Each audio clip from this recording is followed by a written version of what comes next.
Welcome to Story Haven. Please relax. Remember to like, subscribe, and enjoy. Emma by Jane Austen. Recording by Elizabeth Klett. Volume 2, Chapter 1. Emma and Harriet had been walking together one morning, and in Emma's opinion had been talking enough of Mr. Elton for that day.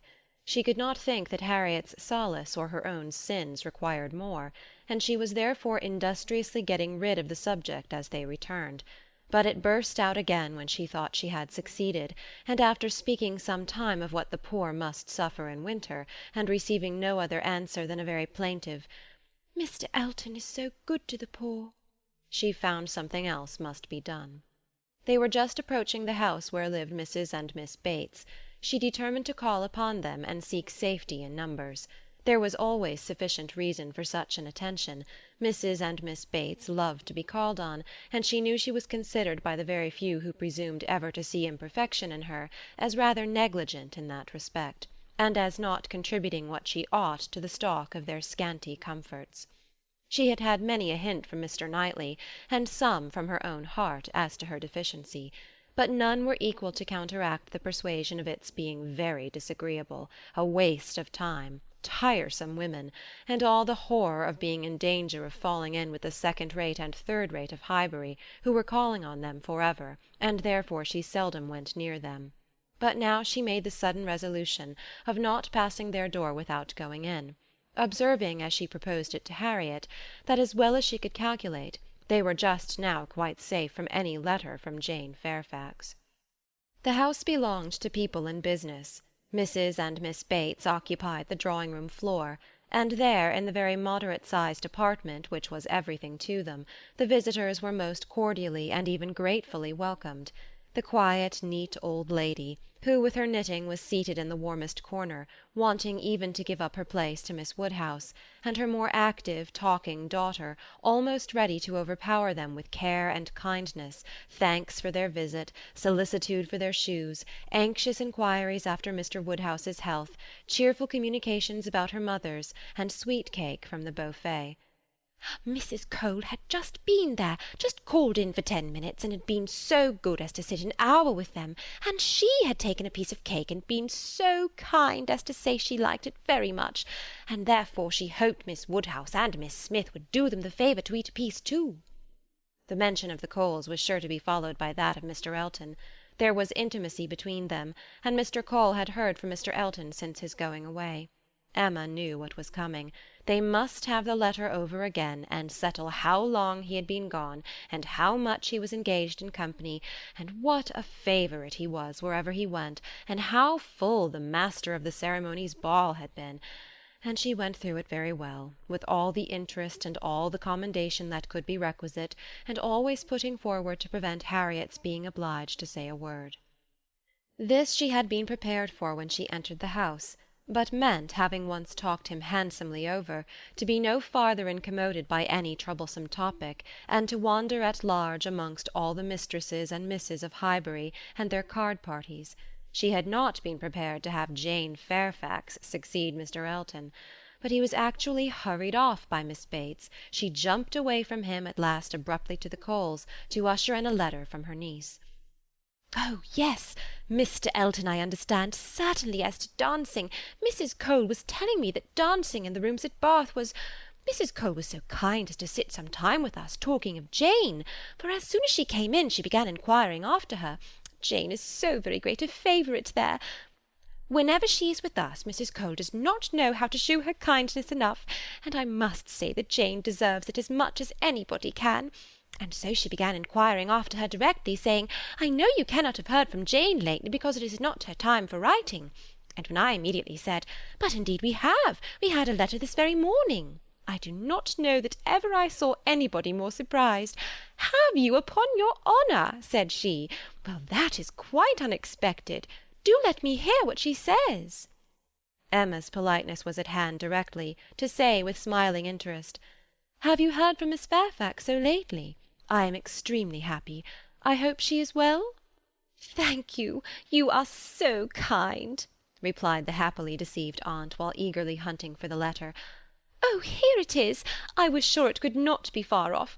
But I had put my huswife upon it, you see, without being aware, and so it was quite hid, but I had it in my hand so very lately that I was almost sure it must be on the table. I was reading it to Mrs. Cole, and since she went away, I was reading it again to my mother, for it is such a pleasure to her. A letter from Jane, that she can never hear it often enough, so I knew it could not be far off. And here it is, only just under my huswife, and since you are so kind as to wish to hear what she says— But first of all I really must, in justice to Jane, apologize for her writing so short a letter. Only 2 pages, you see, hardly 2, and in general she fills the whole paper and crosses half. My mother often wonders that I can make it out so well. She often says, when the letter is first opened, "Well, Hetty, now I think you will be put to it to make out all that checker work. Don't you, ma'am?" And then I tell her I am sure she would contrive to make it out herself if she had nobody to do it for her, every word of it. I am sure she would pore over it till she had made out every word. And indeed, though my mother's eyes are not so good as they were, she can see amazingly well still, thank God, with the help of spectacles. It is such a blessing. My mothers are really very good indeed. Jane often says, when she is here, "I am sure, grandmamma, you must have had very strong eyes to see as well as you do, and so much fine work as you have done too. I only wish my eyes may last me as well." All this spoken extremely fast obliged Miss Bates to stop for breath, and Emma said something very civil about the excellence of Miss Fairfax's handwriting. "You are extremely kind," replied Miss Bates, highly gratified. "You, who are such a judge, and write so beautifully yourself. I am sure there is nobody's praise that could give us so much pleasure as Miss Woodhouse's. My mother does not hear. She is a little deaf, you know. Ma'am," addressing her, "do you hear what Miss Woodhouse is so obliging to say about Jane's handwriting?" And Emma had the advantage of hearing her own silly compliment repeated twice over before the good old lady could comprehend it. She was pondering in the meanwhile upon the possibility, without seeming very rude, of making her escape from Jane Fairfax's letter, and had almost resolved on hurrying away directly under some slight excuse, when Miss Bates turned to her again and seized her attention. "My mother's deafness is very trifling, you see, just nothing at all. By only raising my voice and saying anything 2 or 3 times over, she is sure to hear, but then she is used to my voice. But it is very remarkable that she should always hear Jane better than she does me. Jane speaks so distinct. However, she will not find her grandmamma at all deafer than she was 2 years ago, which is saying a great deal at my mother's time of life. And it really is full 2 years, you know, since she was here. We never were so long without seeing her before, and as I was telling Mrs. Cole, we shall hardly know how to make enough of her now." "Are you expecting Miss Fairfax here soon?" "Oh, yes, next week." "Indeed, that must be a very great pleasure." "Thank you. You are very kind. Yes, next week. Everybody is so surprised, and everybody says the same obliging things. I am sure she will be as happy to see her friends at Highbury as they can be to see her. Yes, Friday or Saturday. She cannot say which, because Colonel Campbell will be wanting the carriage himself one of those days. So very good of them to send her the whole way. But they always do, you know. Oh, yes, Friday or Saturday next. That is what she writes about. That's the reason of her writing out of rule, as we call it. For in the common course we should not have heard from her before next Tuesday or Wednesday." "Yes, so I imagined. I was afraid there could be little chance of my hearing anything of Miss Fairfax to-day." "So obliging of you. No, we should not have heard it if not been for this particular circumstance of her being to come here so soon. My mother is so delighted, for she is to be 3 months with us at least. 3 months, she says so, positively, as I am going to have the pleasure of reading to you.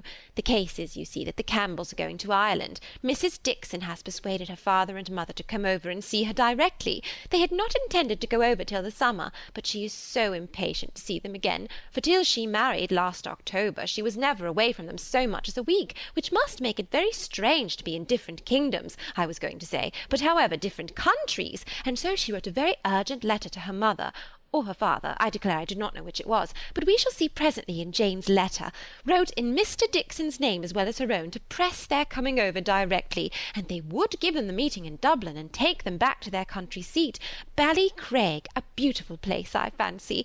Jane has heard a great deal of its beauty. From Mr. Dixon, I mean. I do not know that she ever heard about it from anybody else, but it was very natural, you know, that he should like to speak of his own place while he was paying his addresses, and as Jane used to be very often walking out with them, for Colonel and Mrs. Campbell were very particular about their daughters not walking out often with only Mr. Dixon, for which I do not at all blame them. Of course she heard everything he might be telling Miss Campbell about his own home in Ireland, and I think she wrote us word that he had shown them some drawings of the place, views that he had taken himself. He is a most amiable, charming young man, I believe. Jane was quite longing to go to Ireland from his account of things. At this moment, an ingenious and animating suspicion entering Emma's brain with regard to Jane Fairfax, this charming Mr. Dixon, and the not going to Ireland, she said, with the insidious design of farther discovery, "You must feel it very fortunate that Miss Fairfax should be allowed to come to you at such a time. Considering the very particular friendship between her and Mrs. Dixon, you could hardly have expected her to be excused from accompanying Colonel and Mrs. Campbell." Very true indeed. The very thing that we have always been rather afraid of, for we should not have liked to have her at such distance from us, for months together, not able to come if anything was to happen. But you see, everything turns out for the best. They want her, Mr. and Mrs. Dixon, excessively to come over with Colonel and Mrs. Campbell. Quite depend upon it, nothing can be more kind or pressing than their joint invitation, Jane says, as you will hear presently. Mr. Dixon does not seem in the least backward in any attention. He is a most charming young man. Ever since the service he rendered Jane at Weymouth, when they were out in that party on the water, and she, by the sudden whirling round of something or other among the sails, would have been dashed into the sea at once, and actually was all but gone, if he had not, with the greatest presence of mind, caught hold of her habit. I can never think of it without trembling. But ever since we had the history of that day, I have been so fond of Mr. Dixon." But in spite of her friend's urgency, and her own wish of seeing Ireland, Miss Fairfax prefers devoting the time to you and Mrs. Bates. Yes, entirely her own doing, entirely her own choice, and Colonel and Mrs. Campbell think she does quite right, just what they should recommend, and indeed they particularly wish her to try her native air, as she has not been quite so well as usual lately. I am concerned to hear of it. I think they judge wisely, but Mrs. Dixon must be very much disappointed. Mrs. Dixon, I understand, has no remarkable degree of personal beauty, is not by any means to be compared with Miss Fairfax? "Oh, no, you are very obliging to say such things, but certainly not. There is no comparison between them. Miss Campbell always was absolutely plain, but extremely elegant and amiable." "Yes, that of course." "Jane caught a bad cold, poor thing, so long ago as the 7th of November, as I am going to read to you, and has never been well since. A long time, is it not, for a cold to hang upon her? She never mentioned it before, because she would not alarm us. Just like her, so considerate. But however, she is so far from well that her kind friends the Campbells think she had better come home, and try an air that always agrees with her, and they have no doubt that 3 or 4 months at Highbury will entirely cure her, and it is certainly a great deal better that she should come here than go to Ireland, if she is unwell. Nobody could nurse her as we should do." "It appears to me the most desirable arrangement in the world." "And so she is to come to us next Friday or Saturday, and the Campbells leave town and their way to Holyhead the Monday following, as you will find from Jane's letter. So sudden! You may guess, dear Miss Woodhouse, what a flurry it has thrown me in, if it were not for the drawback of her illness. But I am afraid we must expect to see her grown thin and looking very poorly. I must tell you what an unlucky thing happened to me as to that. I always make a point of reading Jane's letters through to myself first, before I read them aloud to my mother, you know, for fear of there being anything in them to distress her. Jane desired me to do it, so I always do, and so I began to-day with my usual caution. But no sooner did I come to the mention of her being unwell, than I burst out quite frightened with, 'Bless me, poor Jane is ill,' which my mother, being on the watch, heard distinctly, and was sadly alarmed at. However, when I read on, I found it was not near so bad as I had fancied at first, and I make so light of it now to her that she does not think about it much. But I cannot imagine how I could be so off my guard. If Jane does not get well soon, we will call in Mr. Perry. The expense shall not be thought of, and though he is so liberal and so fond of Jane that I dare say he would not mean to charge anything for attendance, we could not suffer it to be so, you know. He has a wife and a family to maintain, and is not to be giving away his time. Well, now I have just given you a hint of what Jane writes about, we will turn to her letter, and I am sure she tells her own story a great deal better than I can tell it for her." "I am afraid we must be running away," said Emma, glancing at Harriet and beginning to rise. "My father will be expecting us. I had no intention, I thought I had no power of staying more than 5 minutes when I first entered the house. I merely called, because I would not pass the door without inquiring after Mrs. Bates. But I have been so pleasantly detained. Now, however, we must wish you and Mrs. Bates good morning." And not all that could be urged to detain her succeeded. She regained the street, happy in this that though much had been forced on her against her will, though she had in fact heard the whole substance of Jane Fairfax's letter, she had been able to escape the letter itself. Chapter 2. Jane Fairfax was an orphan, the only child of Mrs. Bates's youngest daughter. The marriage of Lieutenant Fairfax of the Regiment of Infantry and Miss Jane Bates had had its day of fame and pleasure, hope and interest, but now nothing remained of it, save the melancholy remembrance of him dying in action abroad, of his widow sinking under consumption and grief soon afterwards, and this girl. By birth she belonged to Highbury, and when at 3 years old, on losing her mother, she became the property, the charge, the consolation, the fondling of her grandmother and aunt, there had seemed every probability of her being permanently fixed there, of her being taught only what very limited means could command, and growing up with no advantages of connection or improvement, to be engrafted on what nature had given her in a pleasing person, good understanding, and warm-hearted, well-meaning relations. But the compassionate feelings of a friend of her father gave a change to her destiny. This was Colonel Campbell, who had very highly regarded Fairfax as an excellent officer and most deserving young man, and farther had been indebted to him for such attentions, during a severe camp fever, as he believed had saved his life. These were claims which he did not learn to overlook, though some years passed away from the death of poor Fairfax, before his own return to England put anything in his power. When he did return, he sought out the child and took notice of her. He was a married man with only one living child, a girl about Jane's age, and Jane became their guest, paying them long visits and growing a favourite with all, and before she was 9 years old, his daughter's great fondness for her, and his own wish of being a real friend, united to produce an offer from Colonel Campbell of undertaking the whole charge of her education. It was accepted, and from that period Jane had belonged to Colonel Campbell's family, and had lived with them entirely, only visiting her grandmother from time to time. The plan was that she should be brought up for educating others, the very few £100 which she inherited from her father making independence impossible. To provide for her otherwise was out of Colonel Campbell's power, for though his income, by pay and appointments, was handsome, his fortune was moderate and must be all his daughter's. But by giving her an education, he hoped to be supplying the means of respectable subsistence hereafter. Such was Jane Fairfax's history. She had fallen into good hands, known nothing but kindness from the Campbells, and been given an excellent education. Living constantly with right-minded and well-informed people, her heart and understanding had received every advantage of discipline and culture, and Colonel Campbell's residence being in London, every lighter talent had been done full justice to, by the attendance of first-rate masters. Her disposition and abilities were equally worthy of all that friendship could do, and at 18 or 19 she was, as far as such an early age can be qualified for the care of children, fully competent to the office of instruction herself, but she was too much beloved to be parted with. Neither father nor mother could promote, and the daughter could not endure it. The evil day was put off. It was easy to decide that she was still too young, and Jane remained with them, sharing, as another daughter, in all the rational pleasures of an elegant society, and a judicious mixture of home and amusement, with only the drawback of the future, the sobering suggestions of her own good understanding, to remind her that all this might soon be over. The affection of the whole family, the warm attachment of Miss Campbell in particular, was the more honourable to each party from the circumstance of Jane's decided superiority, both in beauty and acquirements. That nature had given it in feature could not be unseen by the young woman, nor could her higher powers of mind be unfelt by the parents.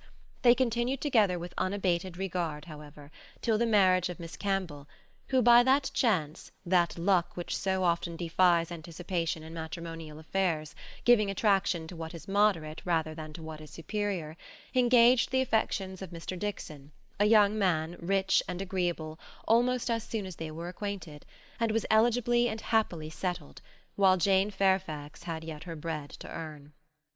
This event had very lately taken place, too lately for anything to be yet attempted by her less fortunate friend towards entering on her path of duty, though she had now reached the age which her own judgment had fixed on for beginning.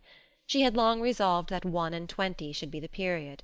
With the fortitude of a devoted novitiate, she had resolved at 21 to complete the sacrifice, and retire from all the pleasures of life, of rational intercourse, equal society, peace and hope, to penance and mortification for ever.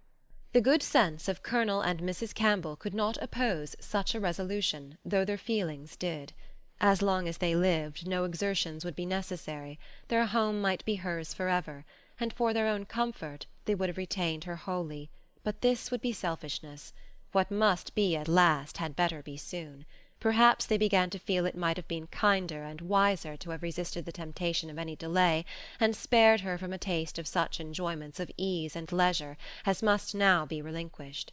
Still, however, affection was glad to catch at any reasonable excuse for not hurrying on the wretched moment. She had never been quite well since the time of their daughter's marriage, and till she should have completely recovered her usual strength, they must forbid her engaging in duties which, so far from being compatible with a weakened frame and varying spirits, seemed, under the most favourable circumstances, to require something more than human perfection of body and mind to be discharged with tolerable comfort. With regard to her not accompanying them to Ireland, her account to her aunt contained nothing but truth, though there might be some truths not told. It was her own choice to give the time of their absence to Highbury, to spend perhaps her last months of perfect liberty with those kind relations to whom she was so very dear, and the Campbells, whatever might be their motive or motives, whether single or double or treble, gave the arrangement their ready sanction, and said that they depended more on a few months spent in her native air for the recovery of her health than on anything else. Certain it was that she was to come, and that Highbury, instead of welcoming that perfect novelty which had been so long promised it, Mr. Frank Churchill, must put up for the present with Jane Fairfax, who could bring only the freshness of a 2 years' absence. Emma was sorry. To have to pay civilities to a person she did not like through 3 long months, to be always doing more than she wished and less than she ought. Why she did not like Jane Fairfax might be a difficult question to answer. Mr. Knightley had once told her it was because she saw in her the really accomplished young woman which she wanted to be thought herself, and though the accusation had been eagerly refuted at the time, there were moments of self-examination in which her conscience could not quite acquit her.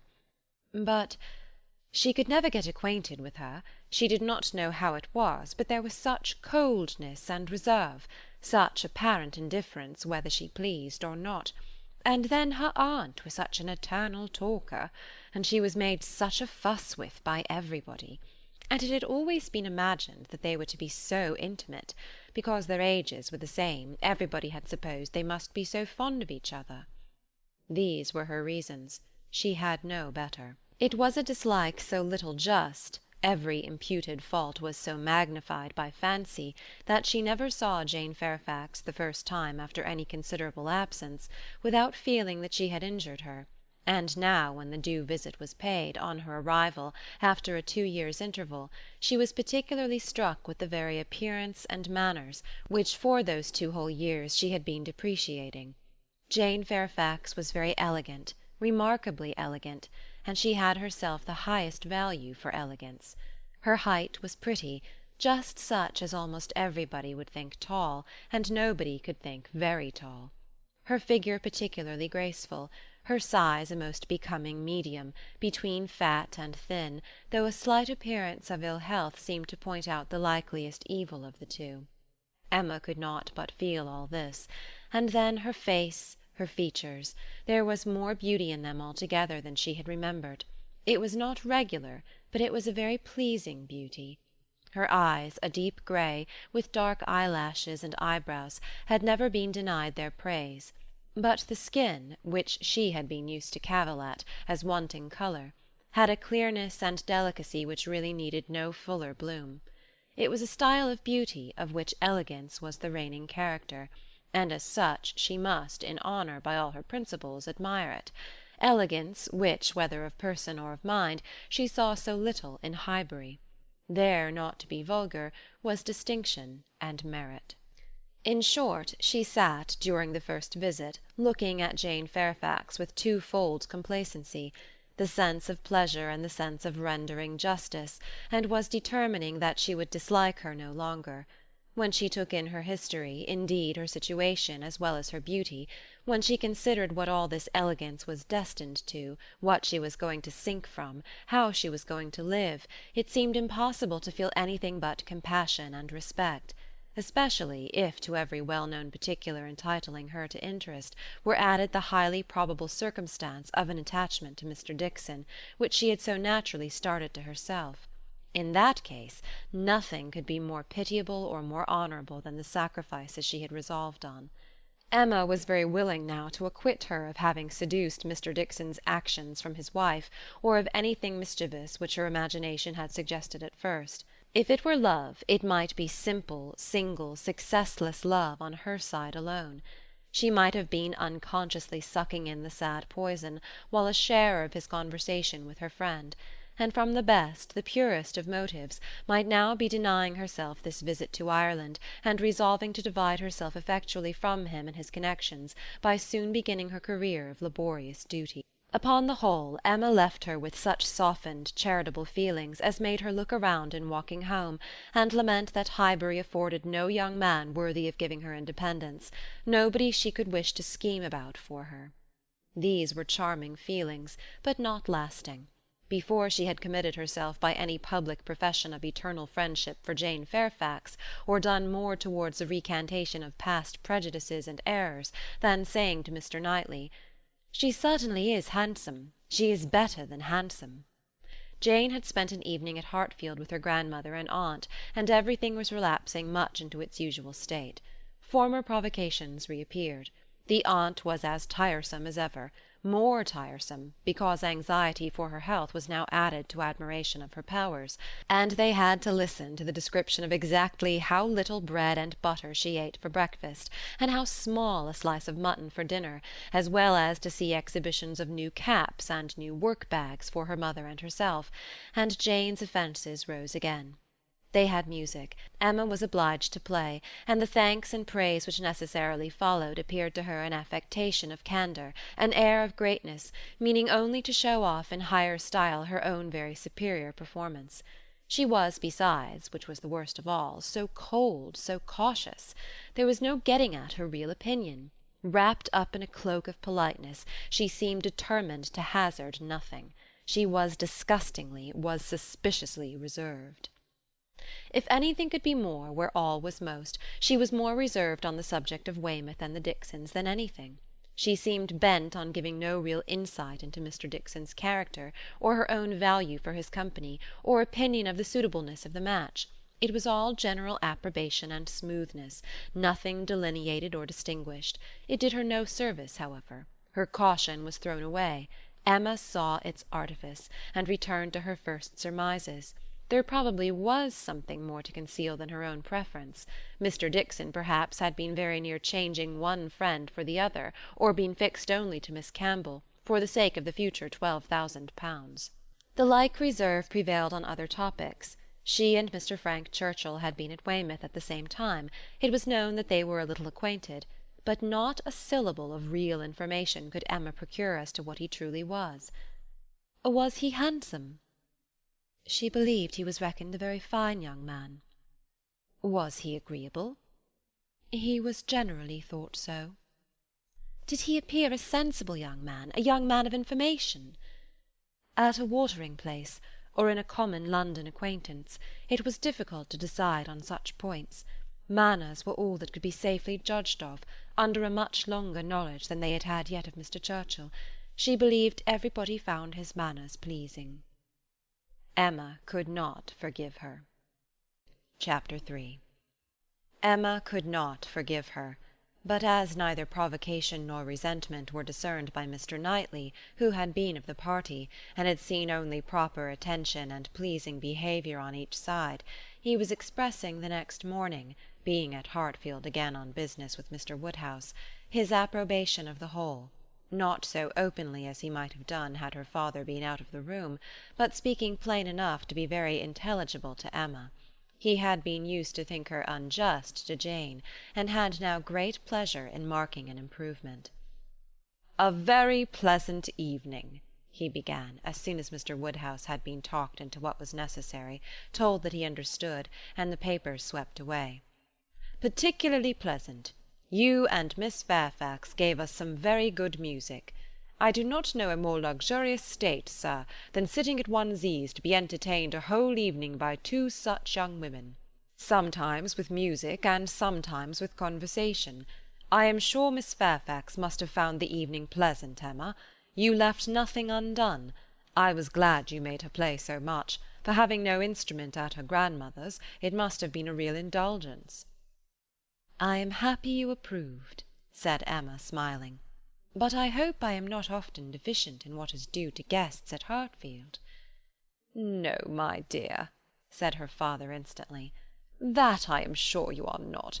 There is nobody half so attentive and civil as you are. If anything, you are too attentive. The muffin last night, if it had been handed round once, I think it would have been enough." "No," said Mr. Knightley, nearly at the same time. "You are not often deficient. Not often deficient either in manner or comprehension. I think you understand me, therefore." An arch look expressed, "I understand you well enough," but she said only, "Miss Fairfax is reserved." "I always told you she was, a little, but you will soon overcome all that part of her reserve which ought to be overcome, all that has its foundation in diffidence. What arises from discretion must be honoured." "You think her diffident? I do not see it." "My dear Emma," said he, moving from his chair into one close by her, "you are not going to tell me, I hope, that you had not a pleasant evening?" "Oh, no. I was pleased with my own perseverance in asking questions, and amused to think how little information I obtained." "I am disappointed," was his only answer. "I hope everybody had a pleasant evening," said Mr. Woodhouse in his quiet way. "I had. Once I felt the fire rather too much, but then I moved back my chair a little, a very little, and it did not disturb me. Miss Bates was very chatty and good-humoured, as she always is, though she speaks rather too quick. However, she is very agreeable, and Mrs. Bates too, in a different way. I like old friends, and Miss Jane Fairfax is a very pretty sort of young lady, a very pretty and a very well-behaved young lady indeed. She must have found the evening agreeable, Mr. Knightley, because she had Emma." "True, sir, and Emma because she had Miss Fairfax." Emma saw his anxiety, and wishing to appease it, at least for the present, said, and with a sincerity which no one could question, "She is a sort of elegant creature that one cannot keep one's eyes from. I am always watching her to admire, and I do pity her from my heart." Mr. Knightley looked as if he were more gratified than he cared to express, and before he could make any reply, Mr. Woodhouse, whose thoughts were on the Bateses, said, "It is a great pity that their circumstances should be so confined, a great pity indeed, and I have often wished, but it is so little one can venture to do, small trifling presents of anything uncommon. Now we have killed a porker, and Emma thinks of sending them a loin or a leg. It is very small and delicate. Hartfield pork is not like any other pork, but still it is pork. And, my dear Emma, unless one could be sure of their making it into steaks nicely fried, as ours are fried, without the smallest grease, and not roast it, for no stomach can bear roast pork, I think we had better send the leg. Do not you think so, my dear?" "My dear papa, I sent the whole hind quarter. I knew you would wish it. There will be the leg to be salted, you know, which is so very nice, and the loin to be dressed directly in any manner they like." "That's right, my dear, very right. I had not thought of it before, but that is the best way. They must not over-salt the leg.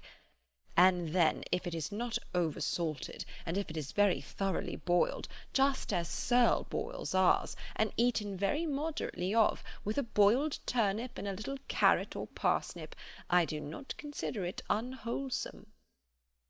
"Emma," said Mr. Knightley presently, "I have a piece of news for you.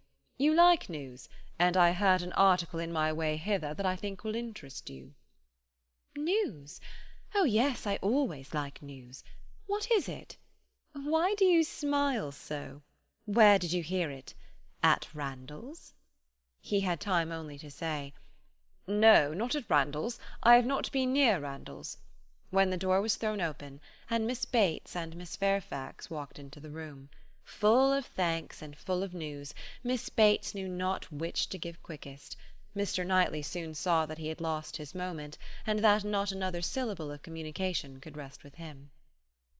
"Oh, my dear sir, how are you this morning? My dear Miss Woodhouse, I am quite overpowered. Such a beautiful hind quarter of pork! You are too bountiful. Have you heard the news? Mr. Elton is going to be married." Emma had not had time even to think of Mr. Elton, and she was so completely surprised that she could not avoid a little start, and a little blush at the sound. "There is my news. I thought it would interest you," said Mr. Knightley, with a smile which implied a conviction of some part of what had passed between them. "But where could you hear it?" cried Miss Bates. "Where could you possibly hear it, Mr. Knightley? For it is not 5 minutes since I received Mrs. Cole's note. No, it cannot be more than 5, or at least 10, for I had got my bonnet and spencer on, just ready to come out. I was only gone down to speak to Patty again about the pork. Jane was standing in the passage. Were not you, Jane? For my mother was so afraid that we had not any salting-pan large enough. So I said I would go down and see, and Jane said, shall I go down instead? For I think you have a little cold, and Patty has been washing the kitchen. Oh, my dear, said I. Well, and just then came the note. A Miss Hawkins, that's all I know, a Miss Hawkins of Bath. But, Mr. Knightley, how could you possibly have heard it? For the very moment Mr. Cole told Mrs. Cole of it, she sat down and wrote to me, a Miss Hawkins. I was with Mr. Cole on business an hour and a half ago. He had just read Elton's letter as I was shown in, and handed it to me directly.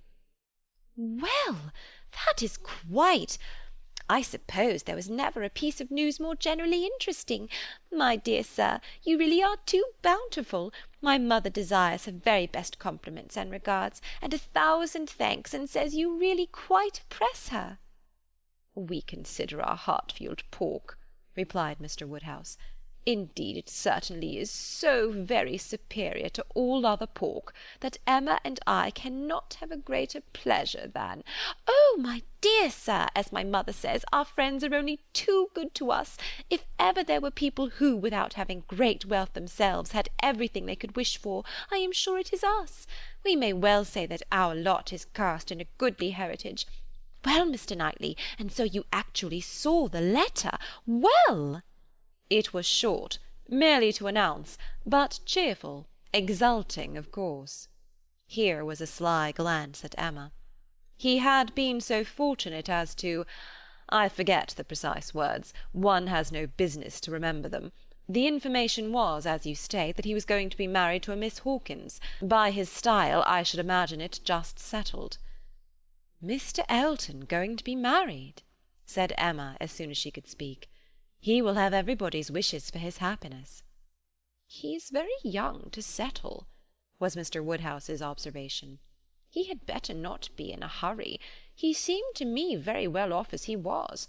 We were always glad to see him at Hartfield." "A new neighbour for us all, Miss Woodhouse," said Miss Bates joyfully. "My mother is so pleased. She says she cannot bear to have the poor old vicarage without a mistress. This is great news indeed. Jane, you have never seen Mr. Elton. No wonder that you have such a curiosity to see him." Jane's curiosity did not appear of that absorbing nature as wholly to occupy her. "No, I have never seen Mr. Elton," she replied, starting on this appeal. Is he a tall man?" "Who shall answer that question?" cried Emma.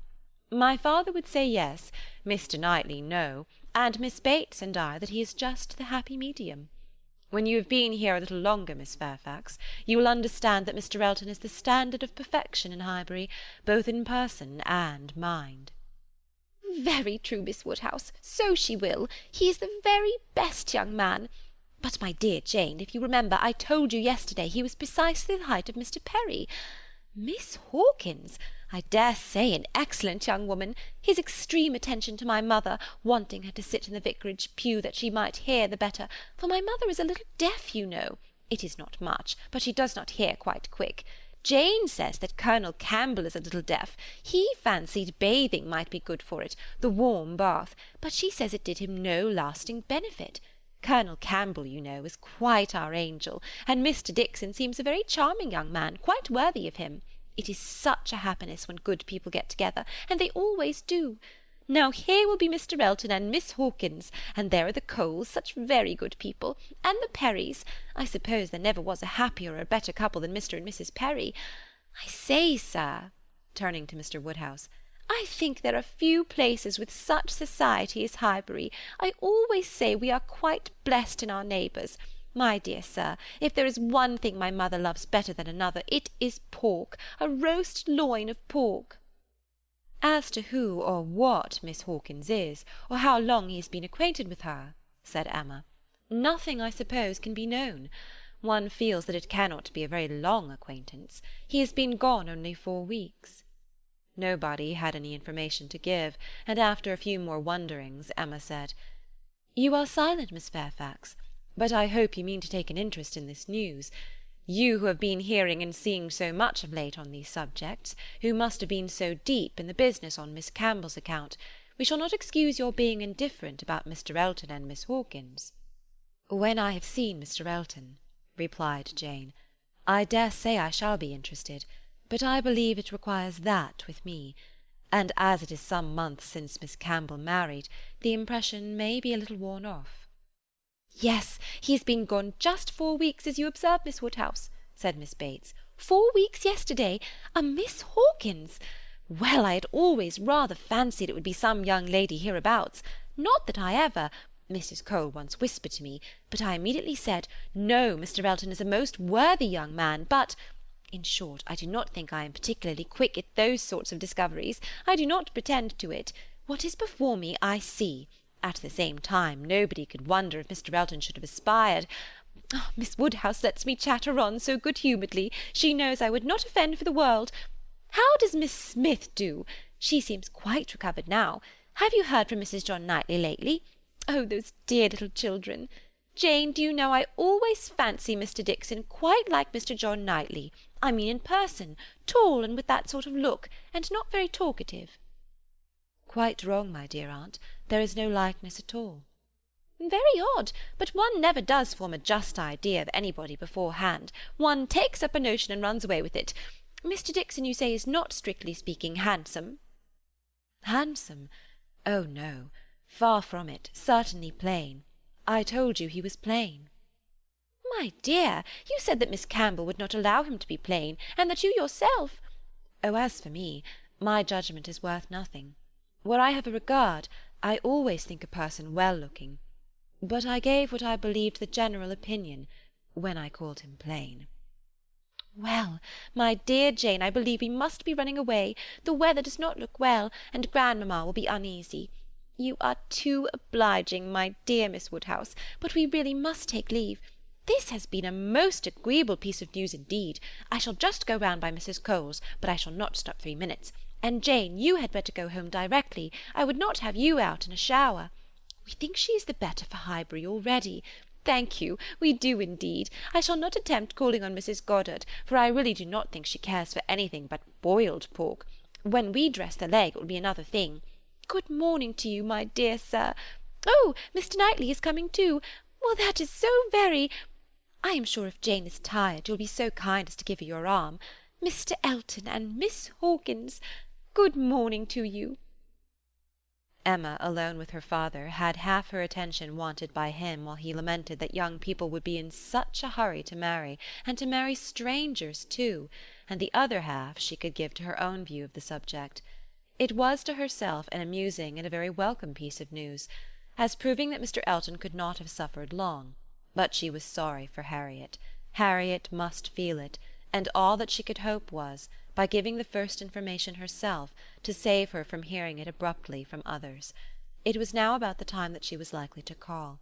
If she were to meet Miss Bates in her way, and upon its beginning to rain, Emma was obliged to expect that the weather would be detaining her at Mrs. Goddard's, and that the intelligence would undoubtedly rush upon her without preparation. The shower was heavy but short, and it had not been over 5 minutes when in came Harriet, with just the heated, agitated look which hurrying thither with a full heart was likely to give, and the "Oh, Miss Woodhouse, what do you think has happened?" which instantly burst forth, had all the evidence of corresponding perturbation. As the blow was given, Emma felt that she could not show greater kindness than in listening, and Harriet, unchecked, ran eagerly through what she had to tell. She had set out from Mrs. Goddard's half an hour ago. She had been afraid it would rain. She had been afraid it would pour down every moment. But she thought she might get to Hartfield first. She had hurried on as fast as possible. But then, as she was passing by the house where a young woman was making up a gown for her, she thought she would just step in and see how it went on. And though she did not seem to stay half a moment there, soon after she came out it began to rain, and she did not know what to do. So she ran on directly, as fast as she could, and took shelter at Ford's. Ford's was the principal woollen-draper, linen-draper, and haberdasher's shop united, the shop first in size and fashion in the place. And so there she had sat without an idea of anything in the world, full 10 minutes perhaps, when all of a sudden who should come in? To be sure it was so very odd, but they always dealt at Ford's. Who should come in but Elizabeth Martin and her brother? Dear Miss Woodhouse, only think! I thought I should have fainted. I did not know what to do. I was sitting near the door. Elizabeth saw me directly, but he did not. He was busy with the umbrella. I am sure she saw me, but she looked away directly and took no notice, and they both went to quite the farther end of the shop, and I kept sitting near the door. Oh dear, I was so miserable. I am sure I must have been as white as my gown. I could not go away, you know, because of the rain, but I did so wish myself anywhere in the world but there. Oh dear, Miss Woodhouse! Well, at last I fancy he looked round and saw me, for instead of going on with her buyings they began whispering to one another. I am sure they were talking of me, and I could not help thinking that he was persuading her to speak to me. Do you think he was, Miss Woodhouse? For presently she came forward, came quite up to me and asked how I did, and seemed ready to shake hands if I would. She did not do any of it in the same way that she used. I could see that she was altered. But however she seemed to try to be quite friendly, and we shook hands, and stood talking some time, but I know no more what I said. I was in such a tremble, and I remember she said she was sorry we never met now, which I thought almost too kind. Dear Miss Woodhouse, I was absolutely miserable.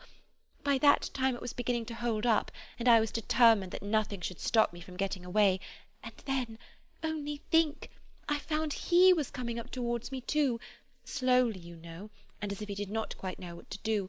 And so he came and spoke, and I answered, and I stood for a minute feeling dreadfully, you know, one can't tell how, and then I took courage and said it did not rain, and I must go, and so off I set, and I had not got 3 yards from the door when he came after me, only to say if I was going to Hartfield, he thought I had much better go round by Mr. Cole's stables, for I should find the near way quite floated by this rain. Oh dear, I thought it would have been the death of me. So I said I was very much obliged to him. You know I could not do less, and then he went back to Elizabeth, and I came round by the stables. I believe I did. But I hardly knew where I was or anything about it. Oh, Miss Woodhouse, I would rather done anything than have it happen, and yet you know there was a sort of satisfaction in seeing him behave so pleasantly and so kindly, and Elizabeth too. Oh, Miss Woodhouse, do talk to me and make me comfortable again. Very sincerely did Emma wish to do so, but it was not immediately in her power. She was obliged to stop and think. She was not thoroughly comfortable herself. The young man's conduct and his sister's seemed the result of real feeling, and she could not but pity them.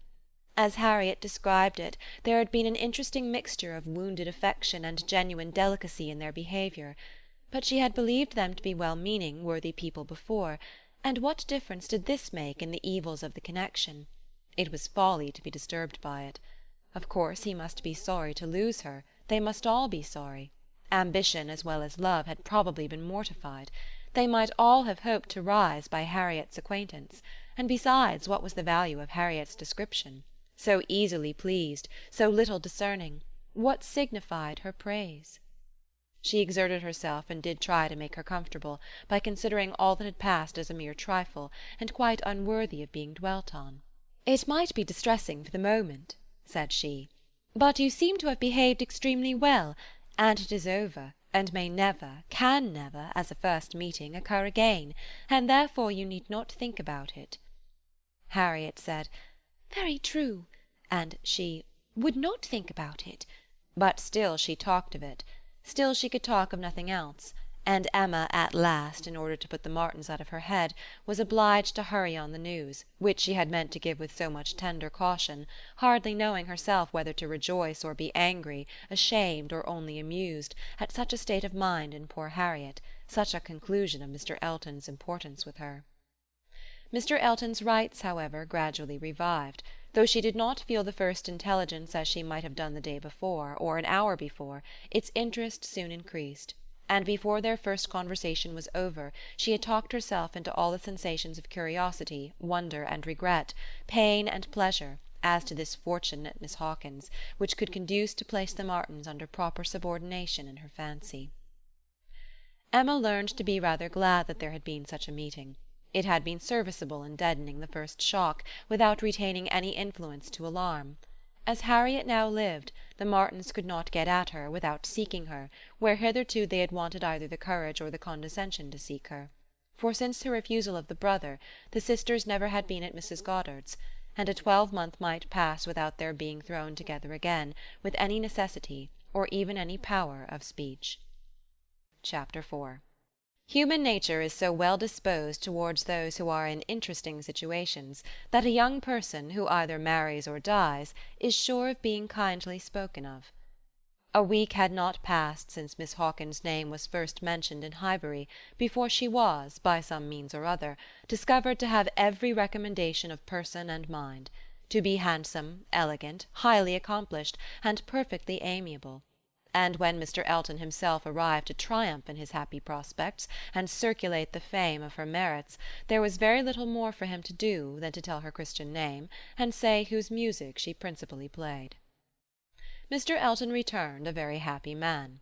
He had gone away rejected and mortified, disappointed in a very sanguine hope, after a series of what appeared to him strong encouragement, and not only losing the right lady, but finding himself debased to the level of a very wrong one. He had gone away deeply offended. He came back engaged to another, and to another as superior, of course, to the first, as under such circumstances what is gained always is to what is lost. He came back gay and self-satisfied, eager and busy, caring nothing for Miss Woodhouse, and defying Miss Smith. The charming Augusta Hawkins, in addition to all the usual advantages of perfect beauty and merit, was in possession of an independent fortune, of so many thousands as would be always called 10, a point of some dignity, as well as some convenience. The story told well. He had not thrown himself away. He had gained a woman of £10,000 or thereabouts, and he had gained her with such delightful rapidity. The first hour of introduction had been so very soon followed by distinguishing notice, the history which he had to give Mrs. Cole of the rise and progress of the affair was so glorious, the steps so quick, from the accidental rencontre to the dinner at Mr. Green's and the party at Mrs. Brown's, smiles and blushes rising in importance, with consciousness and agitation richly scattered. The lady had been so easily impressed, so sweetly disposed, had, in short, to use a most intelligible phrase, been so very ready to have him, that vanity and prudence were equally contented. He had caught both substance and shadow, both fortune and affection, and was just the happy man he ought to be, talking only of himself and his own concerns, expecting to be congratulated, ready to be laughed at, and with cordial fearless smiles, now addressing all the young ladies of the place, to whom, a few weeks ago, he would have been more cautiously gallant. The wedding was no distant event, as the parties had only themselves to please, and nothing but the necessary preparations to wait for. And when he set out for Bath again, there was a general expectation, which a certain glance of Mrs. Cole's did not seem to contradict, that when he next entered Highbury he would bring his bride. During his present short stay Emma had barely seen him, but just enough to feel that the first meeting was over, and to give her the impression of his not being improved by the mixture of pique and pretension now spread over his air. She was in fact beginning very much to wonder that she had ever thought him pleasing at all, and his sight was so inseparably connected with some very disagreeable feelings that, except in a moral light, as a penance, a lesson, a source of profitable humiliation to her own mind, she would have been thankful to be assured of never seeing him again. She wished him very well, but he gave her pain, and his welfare 20 miles off would administer most satisfaction.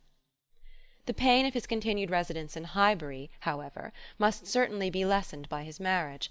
Many vain solicitudes would be prevented, many awkwardnesses smoothed by it. A Mrs. Elton would be an excuse for any change of intercourse. Former intimacy might sink without remark. It would be almost beginning their life of civility again. Of the lady individually Emma thought very little.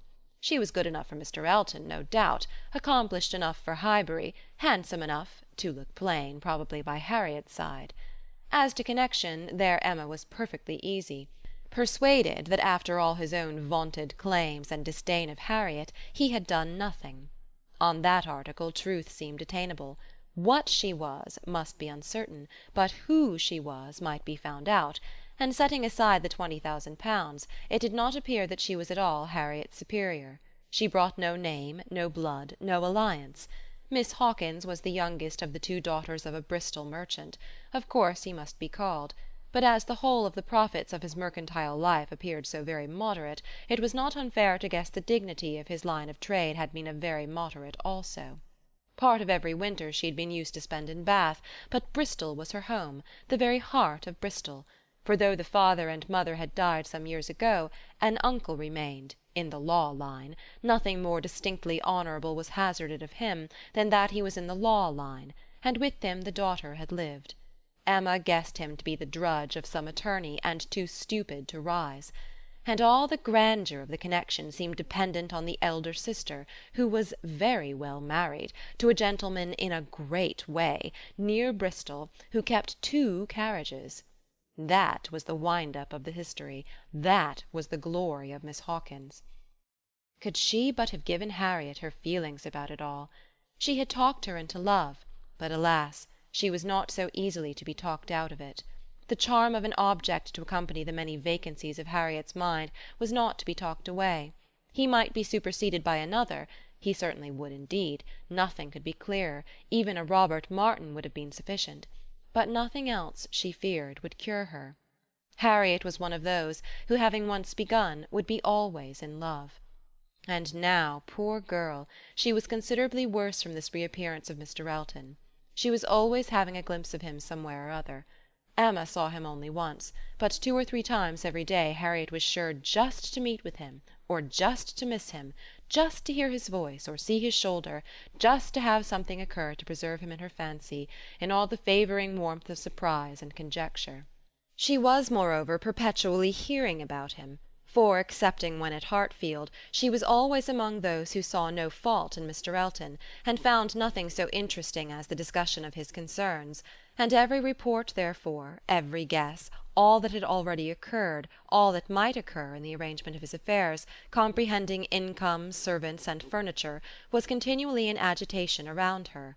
Her regard was receiving strength by invariable praise of him, and her regrets kept alive, and feelings irritated by ceaseless repetitions of Miss Hawkins's happiness, and continual observation of how much he seemed attached, his air as he walked by the house, the very sitting of his hat, being all in proof of how much he was in love.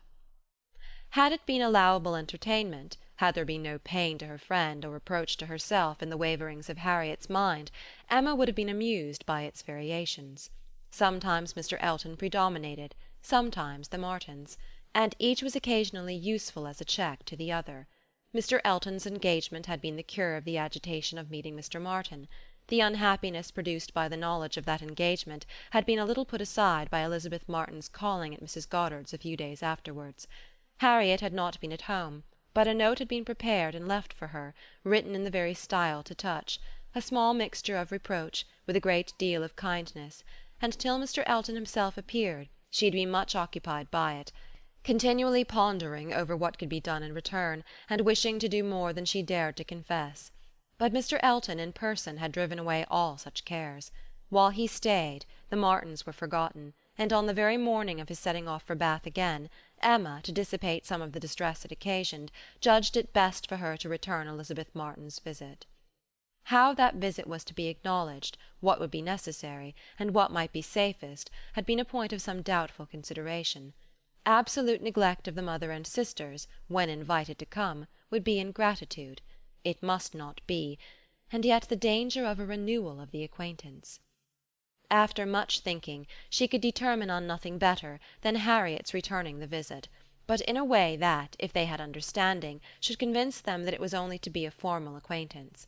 She meant to take her in the carriage, leave her at the Abbey Mill while she drove a little further, and call for her again so soon as to allow no time for insidious applications or dangerous recurrences to the past, and give the most decided proof of what degree of intimacy was chosen for the future. She could think of nothing better, and though there was something in it which her own heart could not approve, something of ingratitude merely glossed over, it must be done, or what would become of Harriet? Chapter 5. Small heart had Harriet for visiting. Only half an hour before her friend called for her at Mrs. Goddard's, her evil stars had led her to the very spot where, at that moment, a trunk, directed to the Reverend Philip Elton, White Hart, Bath, was to be seen under the operation of being lifted into the butcher's cart, which was to convey it to where the coaches passed, and everything in this world, excepting that trunk and the direction, was consequently a blank. She went, however, and when they reached the farm, and she was to be put down at the end of the broad, neat gravel walk which led between espalier apple trees to the front door, the sight of everything which had given her so much pleasure the autumn before was beginning to revive a little local agitation, and when they parted, Emma observed her to be looking around with a sort of fearful curiosity which determined her not to allow the visit to exceed the proposed quarter of an hour. She went on herself, to give that portion of time to an old servant who was married and settled in Donwell. The quarter of an hour brought her punctually to the white gate again, and Miss Smith, receiving her summons, was with her without delay, and unattended by any alarming young man. She came solitarily down the gravel walk, a Miss Martin just appearing at the door, and parting with her seemingly with ceremonious civility. Harriet could not very soon give an intelligible account. She was feeling too much, but at last Emma collected from her enough to understand the sort of meeting and the sort of pain it was creating. She had seen only Mrs. Martin and the two girls. They had received her doubtingly, if not coolly, and nothing beyond the merest commonplace had been talked almost all the time, till just at last, when Mrs. Martin saying all of a sudden that she thought Miss Smith was grown, had brought on a more interesting subject and a warmer manner. In that very room she had been measured last September, with her two friends. There were the pencilled marks and memorandums on the wainscot by the window. He had done it. They all seemed to remember the day, the hour, the party, the occasion, to feel the same consciousness, the same regrets, to be ready to return to the same good understanding, and they were just growing again like themselves, Harriet, as Emma must suspect, as ready as the best of them to be cordial and happy, when the carriage reappeared, and all was over. The style of the visit and the shortness of it were then felt to be decisive. 14 minutes to be given to those with whom she had thankfully passed 6 weeks, not 6 months ago. Emma could not but picture it all, and feel how justly they might resent, how naturally Harriet must suffer. It was a bad business. She would have given a great deal, or endured a great deal, to have had the Martins in a higher rank of life. They were so deserving that a little higher should have been enough. But as it was, how could she have done otherwise? Impossible. She could not repent. They must be separated. But there was a great deal of pain in the process, so much to herself at this time that she soon felt the necessity of a little consolation, and resolved on going home by way of Randalls to procure it.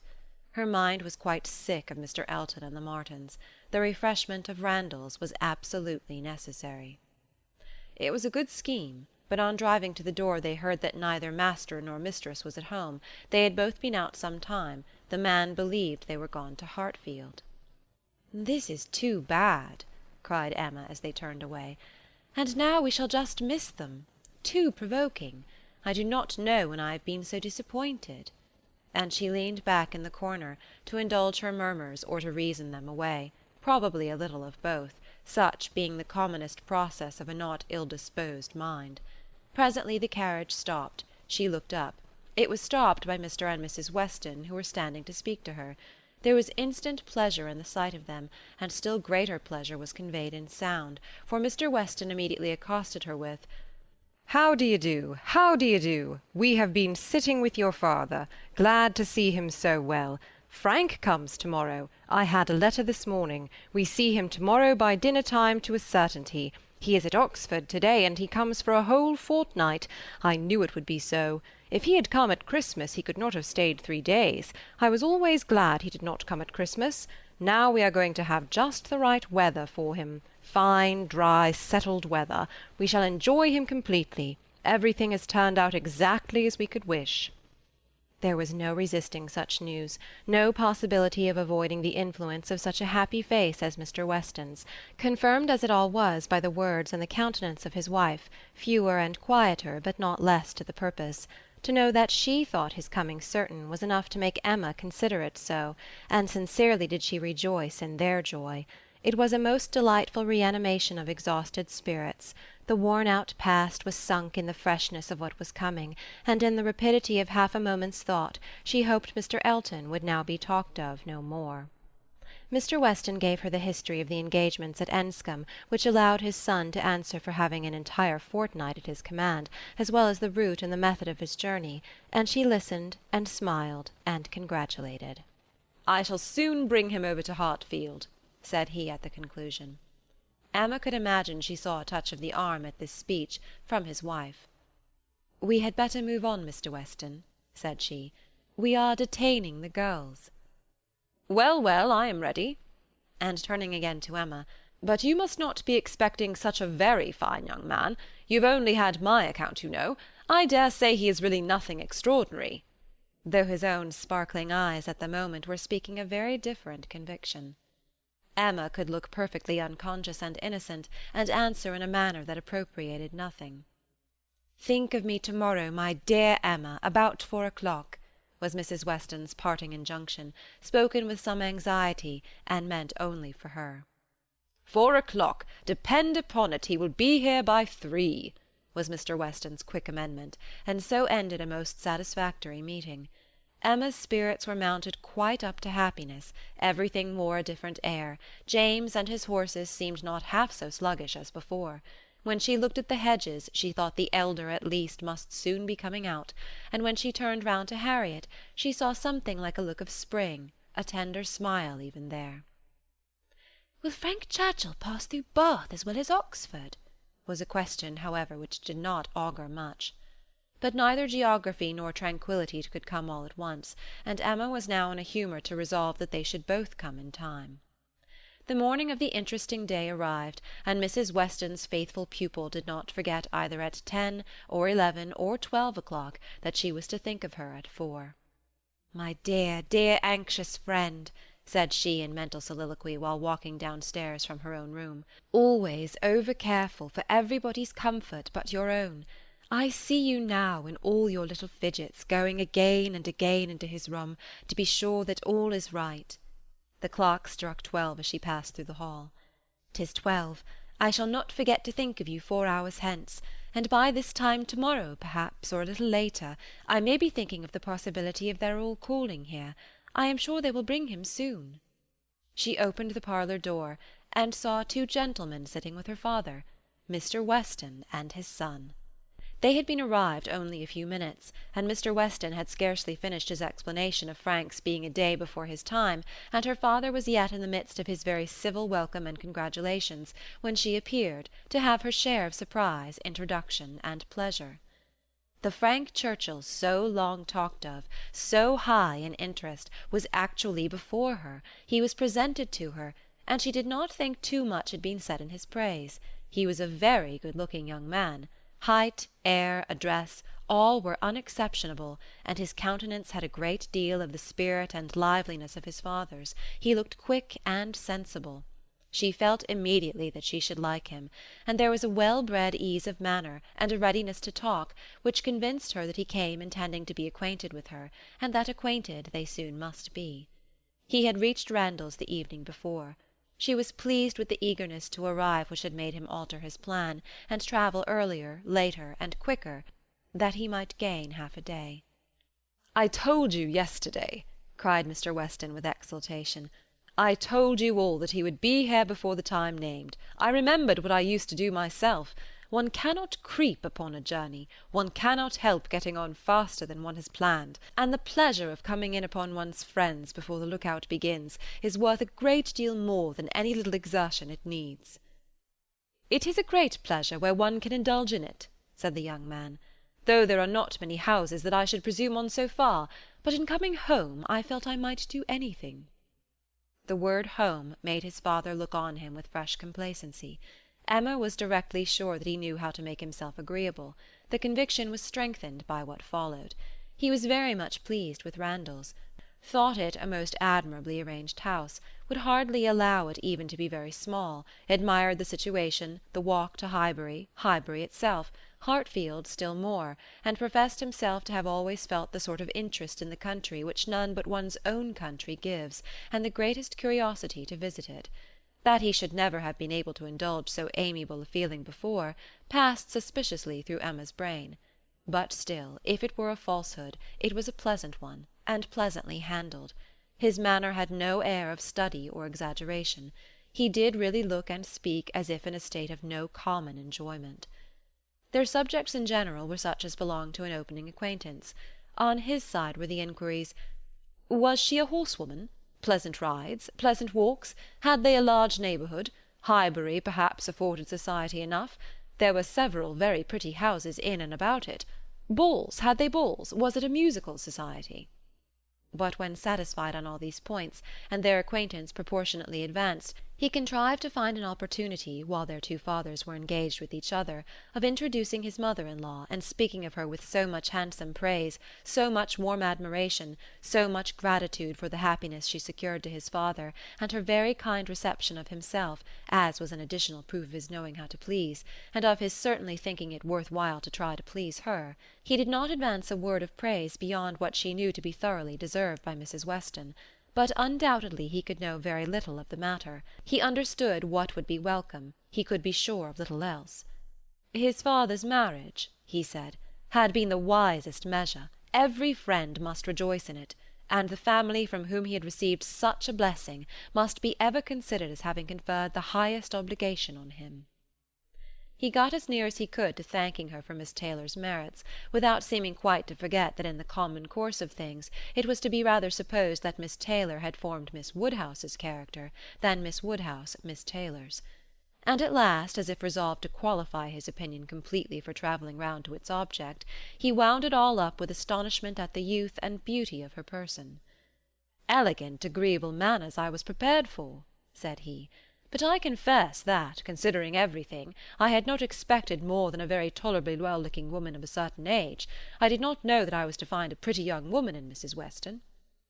"You cannot see too much perfection in Mrs. Weston for my feelings," said Emma. "Were you to guess her to be 18, I should listen with pleasure, but she would be ready to quarrel with you for using such words.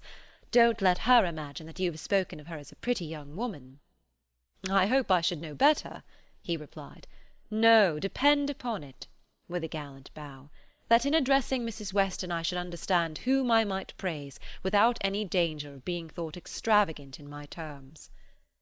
Emma wondered whether the same suspicion of what might be expected from their knowing each other, which had taken strong possession of her mind, had ever crossed his, and whether his compliments were to be considered as marks of acquiescence or proofs of defiance. She must see more of him to understand his ways. At present she only felt they were agreeable.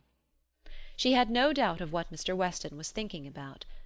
His quick eye she detected again and again glancing towards them with a happy expression, and even when he might have determined not to look, she was confident that he was often listening. Her own father's perfect exemption from any thought of the kind, the entire deficiency in him of all such sort of penetration or suspicion, was a most comfortable circumstance. Happily he was not farther from approving matrimony than from foreseeing it. Though always objecting to every marriage that was arranged, he never suffered beforehand from the apprehension of any. It seemed as if he could not think so ill of any two persons understanding as to suppose they meant to marry till it were proved against them. She blessed the favouring blindness. He could now, without the drawback of a single unpleasant surmise, without a glance forward at any possible treachery in his guest, give way to all his natural kind-hearted civility in solicitous inquiries after Mr. Frank Churchill's accommodation on his journey, through the sad evils of sleeping 2 nights on the road, and express very genuine unmixed anxiety to know that he had certainly escaped catching cold, which, however, he could not allow him to feel quite assured of himself till after another night. A reasonable visit paid, Mr. Weston began to move. He must be going. He had business at the Crown about his hay, and a great many errands for Mrs. Weston at Ford's, but he need not hurry anybody else. His son, too well bred to hear the hint, rose immediately also, saying, "As you are going farther on business, sir, I will take the opportunity of paying a visit, which must be paid some day or other, and therefore may as well be paid now. I have the honour of being acquainted with a neighbour of yours," turning to Emma, "a lady residing in or near Highbury, a family of the name of Fairfax. I shall have no difficulty, I suppose, in finding the house, though Fairfax, I believe, is not the proper name. I should rather say Barnes or Bates. Do you know any family of that name?" "To be sure we do," cried his father. "Mrs. Bates, we passed her house. I saw Miss Bates at the window. True, true, you are acquainted with Miss Fairfax. I remember you knew her at Weymouth, and a fine girl she is. Call upon her, by all means." "There is no necessity for my calling this morning," said the young man. "Another day would do as well, but there was that degree of acquaintance at Weymouth which—" "Oh, go to-day, go to-day. Do not defer it. What is right to be done cannot be done too soon. And besides, I must give you a hint, Frank. Any want of attention to her here should be carefully avoided. You saw her with the Campbells, when she was the equal of everybody she mixed with, but here she is with a poor old grandmother, who has barely enough to live on. If you do not call early, it will be a slight." The son looked convinced. "I have heard her speak of the acquaintance," said Emma. "She is a very elegant young woman." He agreed to it, but with so quiet a "yes," as inclined her almost to doubt his real concurrence, and yet there must be a very distinct sort of elegance for the fashionable world if Jane Fairfax could be thought only ordinarily gifted with it. "If you were never particularly struck by her manners before," said she, "I think you will to-day. You will see her to advantage. See her and hear her. No, I am afraid you will not hear her at all, for she has an aunt who never holds her tongue." "You are acquainted with Miss Jane Fairfax, sir, are you?" said Mr. Woodhouse, always the last to make his way in conversation. "Then give me leave to assure you that you will find her a very agreeable young lady. She is staying here on a visit to her grandmamma and aunt, very worthy people. I have known them all my life. They will be extremely glad to see you, I am sure, and one of my servants shall go with you to show you the way." "My dear sir, upon no account in the world. My father can direct me." "But your father is not going so far. He is only going to the Crown, quite on the other side of the street, and there are a great many houses. You might be very much at a loss, and it is a very dirty walk, unless you keep on the footpath. But my coachman can tell you where you had best cross the street." Mr. Frank Churchill still declined it, looking as serious as he could, and his father gave his hearty support by calling out, "My good friend, this is quite unnecessary. Frank knows a puddle of water when he sees it, and as to Mrs. Bates, he may get there from the Crown in a hop, step, and jump." They were permitted to go alone, and with a cordial nod from one, and a graceful bow from the other, the two gentlemen took leave. Emma remained very well pleased with this beginning of the acquaintance, and could now engage to think of them all at Randalls any hour of the day, with full confidence in their comfort. Chapter 6. The next morning brought Mr. Frank Churchill again. He came with Mrs. Weston, to whom and to Highbury he seemed to take very cordially. He had been sitting with her, it appeared, most companionably at home, till her usual hour of exercise, and on being desired to choose their walk, immediately fixed on Highbury. He did not doubt there being very pleasant walks in every direction, but if left to him, he should always choose the same. Highbury, that airy, cheerful, happy-looking Highbury, would be his constant attraction. Highbury, with Mrs. Weston, stood for Hartfield, and she trusted to its bearing the same construction with him. They walked thither directly. Emma had hardly expected them, for Mr. Weston, who had called in for half a minute, in order to hear that his son was very handsome, knew nothing of their plans, and it was an agreeable surprise to her, therefore, to perceive them walking up to the house together, arm in arm. She was wanting to see him again, and especially to see him in company with Mrs. Weston, upon his behaviour to whom her opinion of him was to depend. If he were deficient there, nothing should make amends for it. But on seeing them together, she became perfectly satisfied. It was not merely in fine words or hyperbolical compliment that he paid his duty. Nothing could be more proper or pleasing than his whole manner to her. Nothing could more agreeably denote his wish of considering her as a friend and securing her affection. And there was time enough for Emma to form a reasonable judgment, as their visit included all the rest of the morning. They were all three walking about together for an hour or two, first round the shrubberies of Hartfield, and afterwards in Highbury. He was delighted with everything, admired Hartfield sufficiently for Mr. Woodhouse's ear, and when their going farther was resolved on, confessed his wish to be made acquainted with the whole village, and found matter of commendation and interest much oftener than Emma could have supposed. Some of the objects of his curiosity spoke very amiable feelings. He begged to be shown the house which his father had lived in so long, and which had been the home of his father's father, and on recollecting that an old woman who had nursed him was still living, walked in quest of her cottage from one end of the street to the other, and though in some points of pursuit or observation there was no positive merit, they showed altogether a good will towards Highbury in general, which must be very like a merit to those he was with. Emma watched and decided that with such feelings as were now shown, it could not be fairly supposed that he had ever been voluntarily absenting himself, that he had not been acting a part, or making a parade of insincere professions, and that Mr. Knightley certainly had not done him justice. Their first pause was at the Crown Inn, an inconsiderable house, though the principal one of the sort, where a couple of pair of post-horses were kept, more for the convenience of the neighbourhood than from any run on the road, and his companions had not expected to be detained by any interest excited there, but in passing it they gave the history of the large room visibly added. It had been built many years ago for a ball-room, and while the neighbourhood had been in a particularly populous dancing state, had been occasionally used as such, but such brilliant days had long passed away, and now the highest purpose for which it was ever wanted was to accommodate a whist-club established among the gentlemen and half-gentlemen of the place. He was immediately interested.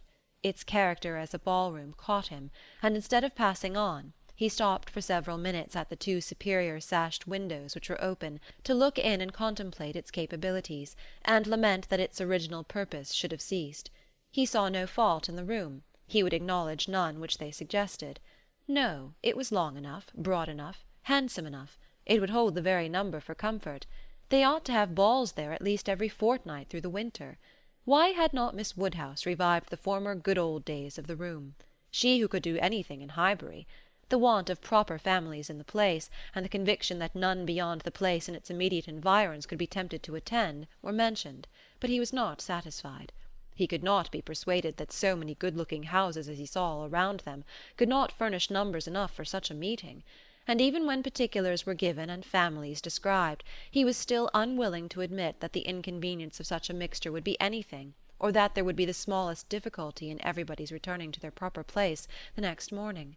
He argued like a young man very much bent on dancing, and Emma was rather surprised to see the constitution of the Weston prevail so decidedly against the habits of the Churchills. He seemed to have all the life and spirit, cheerful feelings, and social inclinations of his father, and nothing of the pride or reserve of Enscombe. Of pride, indeed, there was perhaps scarcely enough. His indifference to a confusion of rank bordered too much on inelegance of mind. He could be no judge, however, of the evil he was holding cheap. It was but an effusion of lively spirits. At last he was persuaded to move on from the front of the Crown, and being now almost facing the house where the Bateses lodged, Emma recollected his intended visit the day before, and asked him if he had paid it. "Yes, oh yes," he replied. "I was just going to mention it. A very successful visit. I saw all the three ladies, and felt very much obliged to you for your preparatory hint. If the talking aunt had taken me quite by surprise, it must have been the death of me. As it was, I was only betrayed into paying a most unreasonable visit. 10 minutes would have been all that was necessary, perhaps all that was proper, and I had told my father I should certainly be home before him. But there was no getting away, no pause, and to my utter astonishment I found when he, finding me nowhere else, joined me there at last, that I had actually been sitting with them very nearly 3/4 of an hour. The good lady had not given me the possibility of escape before. And how did you think Miss Fairfax looking? Ill, very ill. That is, if a young lady can ever be allowed to look ill. But the expression is hardly admissible, Mrs. Weston, is it? Ladies can never look ill. And seriously, Miss Fairfax is naturally so pale as almost always to give the appearance of ill health, a most deplorable want of complexion. Emma would not agree to this, and began a warm defence of Miss Fairfax's complexion.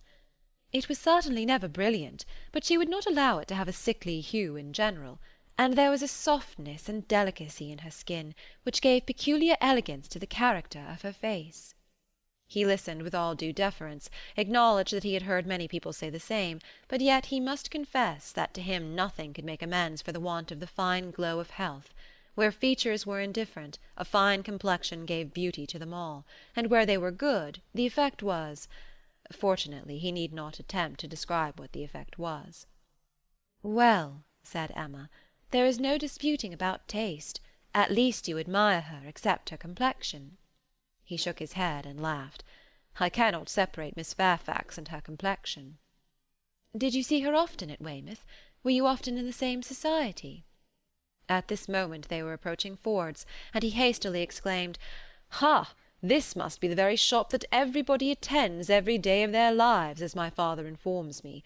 He comes to Highbury himself, he says, 6 days out of the 7, and has always business at Ford's.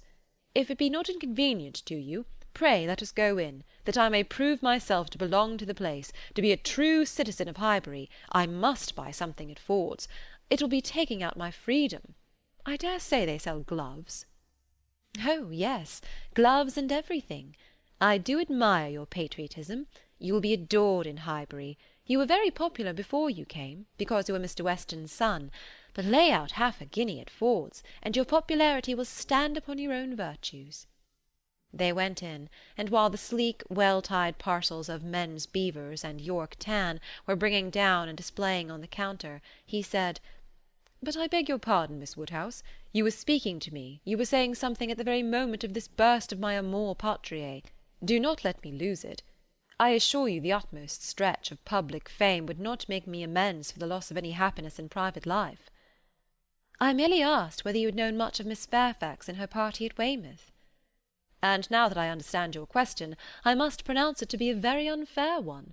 It is always the lady's right to decide on the degree of acquaintance. Miss Fairfax must have already given her account. I shall not commit myself by claiming more than she may choose to allow." "Upon my word, you answer as discreetly as she could do herself. But her account of everything leaves so much to be guessed, she is so very reserved, so very unwilling to give the least information about anybody, that I really think you may say what you like of your acquaintance with her." "May I indeed? Then I will speak the truth, and nothing suits me so well. I met her frequently at Weymouth. I had known the Campbells a little in town, and at Weymouth we were very much in the same set. Colonel Campbell is a very agreeable man, and Mrs. Campbell a friendly, warm-hearted woman. I like them all." "You know Miss Fairfax's situation in life, I conclude, what she is destined to be?" "Yes," rather hesitatingly. "I believe I do." "You get upon delicate subjects, Emma," said Mrs. Weston, smiling. "Remember that I am here. Mr. Frank Churchill hardly knows what to say when you speak of Miss Fairfax's situation in life. I will move a little farther off." "I certainly do forget to think of her," said Emma, "as having ever been but anything but my friend and my dearest friend." He looked as if he fully understood and honoured such a sentiment. When the gloves were bought, and they had quitted the shop again, "Did you ever hear the young lady we were speaking of play?" said Frank Churchill. "Ever hear her?" repeated Emma. "You forget how much she belongs to Highbury. I have heard her every year of our lives since we both began. She plays charmingly." "You think so, do you? I wanted the opinion of someone who could really judge. She appeared to me to play well, that is, with considerable taste, but I know nothing of the matter myself. I am excessively fond of music, but without the smallest skill or right of judging of anybody's performance. I have been used to hear hers admired, and I remember one proof of her being thought to play well. A man, a very musical man, and in love with another woman, engaged to her, on the point of marriage, would yet never ask that other woman to sit down to the instrument if the lady in question could sit down instead, never seemed to like to hear one if he could hear the other. That, I thought, in a man of known musical talent, was some proof. "Proof indeed," said Emma, highly amused. "Mr. Dixon is very musical, is he? We shall know more about them all in half an hour, from you, than Miss Fairfax would have vouchsafed in half a year." Yes, Mr. Dixon and Miss Campbell were the persons, and I thought it a very strong proof. Certainly, very strong it was.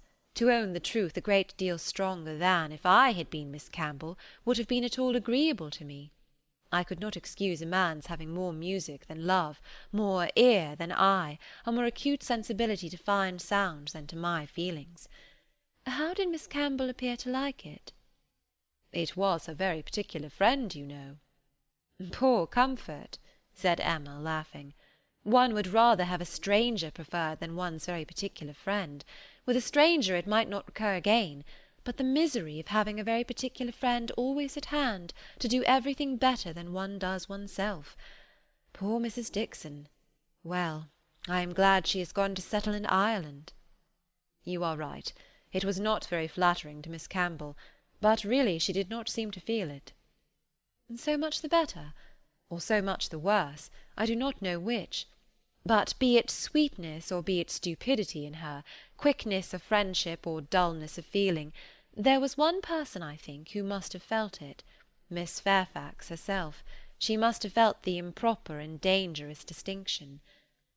As to that, I do not— Oh, do not imagine that I expect an account of Miss Fairfax's sensations from you, or from anybody else. They are known to no human being, I guess, but herself. But if she continued to play whenever she was asked by Mr. Dixon, one may guess what one chooses. There appeared such a perfectly good understanding among them all, he began rather quickly, but checking himself added, however, it is impossible for me to say on what terms they really were, how it might be all behind the scenes. I can only say that there was smoothness outwardly. But you, who have known Miss Fairfax from a child, must be a better judge of her character, and of how she is likely to conduct herself in critical situations than I can be. I have known her from a child, undoubtedly. We have been children and women together, and it is natural to suppose that we should be intimate, that we should have taken to each other whenever she visited her friends. But we never did. I hardly know how it has happened. A little, perhaps, from that wickedness on my side, which was prone to take disgust towards a girl so idolized, and so cried up as she always was, by her aunt and grandmother, and all their set. And then her reserve. I never could attach myself to anyone so completely reserved. It is a most repulsive quality indeed, said he. Oftentimes very convenient, no doubt, but never pleasing. There is safety in reserve, but no attraction. One cannot love a reserved person. Not till the reserve ceases towards oneself, and then the attraction may be the greater. But I must be more in want of a friend or an agreeable companion than I have yet been to take the trouble of conquering anybody's reserve to procure one. Intimacy between Miss Fairfax and me is quite out of the question. I have no reason to think ill of her, not the least, except that such extreme and perpetual cautiousness of word and manner, such a dread of giving a distinct idea about anybody, is apt to suggest of there being something to conceal. He perfectly agreed with her, and after walking together so long and thinking so much alike, Emma felt herself so well acquainted with him that she could hardly believe it to be only their second meeting. He was not exactly what she had expected, less of the man of the world in some of his notions, less of the spoiled child of fortune, therefore better than she had expected. His ideas seemed more moderate, his feelings warmer. She was particularly struck by his manner of considering Mr. Elton's house, which, as well as the church, he would go and look at, and would not join them in finding much fault with. No, he could not believe it a bad house, not such a house as a man was to be pitied for having. If it were to be shared with the woman he loved, he could not think any man to be pitied for having that house. There must be ample room in it for every real comfort. The man must be a blockhead who wanted more. Mrs. Weston laughed and said he did not know what he was talking about. Used only to a large house himself, and without ever thinking how many advantages and accommodations were attached to its size, he could be no judge of the privations inevitably belonging to a small one. But Emma, in her own mind, determined that he did know what he was talking about, and that he showed a very amiable inclination to settle early in life, and to marry, from worthy motives. He might not be aware of the inroads on domestic peace to be occasioned by no housekeeper's room, or a bad butler's pantry, but no doubt he did perfectly feel that Enscombe could not make him happy, and that whenever he were attached, he would willingly give up much of wealth to be allowed an early establishment. Chapter 7. Emma's very good opinion of Frank Churchill was a little shaken the following day by hearing that he was gone off to London, merely to have his hair cut. A sudden freak seemed to have seized him at breakfast, and he had sent for a chaise and set off, intending to return to dinner, but with no more important view that appeared than having his hair cut. There was certainly no harm in his travelling 16 miles twice over on such an errand, but there was an air of foppery and nonsense in it which she could not approve. It did not accord with the rationality of plan, the moderation in expense, or even the unselfish warmth of heart which she had believed herself to discern in him yesterday. Vanity, extravagance, love of change, restlessness of temper, which must be doing something, good or bad, heedlessness as to the pleasure of his father and Mrs. Weston, indifferent as to how his conduct might appear in general, he became liable to all these charges. His father only called him a coxcomb, and thought it a very good story, but that Mrs. Weston did not like it was clear enough, by her passing it over as quickly as possible, and making no other comment than that all young people would have their little whims. With the exception of this little blot, Emma found that his visit hitherto had given her friend only good ideas of him. Mrs. Weston was very ready to say how attentive and pleasant a companion he made himself, how much she saw to like in his disposition altogether. He appeared to have a very open temper, certainly a very cheerful and lively one. She could observe nothing wrong in his notions, a great deal decidedly right. He spoke of his uncle with warm regard, was fond of talking to him, said that he would be the best man in the world if he were left to himself, and though there was no being attached to the aunt, he acknowledged her kindness with gratitude, and seemed to mean always to speak of her with respect. This was all very promising, and, but for such an unfortunate fancy for his having his hair cut, there was nothing to denote him unworthy of the distinguished honour which her imagination had given him. The honour, if not of being really in love with her, of being at least very near it, and saved only by her own indifference, for still her resolution held of never marrying. The honour, in short, of being marked out for her by all their joint acquaintance. Mr. Weston, on his side, added a virtue to the account which must have some weight. He gave her to understand that Frank admired her extremely, thought her very beautiful and very charming, and with so much to be said for him altogether, she found she must not judge him harshly. As Mrs. Weston observed, all young people would have their little whims. There was one person among his new acquaintance in Surrey not so leniently disposed. In general he was judged, throughout the parishes of Donwell and Highbury, with great candour. Liberal allowances were made for the little excesses of such a handsome young man, one who smiled so often and bowed so well, but there was one spirit among them not to be softened, from its power of censure, by bows or smiles: Mr. Knightley. The circumstance was told him at Hartfield. For the moment he was silent, but Emma heard him almost immediately afterwards say to himself, over a newspaper he held in his hand, just the trifling, silly fellow I took him for. She had half a mind to resent, but an instant's observation convinced her that it was really said only to relieve his own feelings, and not meant to provoke, and therefore she let it pass.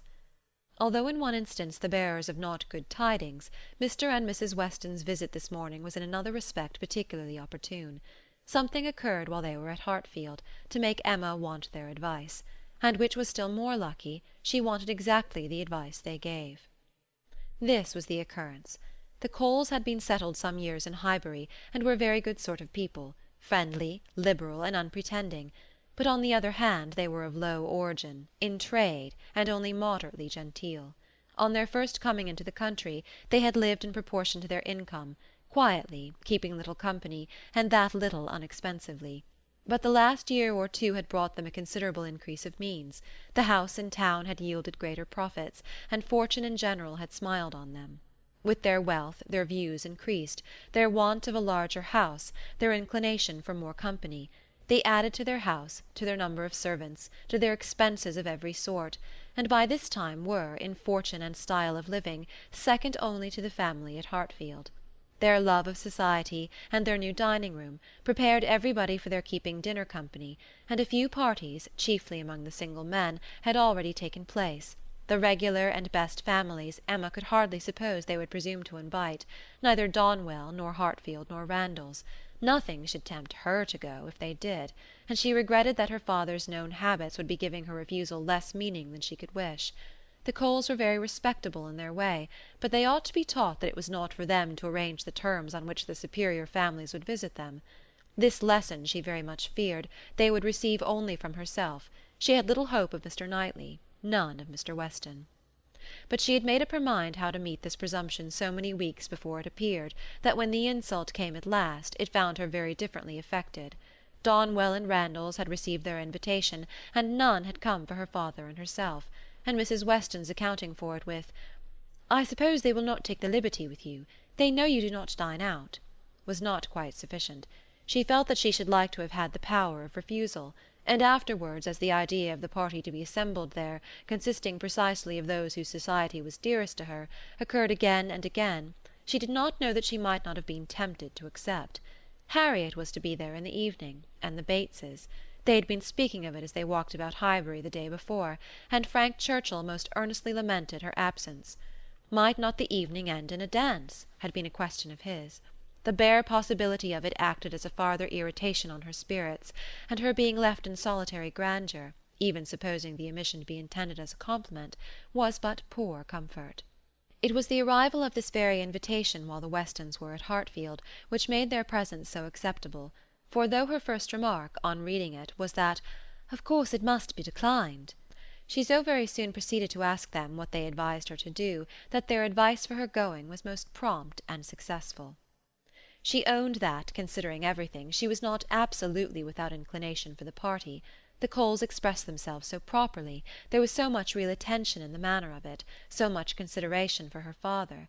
They would have solicited the honour earlier, but had been waiting upon the arrival of a folding screen from London, which they hoped might keep Mr. Woodhouse from any draught of air, and therefore induce him the more readily to give them the honour of his company.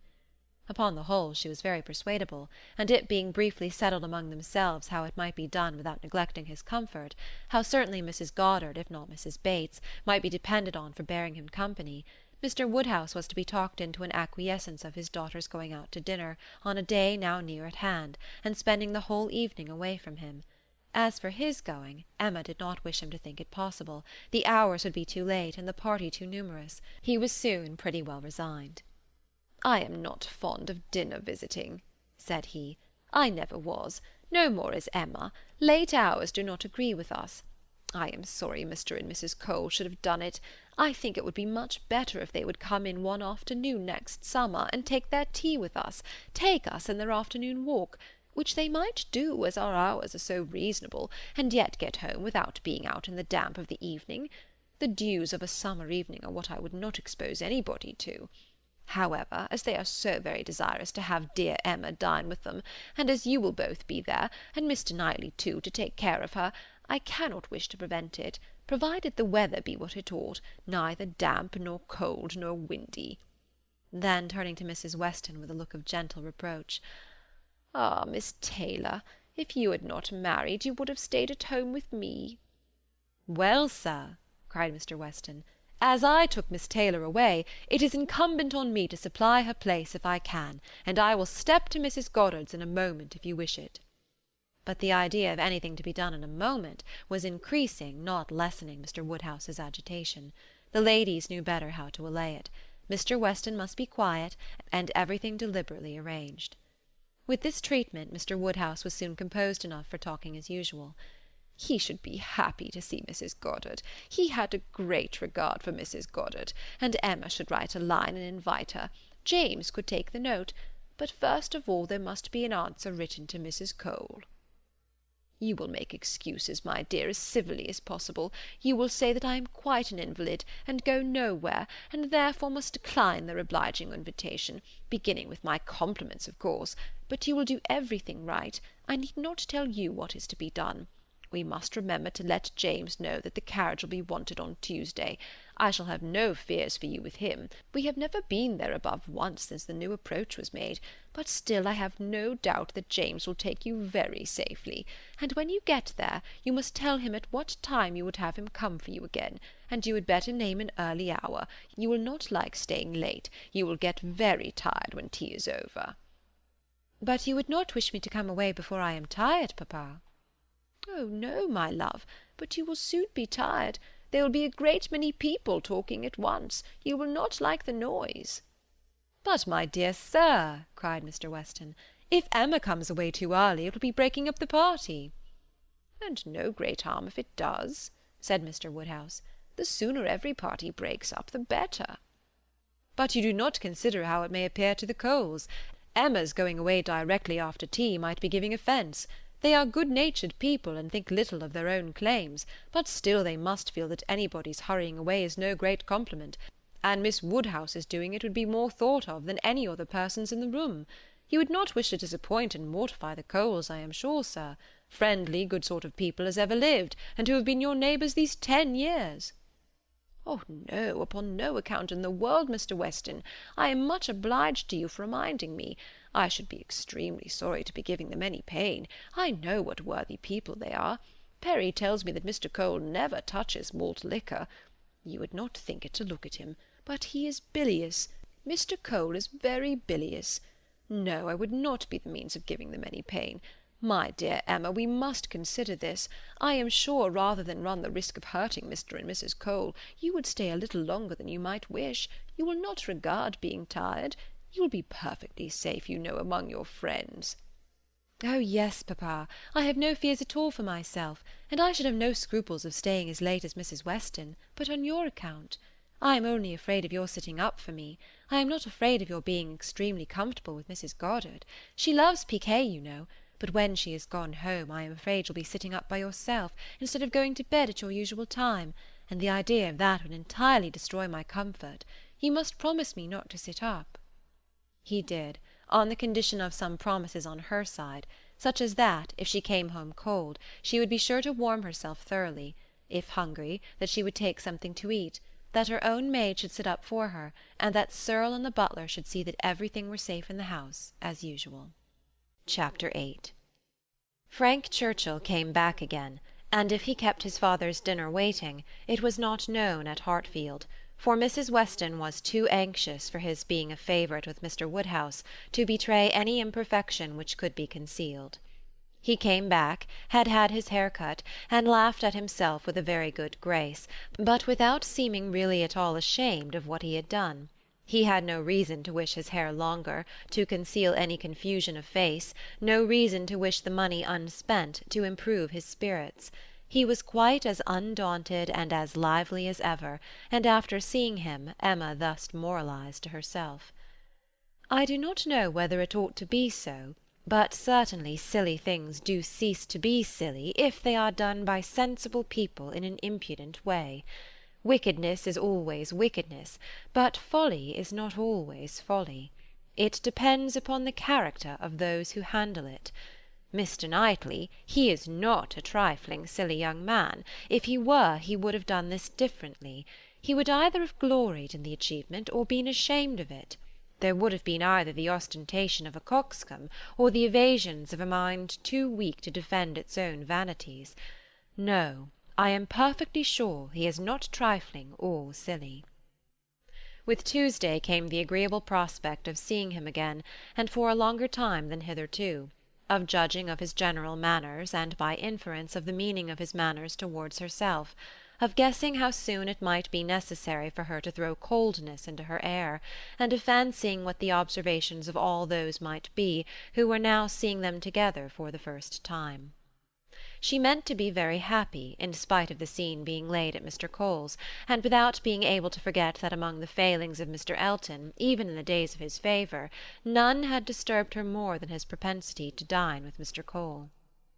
Her father's comfort was amply secured, Mrs. Bates as well as Mrs. Goddard being able to come, and her last pleasing duty before she left the house was to pay her respects to them as they sat together after dinner, and while her father was fondly noticing the beauty of her dress, to make the two ladies all the amends in her power by helping them to large slices of cake and full glasses of wine, for whatever unwilling self-denial his care of their constitution might have obliged them to practise during the meal. She had provided a plentiful dinner for them, she wished she could know that they had been allowed to eat it. She followed another carriage to Mr. Cole's door, and was pleased to see that it was Mr. Knightley's, for Mr. Knightley, keeping no horses, having little spare money and a great deal of health, activity, and independence, was too apt, in Emma's opinion, to get about as he could, and not use his carriage so often as became the owner of Donwell Abbey. She had an opportunity now of speaking her approbation while warm from her heart, for he stopped to hand her out. "This is coming as you should do," said she, "like a gentleman. I am quite glad to see you." He thanked her, observing, "How lucky that we should arrive at the same moment, for if we had met first in the drawing-room, I doubt whether you would have discerned me to be more of a gentleman than usual. You might not have distinguished how I came by my look or manner." "Yes, I should. I am sure I should. There is always a look of consciousness or bustle when people come in a way which they know to be beneath them. You think you carry it off very well, I dare say, but with you it is a sort of bravado, an air of affected unconcern. I always observe it whenever I meet you under those circumstances. Now you have nothing to try for. You are not at all afraid of being supposed ashamed. You are not striving to look taller than anybody else. Now I shall really be very happy to walk into the same room with you." "Nonsensical girl," was his reply, but not at all in anger. Emma had as much reason to be satisfied with the rest of the party as with Mr. Knightley. She was received with a cordial respect which could not but please, and given all the consequence she could wish for. When the Westons arrived, the kindest looks of love, the strongest of admiration, were for her, from both husband and wife. The son approached her with a cheerful eagerness which marked her as his peculiar object, and at dinner she found him seated by her, and, as she firmly believed, not without some dexterity on his side. The party was rather large, as it included one other family, a proper unobjectionable country family, whom the Coles had the advantage of naming among their acquaintance, and the male part of Mr. Cox's family, the lawyer of Highbury. The less worthy females were to come in the evening, with Miss Bates, Miss Fairfax, and Miss Smith, but already at dinner they were too numerous for any subject of conversation to be general, and while politics and Mr. Elton were talked over, Emma could fairly surrender all her attention to the pleasantness of her neighbour. The first remote sound to which she felt herself obliged to attend was the name of Jane Fairfax. Mrs. Cole seemed to be relating something of her that was expected to be very interesting. She listened, and found it well worth listening to. That very dear part of Emma, her fancy, received an amusing supply. Mrs. Cole was telling that she had been calling on Miss Bates, and as soon as she entered the room had been struck by the sight of a pianoforte, a very elegant-looking instrument, not a grand, but a large-sized square pianoforte, and the substance of the story, the end of all the dialogue, which, in short of surprise and inquiry, and congratulations on her side, and explanation on Miss Bates's, was that this pianoforte had arrived from Broadwood's the day before, to the great astonishment of both aunt and niece, entirely unexpected; that at first, by Miss Bates's account, Jane herself was quite at a loss, quite bewildered to think who could possibly have ordered it; but now they were both perfectly satisfied that it could be from only one quarter. Of course it must be from Colonel Campbell. "One can suppose nothing else," added Mrs. Cole, "and I was only surprised that there could ever have been a doubt. But Jane, it seems, had a letter from them very lately, and not a word was said about it. She knows their ways best, but I should not consider their silence as any reason for their not meaning to make the present. They might choose to surprise her." Mrs. Cole had many to agree with her. Everybody who spoke on the subject was equally convinced that it must come from Colonel Campbell, and equally rejoiced that such a present had been made, and there were enough ready to speak to allow Emma to think her own way, and still listen to Mrs. Cole. "I declare I do not know when I have heard anything that has given me more satisfaction. It has always hurt me that Jane Fairfax, who plays so delightfully, should not have an instrument. It seemed quite a shame, especially considering how many houses there are where fine instruments are absolutely thrown away. This is like giving ourselves a slap, to be sure, and it was but yesterday I was telling Mr. Cole I really was ashamed to look at our new grand pianoforte in the drawing-room, while I do not know one note from another, and our little girls, who are but just beginning, perhaps may never make anything of it. And there is poor Jane Fairfax, who is mistress of music, has not anything of the nature of an instrument, not even the pitifullest old spinet in the world to amuse herself with. I was saying this to Mr. Cole but yesterday, and he quite agreed with me, only he is so particularly fond of music that he could not help indulging himself in the purchase, hoping that some of our good neighbours might be so obliging occasionally to put it to better use than we can, and that really is the reason why the instrument was bought, or else I am sure we ought to be ashamed of it. We are in great hopes that Miss Woodhouse may be prevailed with to try it this evening." Miss Woodhouse made the proper acquiescence, and finding that nothing more was to be entrapped from any communication of Mrs. Cole's, turned to Frank Churchill. "Why do you smile?" said she. "Nay, why do you?" "Me? I suppose I smile for pleasure at Colonel Campbell's being so rich and so liberal. It is a handsome present." "Very." "I rather wonder that it was never made before." "Perhaps Miss Fairfax has never been staying here so long before." "Or that he did not give her the use of their own instrument, which must now be shut up in London, untouched by anybody." "That is a grand pianoforte, and he might think it too large for Mrs. Bates's house." "You may say what you choose, but your countenance testifies that your thoughts on this subject are very much like mine." "I do not know. I rather believe you are giving me more credit for acuteness than I deserve. I smile because you smile, and shall probably suspect whatever I find you suspect, but at present I do not see what there is to question. If Colonel Campbell is not the person, who can be?" "What do you say to Mrs. Dixon?" "Mrs. Dixon? Very true indeed. I had not thought of Mrs. Dixon. She must know, as well as her father, how acceptable an instrument would be, and perhaps the mode of it, the mystery, the surprise, is more like a young woman's scheme than an elderly man's. It is Mrs. Dixon, I dare say.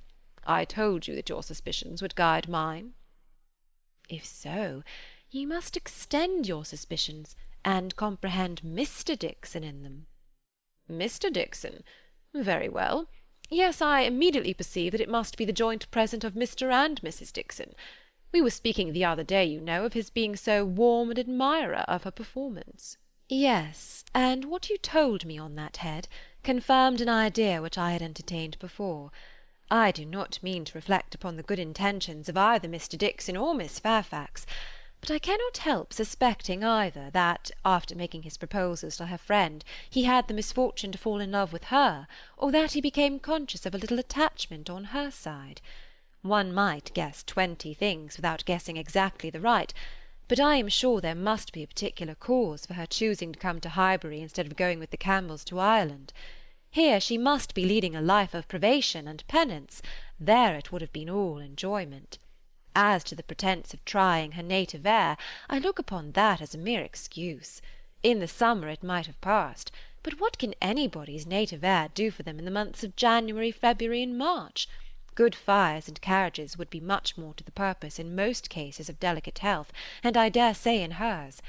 I do not require you to adopt all my suspicions, though you make so noble a profession of doing it, but I honestly tell you what they are." "And upon my word, they have an air of great probability. Mr. Dixon's preference of her music to her friends I can answer for being very decided." "And then he saved her life. Did you ever hear of that? A water party, and by some accident she was falling overboard. He caught her." "He did. I was there, one of the party." "Were you really? Well, but you observed nothing, of course, for it seems to be a new idea to you. If I had been there, I think I should have rather made some discoveries." "I dare say you would, But I, simple I, saw nothing but the fact that Miss Fairfax was very nearly dashed from the vessel, and that Mr. Dixon caught her. It was the work of a moment. And though the consequent shock and alarm was very great and much more durable, indeed I believe it was half an hour before any of us were comfortable again, yet that was too general a sensation for anything of peculiar anxiety to be observable. I do not mean to say, however, that you might not have made discoveries." The conversation was here interrupted. They were called on to share in the awkwardness of a rather long interval between the courses, and obliged to be as formal and as orderly as the others.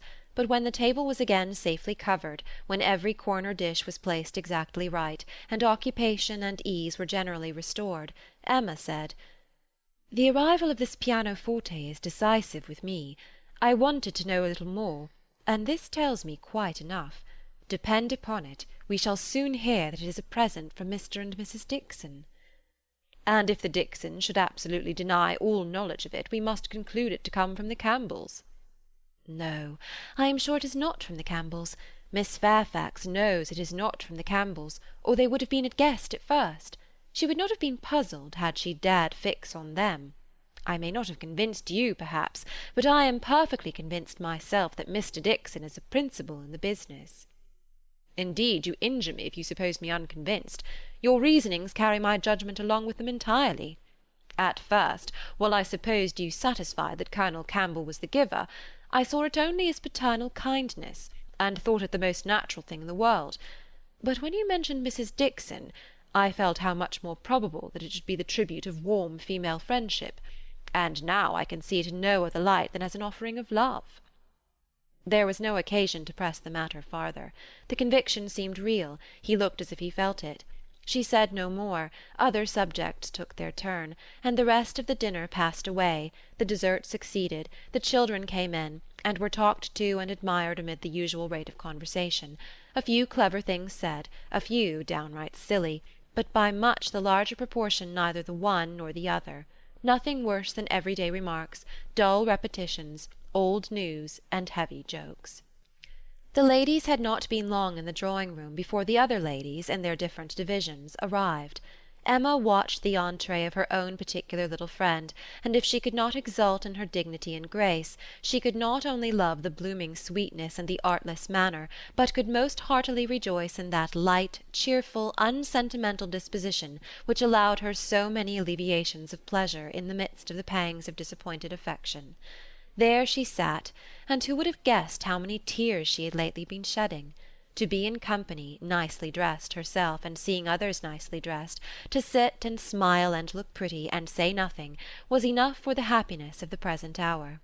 Jane Fairfax did look and move superior, but Emma suspected she might have been glad to change feelings with Harriet, very glad to have purchased the mortification of having loved, yes, of having loved even Mr. Elton in vain, by the surrender of all the dangerous pleasure of knowing herself beloved by the husband of her friend. In so large a party it was not necessary that Emma should approach her. She did not wish to speak of the pianoforte, she felt too much in the secret herself to think the appearance of curiosity or interest fair, and therefore purposely kept at a distance. But by the others the subject was almost immediately introduced, and she saw the blush of consciousness with which congratulations were received, the blush of guilt which accompanied the name of "my excellent friend Colonel Campbell." Mrs. Weston, kind-hearted and musical, was particularly interested by the circumstance, and Emma could not help being amused at her perseverance in dwelling on the subject, and having so much to ask and to say as to tone, touch, and pedal, wholly unsuspicious of that wish of saying as little about it as possible, which she plainly read in the fair heroine's countenance. They were soon joined by some of the gentlemen, and the very first of the early was Frank Churchill.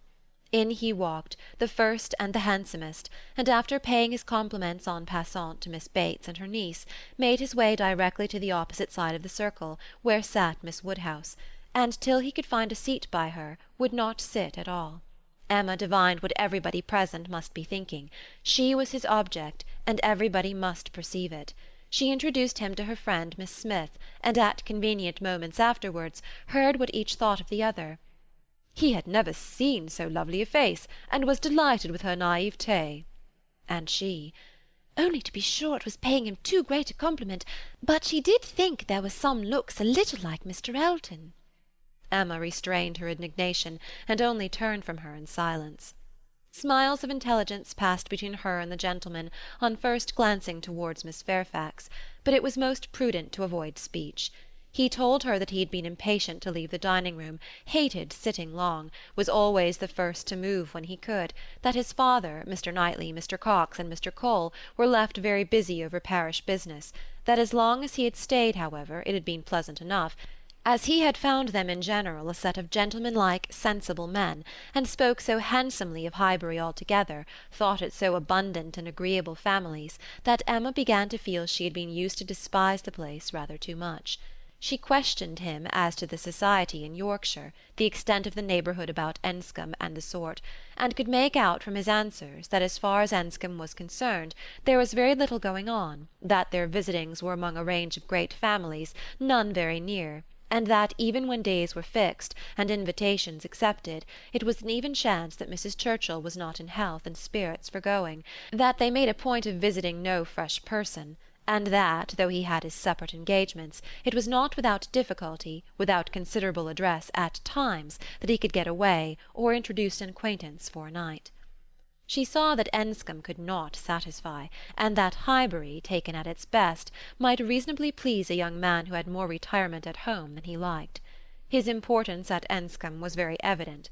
He did not boast, but it naturally betrayed itself, that he had persuaded his aunt where his uncle could do nothing, and on her laughing and noticing it, he owned that he believed, excepting one or two points, he could with time persuade her to anything. One of those points on which his influence failed he then mentioned. He had wanted very much to go abroad, had been very eager indeed to be allowed to travel, but she would not hear of it. This had happened the year before. Now, he said, he was beginning to have no longer the same wish. The unpersuadable point, which he did not mention, Emma guessed to be good behaviour to his father. "I have made a most wretched discovery," said he, after a short pause. "I have been here a week to-morrow, half my time. I never knew days fly so fast.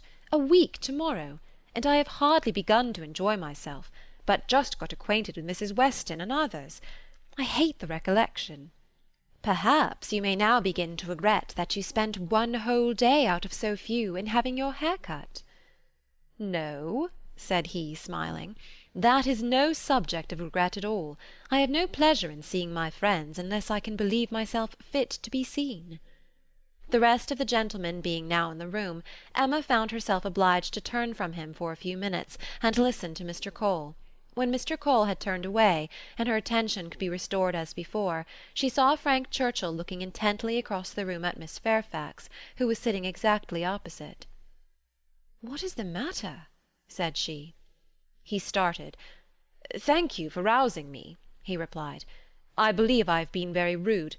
But really Miss Fairfax has done her hair in so odd a way, so very odd a way, that I cannot keep my eyes from her.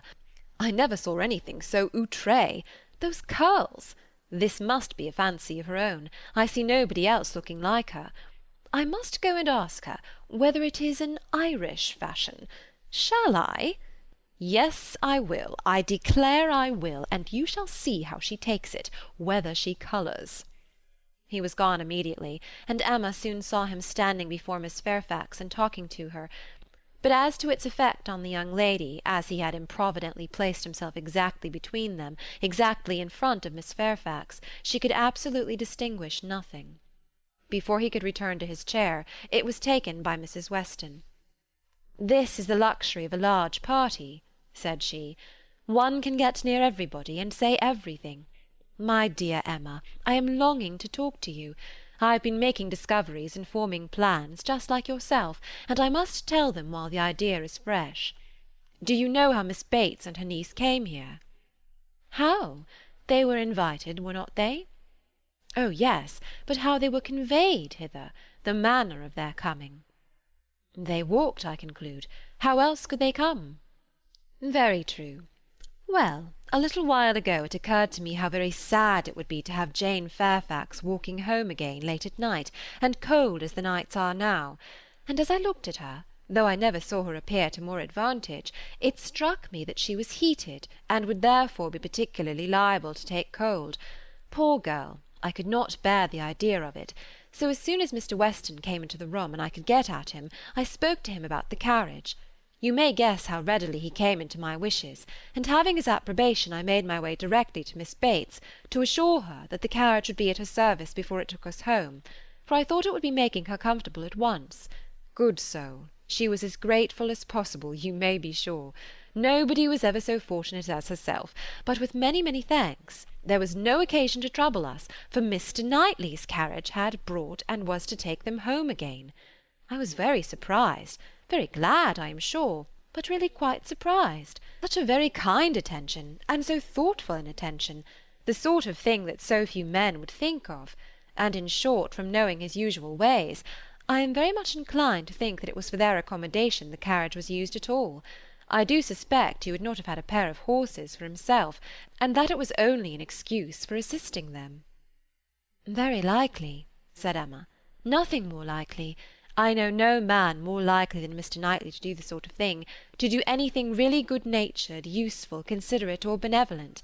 He is not a gallant man, but he is a very humane one, and this, considering Jane Fairfax's ill health, would appear a case of humanity to him.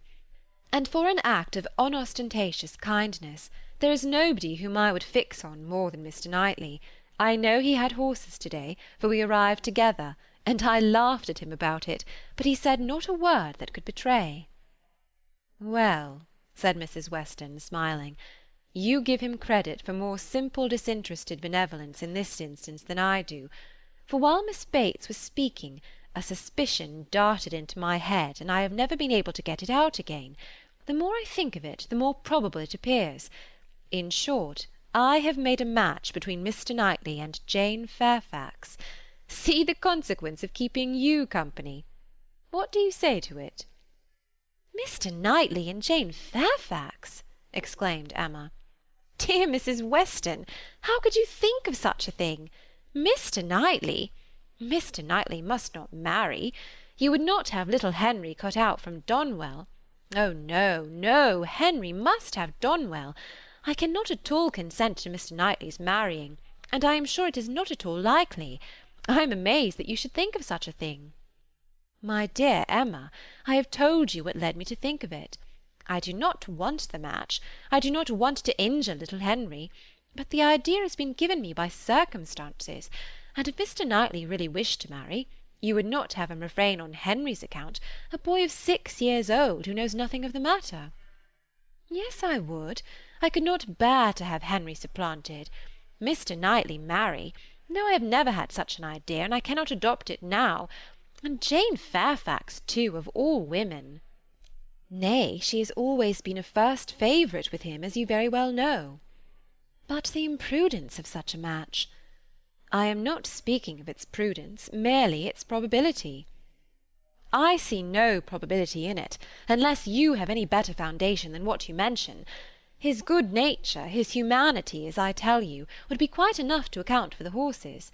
He has a great regard for the Bateses, you know, independent of Jane Fairfax, and is always glad to show them attention. My dear Mrs. Weston, do not take to matchmaking. You do it very ill. Jane Fairfax, mistress of the Abbey! Oh, no, no, every feeling revolts. For his own sake I would not have him do so mad a thing. Imprudent, if you please, but not mad. Excepting inequality of fortune, and perhaps a little disparity of age, I can see nothing unsuitable. But Mr. Knightley does not want to marry. I am sure he has not the least idea of it. Do not put it into his head. Why should he marry? He is as happy as possible by himself, with his farm, and his sheep, and his library, and all the parish to manage, and he is extremely fond of his brother's children. He has no occasion to marry, either to fill up his time or his heart. My dear Emma, as long as he thinks so, it is so. But if he really loves Jane Fairfax— Nonsense! He does not care about Jane Fairfax. In the way of love, I am sure he does not. He would do any good to her or her family, but— Well, said Mrs. Weston, laughing, perhaps the greatest good he could do them would be to give Jane such a respectable home. If it would be good to her, I am sure it would be evil to himself, a very shameful and degrading connection. How would he bear to have Miss Bates belonging to him?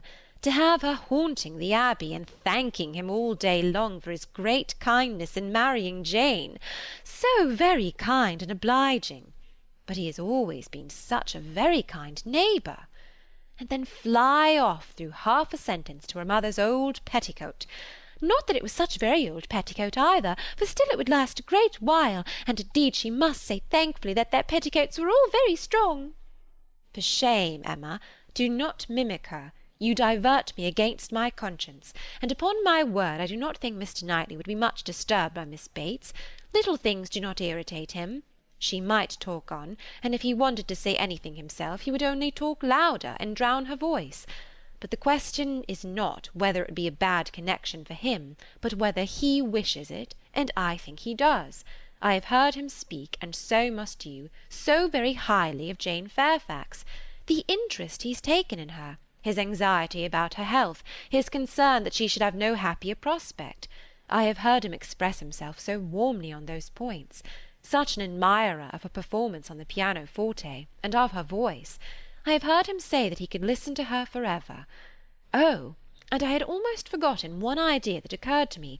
This pianoforte that has been sent here by somebody, though we have all been so well satisfied to consider it a present from the Campbells, may it not be from Mr. Knightley? I cannot help suspecting him. I think he is just the person to do it, even without being in love. Then it can be no argument to prove that he is in love. But I do not think it is at all a likely thing for him to do. Mr. Knightley does nothing mysteriously. I have heard him lamenting her having no instrument repeatedly, oftener than I should suppose such a circumstance would, in the common course of things, occur to him. Very well, and if he had intended to give her one, he would have told her so. There might be scruples of delicacy, my dear Emma. I have a very strong notion that it comes from him. I am sure he was particularly silent when Mrs. Cole told us of it at dinner. You take up an idea, Mrs. Weston, and run away with it, as you have many a time reproached me with doing. I see no sign of attachment. I believe nothing of the pianoforte, and proof shall only convince me that Mr. Knightley has any thought of marrying Jane Fairfax. They combated the point some time longer in the same way, Emma rather gaining ground over the mind of her friend, for Mrs. Weston was the most used of the two to yield, till a little bustle in the room showed them that tea was over, and the instrument in preparation, and at the same moment Mr. Cole approaching to entreat Miss Woodhouse would do them the honour of trying it. Frank Churchill, of whom, in the eagerness of her conversation with Mrs. Weston, she had been seeing nothing, except that he had found a seat by Miss Fairfax, followed Mr. Cole to add his very pressing entreaties, and as in every respect it suited Emma best to lead, she gave a very proper compliance. She knew the limitations of her own powers too well to attempt more than she could perform with credit. She wanted neither taste nor spirit in the little things which are generally acceptable, and could accompany her own voice well. One accompaniment to her song took her agreeably by surprise, a second, slightly but correctly taken by Frank Churchill. Her pardon was duly begged at the close of the song, and everything usual followed. He was accused of having a delightful voice, and a perfect knowledge of music, which was properly denied, and that he knew nothing of the matter, and had no voice at all, roundly asserted. They sang together once more, and Emma would then resign her place to Miss Fairfax, whose performance, both vocal and instrumental, she never could attempt to conceal from herself, was infinitely superior to her own. With mixed feelings she seated herself at a little distance from the numbers round the instrument to listen. Frank Churchill sang again. They had sung together once or twice, it appeared, at Weymouth. But the sight of Mr. Knightley among the most attentive soon drew away half Emma's mind, and she fell into a train of thinking on the subject of Mrs. Weston's suspicions, to which the sweet sounds of the united voices gave only momentary interruptions. Her objections to Mr. Knightley's marrying did not in the least subside. She could see nothing but evil in it. It would be a great disappointment to Mr. John Knightley, consequently to Isabella, a real injury to the children, a most mortifying change, and material loss to them all, a very great deduction from her father's daily comfort, and as to herself, she could not at all endure the idea of Jane Fairfax at Donwell Abbey, a Mrs. Knightley for them all to give way to. No, Mr. Knightley must never marry. Little Henry must remain the heir of Donwell. Presently Mr. Knightley looked back and came and sat down by her. They talked at first only of the performance. His admiration certainly was very warm, yet she thought but for Mrs. Weston it would not have struck her. As a sort of touchstone, however, she began to speak of his kindness in conveying the aunt and niece, and though his answer was in the spirit of cutting the matter short, she believed it to indicate only his disinclination to dwell on any kindness of his own. "I often feel concern," said she, "that I dare not make our carriage more useful on such occasions. It is not that I am without the wish, but you know how impossible my father would deem it that James should put to for such a purpose." "Quite out of the question, quite out of the question," he replied. "But you must often wish it, I am sure." And he smiled with such seeming pleasure at the conviction that she must proceed another step. "This present from the Campbells," said she, "this pianoforte is very kindly given." "Yes," he replied, and without the smallest apparent embarrassment, "but they would have done better had they given her notice of it. Surprises are foolish things. The pleasure is not enhanced, and the inconvenience is often inconsiderable. I should have expected better judgment in Colonel Campbell." From that moment Emma could have taken her oath that Mr. Knightley had had no concern in giving the instrument. But whether he were entirely free from peculiar attachment, whether there were no actual preference, remained a little longer doubtful. Toward the end of Jane's second song her voice grew thick. "That will do," said he when it was finished, thinking aloud. "You have sung quite enough for one evening. Now be quiet." Another song, however, was soon begged for. One more! They would not fatigue Miss Fairfax on any account, and would only ask for one more. And Frank Churchill was heard to say, "I think you could manage this without effort. The first part is so very trifling. The strength of the song falls on the second." Mr. Knightley grew angry. "That fellow," said he indignantly, "thinks of nothing but showing off his own voice. This must not be." And touching Miss Bates, who at that moment passed near, "Miss Bates, are you mad to let your niece sing herself hoarse in this manner? Go and interfere. They have no mercy on her." Miss Bates, in her real anxiety for Jane, could hardly stay even to be grateful, before she stepped forward and put an end to all farther singing.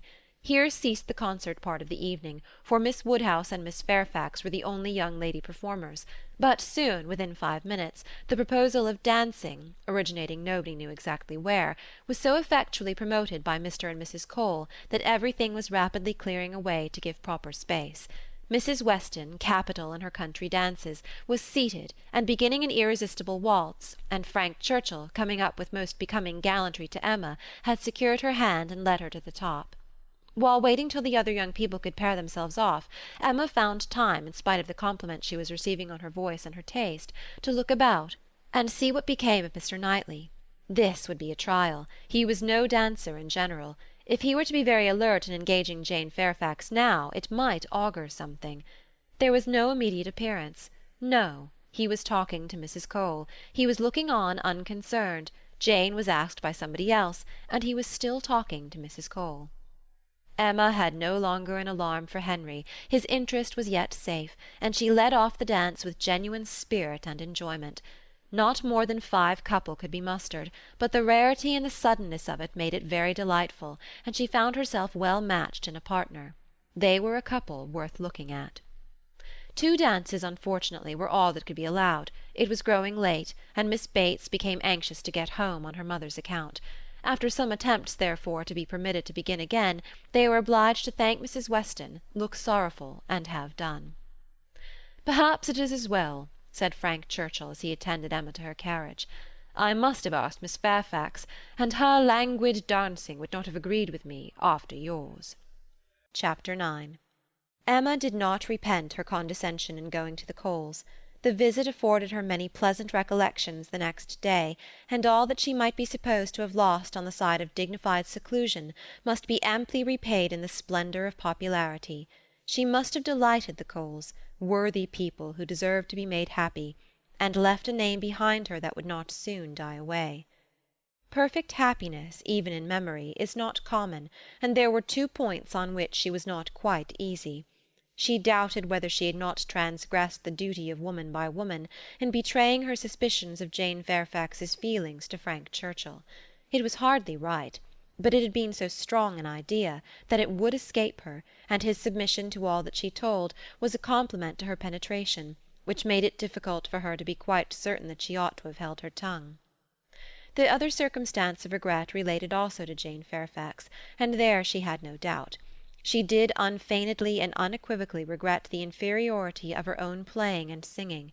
She did most heartily grieve over the idleness of her childhood, and sat down and practised vigorously an hour and a half. She was then interrupted by Harriet's coming in, and if Harriet's praise could have satisfied her, she might soon have been comforted. "Oh, if I could but play as well as you and Miss Fairfax!" "Don't class us together, Harriet. My playing is no more like hers than a lamp is like sunshine." "Oh dear, I think you play the best of the two. I think you play quite as well as she does. I am sure I'd much rather hear you. Everybody last night said how well you played." "Those who knew anything about it must have felt the difference. The truth is, Harriet, that my playing is just good enough to be praised, but Jane Fairfax's is much beyond it." "Well, I shall always think that you play quite as well as she does, or that if there is any difference nobody would ever find it out. Mr. Cole said how much taste you had, and Mr. Frank Churchill talked a great deal about your taste, and that he valued taste much more than execution." "Ah, but Jane Fairfax has them both, Harriet." "Are you sure? I saw she had execution, but I did not know she had any taste. Nobody talked about it. And I hate Italian singing. There is no understanding a word of it. Besides, if she does play so very well, you know it is no more than she is obliged to do, because she will have to teach. The Coaxes were wondering last night whether she would get into any great family. How did you think the Coaxes looked?" "Just as they always do, very vulgar." "They told me something," said Harriet rather hesitatingly, "but it is nothing of any consequence." Emma was obliged to ask what they had told her, though fearful of its producing Mr. Elton. "They told me that Mr. Martin dined with them last Saturday." "Oh?" "He came to their father upon some business, and he asked him to stay to dinner." "Oh!" "They talked a great deal about him, especially Anne Cox. I do not know what she meant, but she asked me if I thought I should go and stay there again next summer." She meant to be impertinently curious, just as such an Anne Cox should be. "She said he was very agreeable the day he dined there. He sat by her at dinner. Miss Nash thinks either of the Coxes would be very glad to marry him." "Very likely. I think they are, without exception, the most vulgar girls in Highbury." Harriet had business at Ford's. Emma thought it most prudent to go with her. Another accidental meeting with the Martins was possible, and in her present state would be dangerous. Harriet, tempted by everything and swayed by half a word, was always very long at a purchase, and while she was still hanging over muslins and changing her mind, Emma went to the door for amusement. Much could not be hoped from the traffic of even the busiest part of Highbury. Mr. Perry walking hastily by, Mr. William Cox letting himself in at the office door, Mr. Cole's carriage horses returning from exercise, or a stray letter-boy on an obstinate mule, were the liveliest objects she could presume to expect, and when her eyes fell only on the butcher with his tray, a tidy old woman travelling homewards from shop with her full basket, two curs quarrelling over a dirty bone, and a string of dawdling children round the baker's little bow window eyeing the gingerbread, she knew she had no reason to complain, and was amused enough, quite enough still to stand at the door. A mind lively and at ease can do with seeing nothing, and can see nothing that does not answer. She looked down the Randalls road. The scene enlarged. Two persons appeared. Mrs. Weston and her son-in-law. They were walking into Highbury, to Hartfield, of course. They were stopping, however, in the first place at Mrs. Bates's, whose house was a little nearer Randalls than Ford's, and had all but knocked when Emma caught their eye. Immediately they crossed the road and came forward to her, and the agreeableness of yesterday's engagement seemed to give fresh pleasure to the present meeting. Mrs. Weston informed her that she was going to call on the Bateses, in order to hear the new instrument. "For my companion tells me," said she, "that I absolutely promised Miss Bates last night that I would come this morning. I was not aware of it myself. I did not know that I had fixed a day, but as he says I did, I am going now." "And while Mrs. Weston pays her visit, I may be allowed, I hope," said Frank Churchill, "to join your party and wait for her at Hartfield, if you are going home." Mrs. Weston was disappointed. "I thought you meant to go with me. They would be very much pleased." Me? I should be quite in the way. But perhaps I may be equally in the way here. Miss Woodhouse looks as if she did not want me. My aunt always sends me off when she is shopping. She says I fidget her to death, and Miss Woodhouse looks as if she could almost say the same. What am I to do?" "I am here on no business of my own," said Emma. "I am only waiting for my friend. She will probably have soon done, and then we shall go home. But you had better go with Mrs. Weston and hear the instrument." "Well, if you advise it. But," with a smile, "if Colonel Campbell should have employed a careless friend, and if it should prove to have an indifferent tone, what shall I say? I shall be no support to Mrs. Weston. She might do very well by herself. A disagreeable truth would be palatable through her lips, but I am the wretchedest being in the world at a civil falsehood." "I do not believe any such thing," replied Emma. "I am persuaded that you can be as insincere as your neighbours when it is necessary, but there is no reason to suppose the instrument is indifferent. Quite otherwise, indeed, if I understood Miss Fairfax's opinion last night." "Do come with me," said Mrs. Weston, "if it be not very disagreeable to you. It need not detain us long. We will go to Hartfield afterwards. We will follow them to Hartfield. I really wish you to call with me. It will be felt so great an attention, and I always thought you meant it." He could say no more, and with the hope of Hartfield to reward him, returned with Mrs. Weston to Mrs. Bates's door. Emma watched them in, and then joined Harriet at the interesting counter, trying with all the force of her own mind to convince her that if she wanted plain muslin it was of no use to look at figured, and that a blue ribbon, be it ever so beautiful, would still never match her yellow pattern. At last it was all settled, even to the destination of the parcel. "Should I send it to Mrs. Goddard's, ma'am?" asked Mrs. Ford. Yes, to Mrs. Goddard's. Only my pattern gown is at Hartfield. No, you shall send it to Hartfield if you please. But then Mrs. Goddard will want to see it, and I could take the pattern gown home any day. But I shall want the ribbon directly, so it had better go to Hartfield, at least the ribbon. You could make it into 2 parcels, Mrs. Ford, could not you?" "It is not worth while, Harriet, to give Mrs. Ford the trouble of 2 parcels." "No more it is." "No trouble in the world, ma'am," said the obliging Mrs. Ford. "Oh, but indeed, I would much rather have it only in one. Then, if you please, you shall send it all to Mrs. Goddard's. I do not know. No, I think, Miss Woodhouse, I may just as well have it sent to Hartfield, and take it home with me at night. What do you advise?" "That you do not give another half-second to the subject. To Hartfield, if you please, Mrs. Ford." "Ay, that will be much the best," said Harriet, quite satisfied. "I should not at all like it to have it sent to Mrs. Goddard's."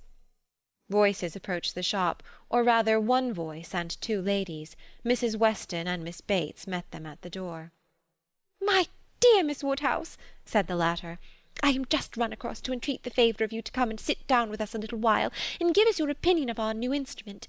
You and Miss Smith. How do you do, Miss Smith? Very well, I thank you, and I begged Mrs. Weston to come with me, that I might be sure of succeeding."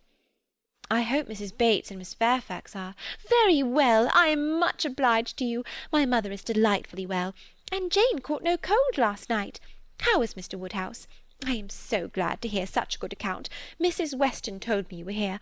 Oh, then, I said, I must run across. I am sure Miss Woodhouse will allow me just to run across and entreat her to come in. My mother will be so very happy to see her. And now we are such a nice party, she cannot refuse. Ay, pray do, said Mr. Frank Churchill. Miss Woodhouse's opinion of the instrument will be worth having. But, said I shall be more sure of succeeding if one of you will go with me. Oh, said he, wait half a minute till I have finished my job. For would you believe it, Miss Woodhouse, there he is in the most obliging manner in the world, fastening the rivet of my mother's spectacles. The rivet came out, you know, this morning. So very obliging. For my mother had no use of her spectacles, could not put them on. And by the by, everybody ought to have 2 pair of spectacles. They should indeed. Jane said so. I meant to take them over to John Saunders the first thing I did, but something or other hindered me all the morning. First one thing, then another. There is no saying what, you know. At one time Patty came to say she thought the kitchen chimney wanted sweeping. Oh, said I, Patty, do not come with your bad news to me. Here is the rivet of your mistress's spectacles out. Then the baked apples came home. Mrs. Wallis sent them by her boy. They are extremely civil and obliging to us, the Wallises, always. I have heard some people say that Mrs. Wallis can be uncivil and give a very rude answer, but we have never known anything but the greatest attention from them. And it cannot be for the value of our custom now, for what is our consumption of bread, you know? Only 3 of us, besides dear Jane at present, and she really eats nothing. Makes such a shocking breakfast, you would be quite frightened if you saw it. I dare not let my mother know how little she eats, so I say one thing and then I say another, and it passes off.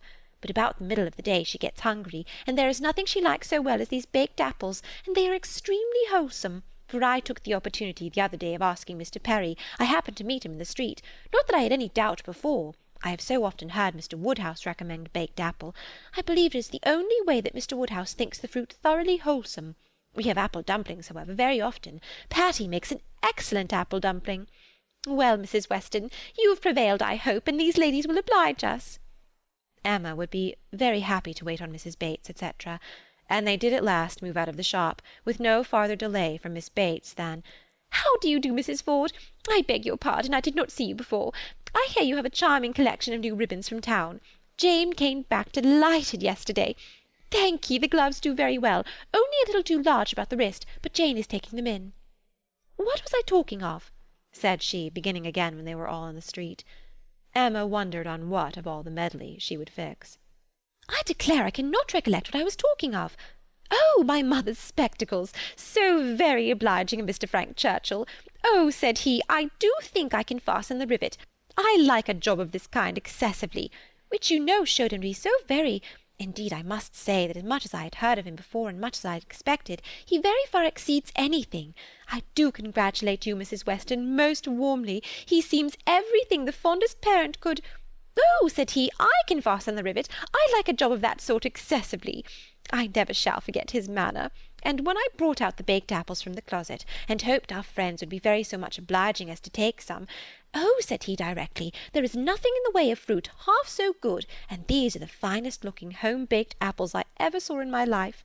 That, you know, was so very— And I am sure by his manner it was no compliment. Indeed, they are very delightful apples, and Mrs. Wallis does them full justice, only we do not have them baked more than twice, and Mr. Woodhouse made us promise to have them done 3 times. But Miss Woodhouse will be so good as not to mention it. The apples themselves are the very finest sort for baking, beyond a doubt. All from Donwell, some of Mr. Knightley's most liberal supply. He sends us a sack every year, and certainly there never was such a keeping apple anywhere as one of his trees. I believe there is 2 of them. My mother says the orchard was always famous in her younger days, but I was really quite shocked the other day, for Mr. Knightley called one morning, and Jane was eating these apples, and we talked about them and said how much she enjoyed them, and he asked whether we were not got to the end of our stock. "I am sure you must be," said he, "and I will send you another supply, for I have a great many more than I can ever use. William Larkins let me keep a larger quantity than usual this year. I will send you some more before they get good for nothing." So I begged he would not, for really, as to ours being gone, I could not absolutely say that we had a great many left. It was but 1/2 indeed, but they should be all kept for Jane, and I could not at all bear that he should be sending us more, so liberal as he has been already, and Jane said the same. And when he was gone, she almost quarrelled with me. No, I should not say quarrelled, for we never had a quarrel in our lives, but she was quite distressed that I had owned the apples were so nearly gone. She wished I had made him believe we had a great many left. "Oh," said I, "my dear, I did say as much as I could." However, the very same evening William Larkins came over with a large basket of apples, the same sort of apples, a bushel at least, and I was very much obliged, and went down and spoke to William Larkins, and said everything, as you may suppose. William Larkins is such an old acquaintance. I am always glad to see him. But, however, I found afterwards from Patty that William said it was all the apples of that sort his master had. He had brought them all, and now his master had not one left to bake or boil. William did not seem to mind it himself, he was so pleased to think his master had sold so many, for William, you know, thinks more of his master's profit than anything, but Mrs. Hodges, he said, was quite displeased at their being all sent away. She could not bear that her master should not be able to have another apple tart this spring. He told Patty this, but bid her not mind it, and be sure not to say anything to us about it, for Mrs. Hodges would be cross sometimes, and as long as so very many sacks were sold, it did not signify who ate the remainder. And so Patty told me, and I was excessively shocked indeed. I would not have Mr. Knightley know anything about it for the world. He would be so very— I wanted to keep it from Jane's knowledge, but unluckily I had mentioned it before I was aware. Miss Bates had just done as Patty opened the door, and her visitors walked upstairs without having any regular narration to attend to, pursued only by the sounds of her desultory goodwill. "Pray take care, Mrs. Weston, there is a step at the turning. Pray take care, Miss Woodhouse, ours is rather a dark staircase, rather darker and narrower than one could wish. Miss Smith, pray take care. Miss Woodhouse, I am quite concerned. I am sure you hit your foot. Miss Smith, the step at the turning." Chapter 10. The appearance of the little sitting-room as they entered was tranquillity itself. Mrs. Bates, deprived of her usual employment, slumbering on one side of the fire; Frank Churchill at a table near her, most deedily occupied about her spectacles, and Jane Fairfax standing with her back to them, intent on her pianoforte. Busy as he was, however, the young man was yet able to show a most happy countenance on seeing Emma again. "This is a pleasure," said he, in rather a low voice, "coming at least 10 minutes earlier than I had calculated. You find me trying to be useful. Tell me if you think I shall succeed." "What?" said Mrs. Weston. "Have not you finished it yet? You would not earn a very good livelihood as a working silversmith at this rate." "I have not been working uninterruptedly," he replied. "I have been assisting Miss Fairfax in trying to make her instrument stand steadily. It was not quite firm. An unevenness in the floor, I believe. You see we have been wedging one leg with paper. This was very kind of you to be persuaded to come. I was almost afraid you would be hurrying home." He contrived that she should be seated by him, and was sufficiently employed in looking out the best baked apple for her, and trying to make her help or advise him in his work, till Jane Fairfax was quite ready to sit down to the pianoforte again. That she was not immediately ready, Emma did suspect to arise from the state of her nerves. She had not yet possessed the instrument long enough to touch it without emotion. She must reason herself into the power of performance, and Emma could not but pity such feelings, whatever their origin, and could not but resolve never to expose them to her neighbour again. At last Jane began, and though the first bars were feebly given, the powers of the instrument were gradually done full justice to. Mrs. Weston had been delighted before, and was delighted again. Emma joined her in all her praise, and the pianoforte, with every proper discrimination, was pronounced to be altogether of the highest promise. "Whoever Colonel Campbell might employ," said Frank Churchill with a smile at Emma, "the person has not chosen ill. I heard a good deal of Colonel Campbell's taste in Weymouth, and the softness of the upper notes I am sure is exactly what he and all that party would particularly prize. I dare say, Miss Fairfax, that he either gave his friend very minute directions, or wrote to Broadwood himself. Do not you think so?" Jane did not look round. She was not obliged to hear. Mrs. Weston had been speaking to her at the same moment. "It is not fair," said Emma in a whisper. "Mine was a random guess. Do not distress her." He shook his head with a smile, and looked as if he had very little doubt and very little mercy. Soon afterwards he began again. "How much your friends in Ireland must be enjoying your pleasure on this occasion, Miss Fairfax. I dare say they often think of you, and wonder which will be the day, the precise day of the instrument's coming to hand. Do you imagine Colonel Campbell knows the business to be going forward just at this time? Do you imagine it to be the consequence of an immediate commission from him, or that he may have sent only a general direction, an order indefinite as to time, to depend upon contingencies and conveniences?" He paused. She could not but hear. She could not avoid answering. "Till I have a letter from Colonel Campbell," said she in a voice of forced calmness, "I can imagine nothing with any confidence. It must be all conjecture." "Conjecture? Ay, sometimes one conjectures right, and sometimes one conjectures wrong. I wish I could conjecture how soon I shall make this rivet quite firm.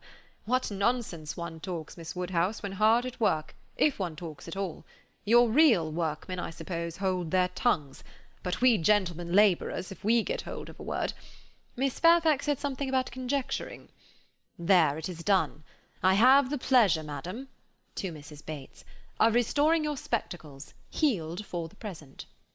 He was very warmly thanked by both mother and daughter. To escape a little from the latter, he went to the pianoforte, and begged Miss Fairfax, who was still sitting at it, to play something more. "If you are very kind," said he, "it will be one of the waltzes we danced last night. Let me live them over again. You did not enjoy them as I did. You appeared tired the whole time. I believe you were glad we danced no longer, but I would have given worlds, all the worlds one ever has to give, for another half-hour. She played. What felicity it is to hear a tune again which has made one happy! If I mistake not, that was danced at Weymouth. She looked up at him for a moment, coloured deeply, and played something else. He took some music from a chair near the pianoforte, and turning to Emma, said, "Here is something quite new to me. Do you know it? Kramer. And here are a new set of Irish melodies. That, from such a quarter, one might expect. This was all sent with the instrument. Very thoughtful of Colonel Campbell, was it not? He knew Miss Fairfax could have no music here. I honour that part of the attention particularly.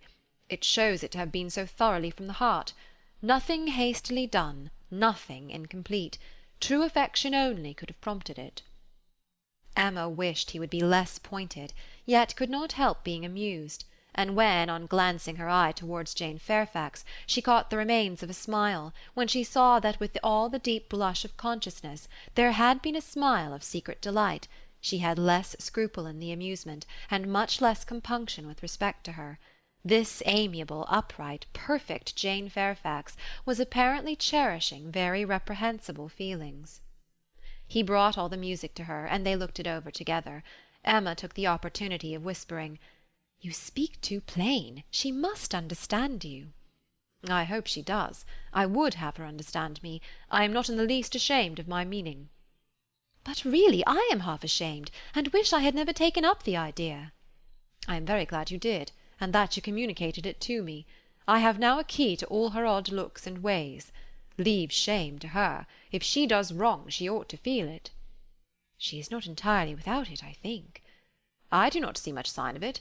She is playing Robin Adair at this moment, his favourite." Shortly afterwards Miss Bates, passing near the window, descried Mr. Knightley on horseback not far off. "Mr. Knightley, I declare! I must speak to him if possible, just to thank him. I will not open the window here, it will give you all cold, but I can go into my mother's room, you know.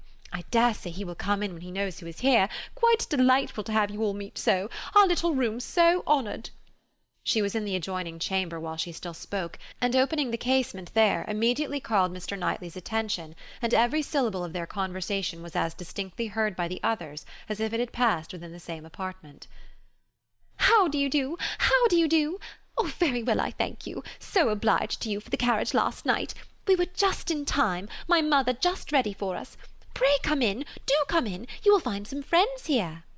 So began Miss Bates, and Mr. Knightley seemed determined to be heard in his turn, for most resolutely and commandingly did he say, "How is your niece, Miss Bates? I want to inquire after you all, but particularly your niece. How is Miss Fairfax? I hope she caught no cold last night. How is she to-day? Tell me how Miss Fairfax is." And Miss Bates was obliged to give a direct answer before he would hear her in anything else. The listeners were amused, and Mrs. Weston gave Emma a look of particular meaning, but Emma still shook her head in steady scepticism. "So obliged to you, so very much obliged to you for the carriage," resumed Miss Bates. He cut her short with, "I am going to Kingston. Can I do anything for you?" "Oh, dear, Kingston, are you? Mrs. Cole was saying the other day she wanted something from Kingston." "Mrs. Cole has servants to send. Can I do anything for you?" "No, I thank you. But do come in. Who do you think is here? Miss Woodhouse and Miss Smith, so kind as to call to hear the new pianoforte. Do put up your horse at the Crown and come in." "Well," said he in a deliberating manner, "for 5 minutes, perhaps." "And here is Mrs. Weston and Frank Churchill too. Quite delightful, so many friends." "No, not now, I thank you. I could not stay 2 minutes. I must get on to Kingston as fast as I can." "Oh, do come in. They will be so very happy to see you." "No, no, your room is full enough. I will call another day and hear the pianoforte." "Well, I am so sorry. Oh, Mr. Knightley, what a delightful party last night, and how extremely pleasant. Did you ever see such dancing? Was not it delightful? Miss Woodhouse and Mr. Frank Churchill, I never saw anything equal to it." "Oh, very delightful indeed. I can say nothing less, for I suppose Miss Woodhouse and Mr. Frank Churchill are hearing everything that passes. And," raising his voice still more, I do not see why Miss Fairfax should not be mentioned too. I think Miss Fairfax dances very well, and Mrs. Weston is the very best country dance player without exception in England. Now, if your friends have any gratitude, they will say something pretty loud about you and me in return, but I cannot stay to hear it." "Oh, Mr. Knightley, one moment more, something of consequence. So shocked! Jane and I are both so shocked about the apples." "What is the matter now?" "To think of your sending us all your store apples. You said you had a great many, and now you have not one left. We really are so shocked. Mrs. Hodges may well be angry. William Larkins mentioned it here. You should not have done it, indeed you should not. Ah, he is off. He never can bear to be thanked. But I thought he would have stayed now, and it would have been a pity not to have mentioned. Well," returning to the room, "I have not been able to succeed. Mr. Knightley cannot stop. He is going to Kingston. He asked me if he could do anything." "Yes," said Jane. "We heard his kind offers. We heard everything." "Oh, yes, my dear, I dare say you might, because you know the door was open and the window was open, and Mr. Knightley spoke loud. You must have heard everything, to be sure. 'Can I do anything for you at Kingston?' said he, so I just mentioned. Oh, Miss Woodhouse, must you be going? You seem but just come. So very obliging of you." Emma found it really time to be at home. The visit had already lasted long, and on examining watches so much of the morning was perceived to be gone that Mrs. Weston and her companion, taking leave also, could allow themselves only to walk with the two young ladies to Hartfield gates before they set off for Randalls. Chapter 11. It may be possible to do without dancing entirely. Instances have been known of young people passing many, many months successively without being at any ball of any description, and no material injury accrue either to body or mind. But when a beginning is made, when the felicities of rapid motion have once been, though slightly, felt, it must be a very heavy set that does not ask for more. Frank Churchill had danced once at Highbury, and longed to dance again, and the last half-hour of an evening which Mr. Woodhouse was persuaded to spend with his daughter at Randalls was passed by the two young people in schemes on the subject. Frank's was the first idea, and his the greatest zeal in pursuing it, for the lady was the best judge of the difficulties, and the most solicitous for accommodation and appearance.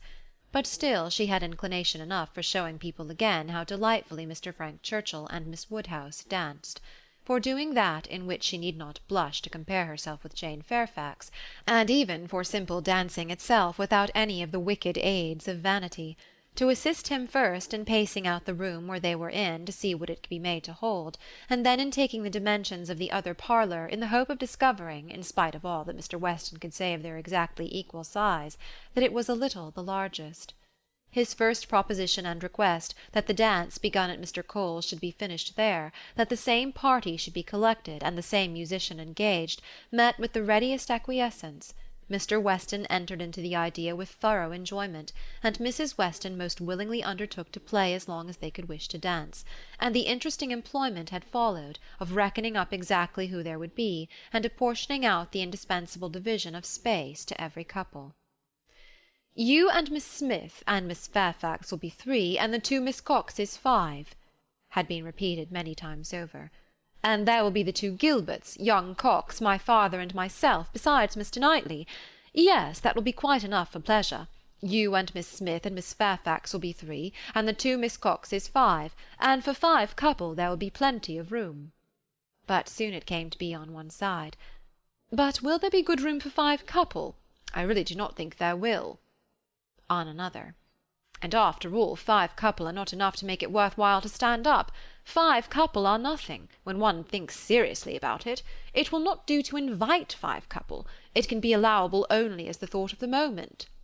Somebody said that Miss Gilbert was expected at her brother's, and must be invited with the rest. Somebody else believed Mrs. Gilbert would have danced the other evening if she had been asked.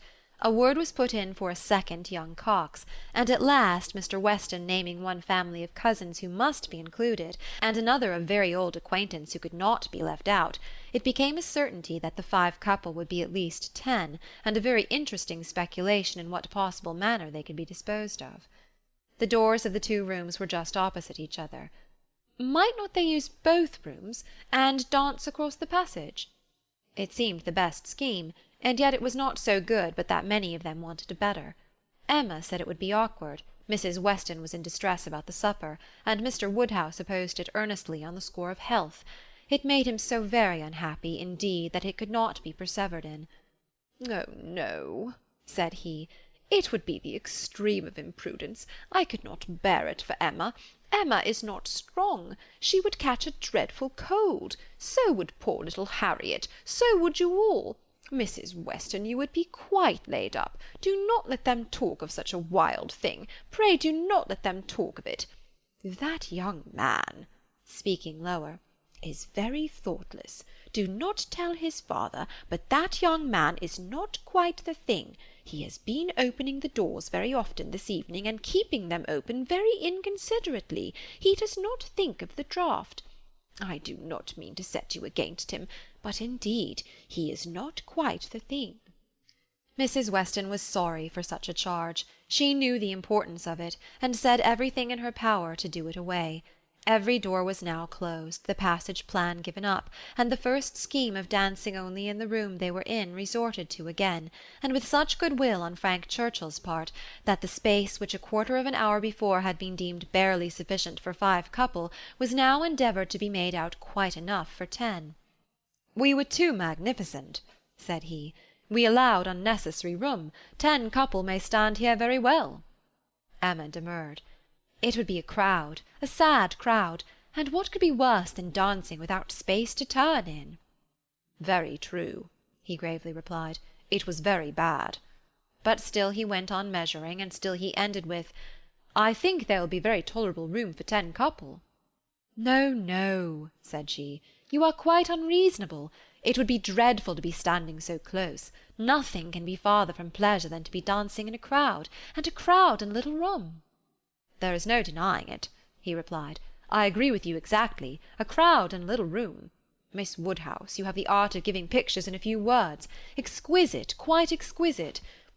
Still, however, having proceeded so far, one is unwilling to give the matter up. It would be a disappointment to my father, and altogether, I do not know that. I am rather of opinion that 10 couple might stand here very well." Emma perceived that the nature of his gallantry was a little self-willed, and that he would rather oppose than lose the pleasure of dancing with her, but she took the compliment and forgave the rest. Had she ever intended to marry him, it might have been worth while to pause and consider, and try to understand the value of his preference and the character of his temper, but for all the purposes of their acquaintance he was quite amiable enough. Before the middle of the next day he was at Hartfield, and he entered the room with such an agreeable smile as certified the continuance of the scheme. It soon appeared that he came to announce an improvement. "Well, Miss Woodhouse," he almost immediately began, "your inclination for dancing has not been quite frightened away, I hope, by the terrors of my father's little rooms. I bring a new proposal on that subject, a thought of my father's which waits only your approbation to be acted upon. May I hope for the honour of your hand for the first 2 dances of this little projected ball, to be given, not at Randalls, but at the Crown Inn?" "The Crown?" "Yes, and if you and Mr. Woodhouse see no objection, and I trust you cannot, my father hopes his friends will be so kind as to visit him there. Better accommodations he can promise them, and not a less grateful welcome than at Randalls. It is his own idea. Mrs. Weston sees no objection in it, provided you are satisfied. This is what we all feel. Oh, you were perfectly right. 10 couple in either of the Randalls rooms would have been insufferable, dreadful. I felt how right you were the whole time, but was too anxious for securing anything to like to yield. Is it not a good exchange? You consent? I hope you consent." "It appears to me a plan that nobody can object to, if Mr. and Mrs. Weston do not. I think it admirable, and as far as I can answer for myself, shall be most happy. It seems the only improvement that could be. Papa, do you not think it an excellent improvement?" She was obliged to repeat and explain it before it was fully comprehended, and then, being quite new, farther representations were necessary to make it acceptable.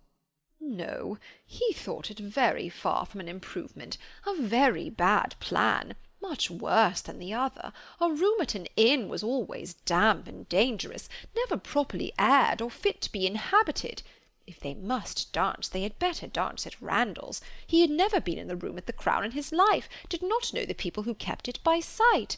"Oh, no, a very bad plan. They would catch worse colds at the Crown than anywhere." "I was going to observe, sir," said Frank Churchill, "that one of the great recommendations of this change would be the very little danger of anybody's catching cold. So much less danger at the Crown than at Randalls. Mr. Perry might have reason to regret the alteration, but nobody else could." "Sir," said Mr. Woodhouse rather warmly, "you are very much mistaken if you suppose Mr. Perry to be that sort of character. Mr. Perry is extremely concerned when any of us are ill, but I do not understand how the room at the Crown can be safer for you than your father's house." "From the very circumstance of its being larger, sir. We shall have no occasion to open the windows at all, not once the whole evening, and it is that dreadful habit of opening the windows, letting in cold air upon heated bodies, which, as you well know, sir, does the mischief." "Open the windows? But surely, Mr. Churchill, nobody would think of opening the windows at Randalls. Nobody could be so imprudent. I never heard of such a thing, dancing with open windows. I am sure neither your father nor Mrs. Weston, poor Miss Taylor that was, would suffer it." "Ah, sir, but a thoughtless young person will sometimes step behind a window curtain and throw up a sash, without its being suspected. I have often known it done myself." "Have you indeed, sir? Bless me, I never could have supposed it. But I live out of the world, and am often astonished at what I hear. However, this does make a difference, and perhaps when we come to talk it over— But these sort of things require a good deal of consideration. One cannot resolve upon them in a hurry. If Mr. and Mrs. Weston will be so obliging as to call here one morning, we may talk it over and see what can be done." "But unfortunately, sir, my time is so limited." "Oh," interrupted Emma, "there will be plenty of time for talking everything over. There is no hurry at all. If it can be contrived to be at the Crown, papa, it will be very convenient for the horses. They will be so near their own stable." "So they will, my dear. That is a great thing. Not that James ever complains, but it is right to spare our horses when we can. If I could be sure of the rooms being thoroughly aired. But is Mrs. Stokes to be trusted? I doubt it. I do not know her, even by sight." "I can answer for everything of that nature, sir, because it will be under Mrs. Weston's care. Mrs. Weston undertakes to direct the whole." "There, papa. Now you must be satisfied. Our own dear Mrs. Weston, who is carefulness itself. Do not you remember what Mr. Perry said so many years ago, when I had the measles? 'If Miss Taylor undertakes to wrap Miss Emma up, you need not have any fears, sir.' How often have I heard you speak of it as such a compliment to her?" "Ay, very true. Mr. Perry did say so. I shall never forget it. Poor little Emma! You were very bad with the measles. That is, you would have been very bad, but for Perry's great attention. He came 4 times a day for a week. He said from the first it was a very good sort, which was our great comfort, but the measles are a dreadful complaint. I hope whenever poor Isabella's little ones have the measles, she will send for Perry." "My father and Mrs. Weston are at the Crown at this moment," said Frank Churchill, "examining the capabilities of the house. I left them there and came on to Hartfield, impatient for your opinion, and hoping you might be persuaded to join them and give your advice on the spot. I was desired to say so from both. It would be the greatest pleasure to them if you could allow me to attend you there. They can do nothing satisfactorily without you." Emma was most happy to be called to such a council, and her father engaging to think it all over while she was gone, the 2 young people set off together without delay for the Crown. There were Mr. and Mrs. Weston, delighted to see her and receive her approbation, very busy and very happy in their different way, she in some little distress, and he finding everything perfect. "Emma," said she, "this paper is worse than I expected. Look, in places you see it is dreadfully dirty, and the wainscot is more yellow and forlorn than anything I could have imagined." "My dear, you are too particular," said her husband. "What does all that signify? You will see nothing of it by candlelight. It will be as clean as Randalls by candlelight. We never see anything of it on our club nights." The ladies here probably exchanged looks which meant, "Men never know when things are dirty or not," and the gentlemen perhaps thought each to himself, "Women will have their little nonsenses and needless cares." One perplexity, however, arose which the gentlemen did not disdain. It regarded a supper-room. At the time of the ballroom's being built, suppers had not been in question, and a small card-room adjoining was the only addition. What was to be done? This card-room would be wanted as a card-room now, or, if cards were conveniently voted unnecessary by their four selves, still was it not too small for any comfortable supper? Another room of much better size might be secured for the purpose, but it was at the other end of the house, and a long awkward passage must be gone through to get at it. This made a difficulty. Mrs. Weston was afraid of draughts for the young people in that passage, and neither Emma nor the gentlemen could tolerate the prospect of being miserably crowded at supper. Mrs. Weston proposed having no regular supper, merely sandwiches, etc., set out in the little room, but that was scouted as a wretched suggestion. A private dance, without sitting down to supper, was pronounced an infamous fraud upon the rights of men and women, and Mrs. Weston must not speak of it again. She then took another line of expediency, and looking into the doubtful room, observed, "I do not think it is so very small. We shall not be many, you know."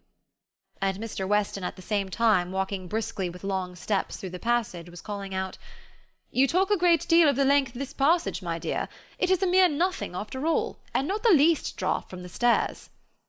"I wish," said Mrs. Weston, "one could know which arrangement our guests in general would like best. To do what would be most generally pleasing must be our object. If one could but tell what that would be." "Yes, very true," cried Frank, "very true. You want your neighbours' opinions. I do not wonder at you.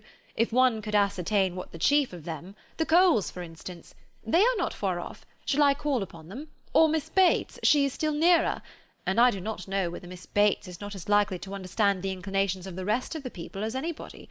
I think we do want a larger council. Suppose I go and invite Miss Bates to join us?"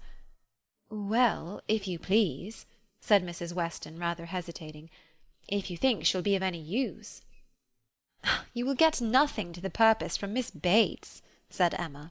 "She will be all delight and gratitude, but she will tell you nothing. She will not even listen to your questions. I see no advantage in consulting Miss Bates." "But she is so amusing, so extremely amusing. I am very fond of hearing Miss Bates talk, and I need not bring the whole family, you know." Here Mr. Weston joined them, and on hearing what was proposed, gave it his decided approbation. "I do, Frank. Go and fetch Miss Bates, and let us end the matter at once. She will enjoy the scheme, I am sure, and I do not know a properer person for showing us how to do away difficulties. Fetch Miss Bates. We are growing a little too nice. She is a standing lesson of how to be happy. But fetch them both. Invite them both." "Both, sir? Can the old lady—" "The old lady? No, the young lady, to be sure. I shall think you a great blockhead, Frank, if you bring the aunt without the niece." "Oh, I beg your pardon, sir. I did not immediately recollect. Undoubtedly, if you wish it, I will endeavour to persuade them both." And away he ran. Long before he reappeared, attending the short, neat, brisk-moving aunt and her elegant niece, Mrs. Weston, like a sweet-tempered woman and a good wife, had examined the passage again, and found the evils of it much less than she had supposed before, indeed very trifling, and here ended the difficulties of decision. All the rest, in speculation at least, was perfectly smooth. All the minor arrangements of table and chair, lights and music, tea and supper, made themselves, or were left as mere trifles to be settled at any time between Mrs. Weston and Mrs. Stokes. Everybody invited was certainly to come. Frank had already written to Enscombe to propose staying a few days beyond his fortnight, which could not possibly be refused, and a delightful dance it was to be. Most cordially, when Miss Bates arrived, did she agree that it must. As a counsellor she was not wanted, but as an approver, a much safer character, she was truly welcome.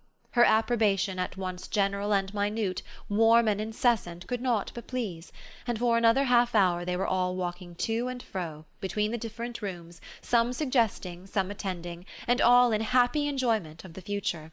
The party did not break up without Emma's being positively secured for the first 2 dances by the hero of the evening, nor without her overhearing Mr. Weston whisper to his wife, "He has asked her, my dear. That's right. I knew he would." Chapter 12.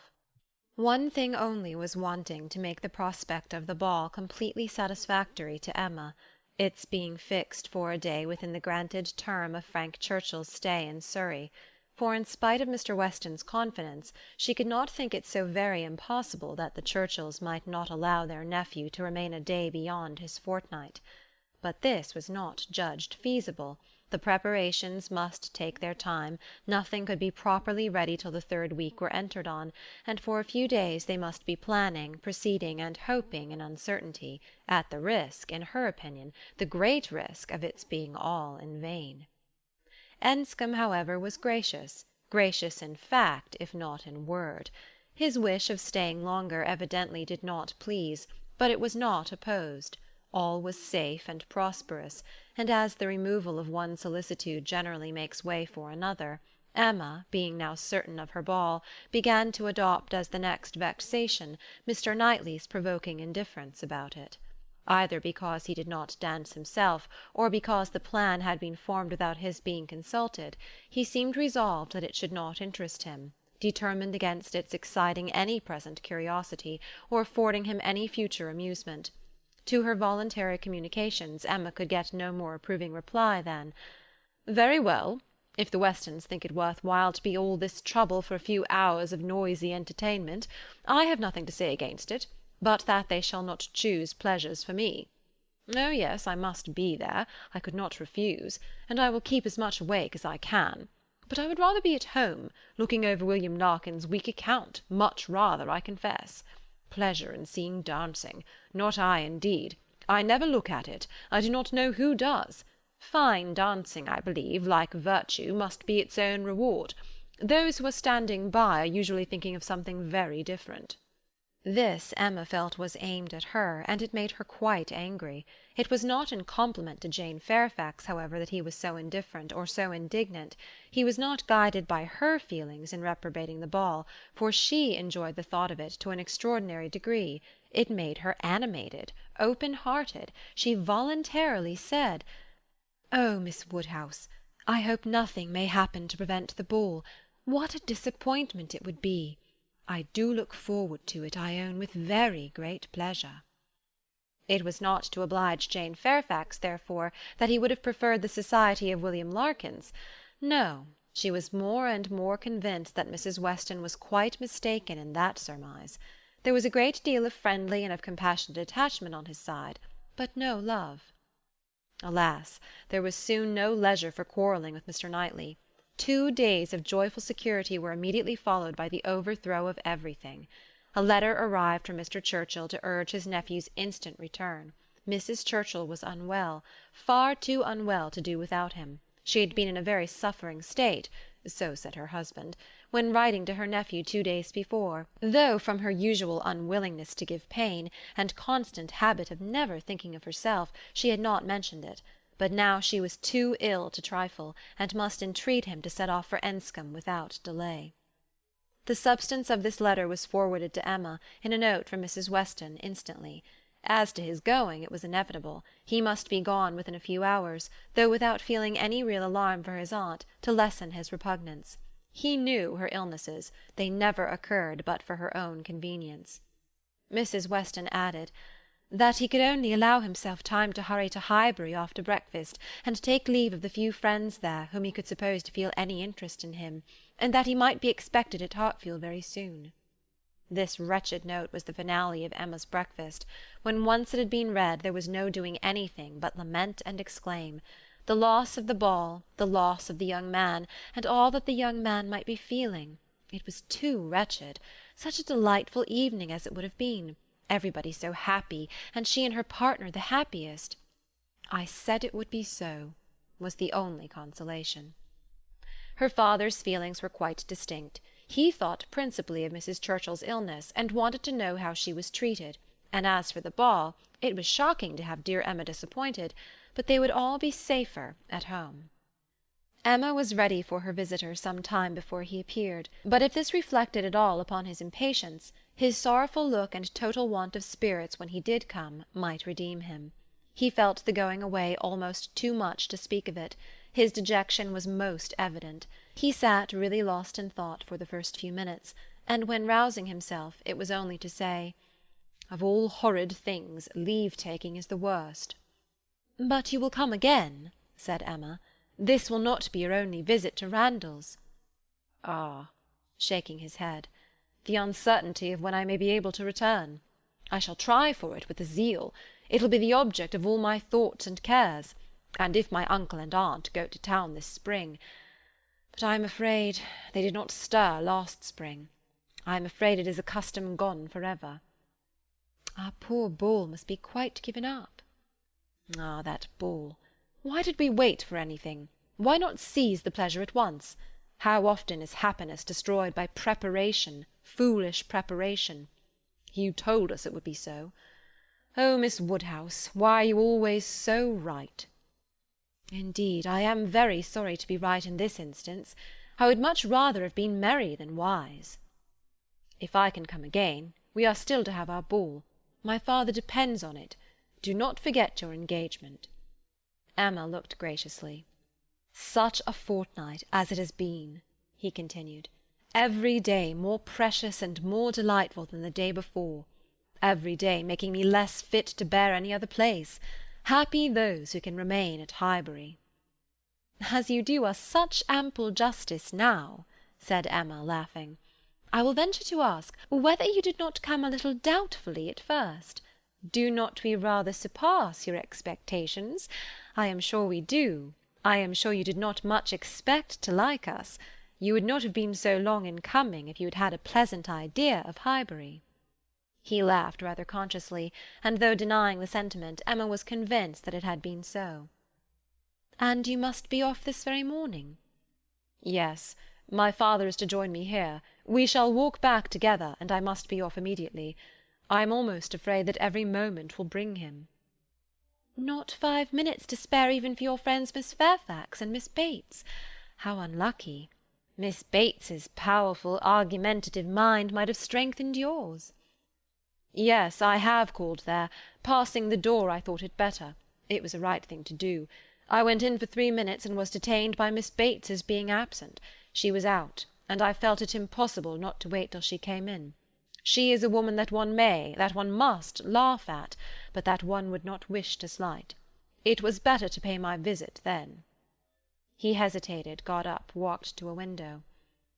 "In short," said he, "perhaps, Miss Woodhouse, I think you can hardly be quite without suspicion—" He looked at her as if wanting to read her thoughts. She hardly knew what to say. It seemed like the forerunner of something absolutely serious, which she did not wish. Forcing herself to speak, therefore, in the hope of putting it by, she calmly said, "You are quite in the right. It was most natural to pay your visit then." He was silent. She believed he was looking at her, probably reflecting on what she had said, and trying to understand the manner. She heard him sigh. It was natural for him to feel that he had cause to sigh. He could not believe her to be encouraging him. A few awkward moments passed, and he sat down again, and in a more determined manner said, "It was something to feel that all the rest of my time might be given to Hartfield. My regard for Hartfield is most warm." He stopped again, rose again, and seemed quite embarrassed.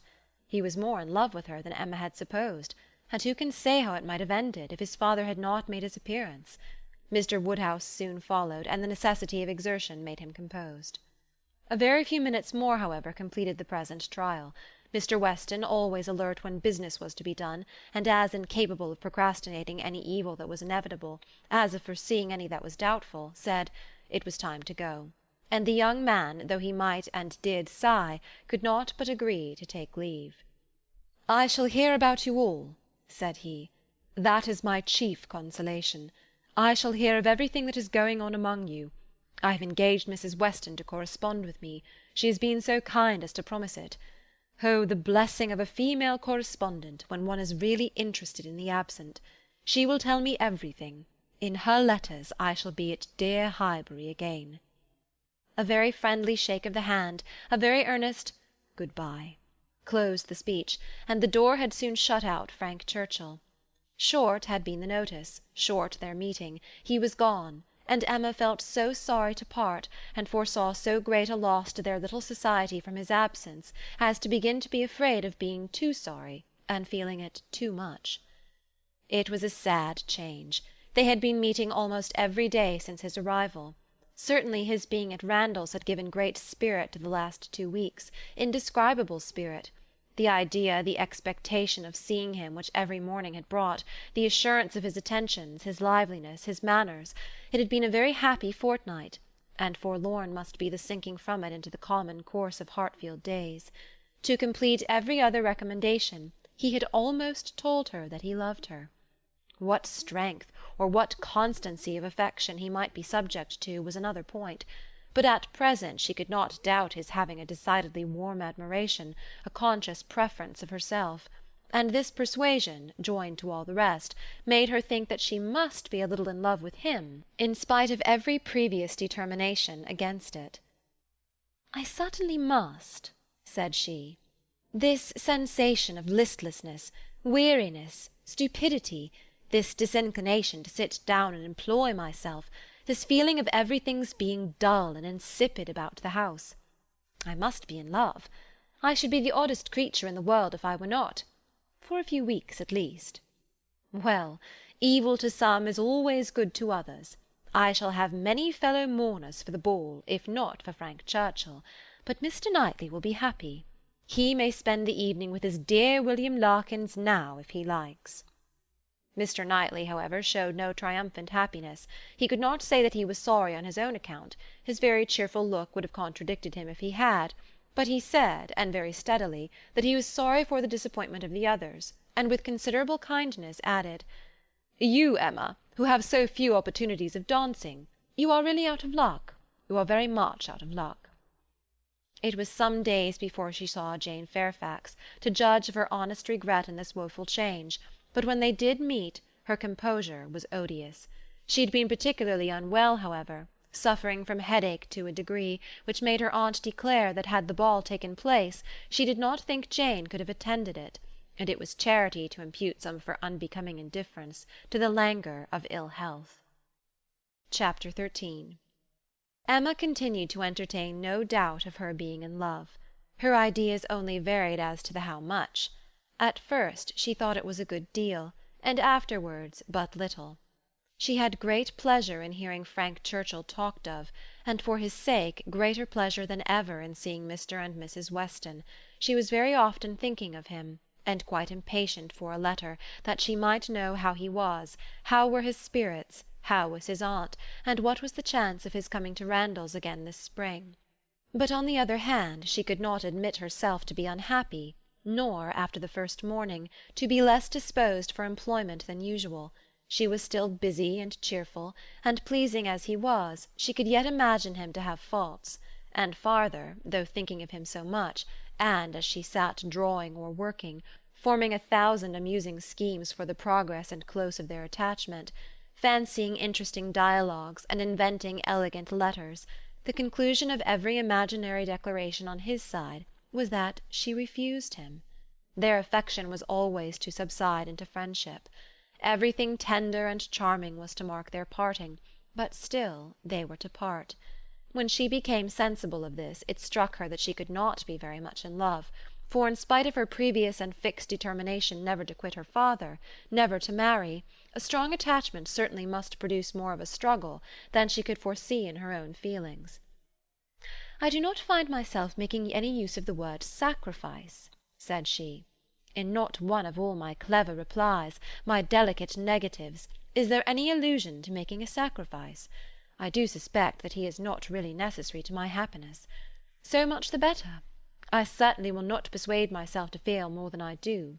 I am quite enough in love. I should be sorry to be more." Upon the whole, she was equally contented with her view of his feelings. "He is undoubtedly very much in love. Everything denotes it. Very much in love indeed. And when he comes again, if his affection continue, I must be on my guard not to encourage it. It would be most inexcusable to do otherwise, as my own mind is quite made up. Not that I imagine he can think I have been encouraging him hitherto.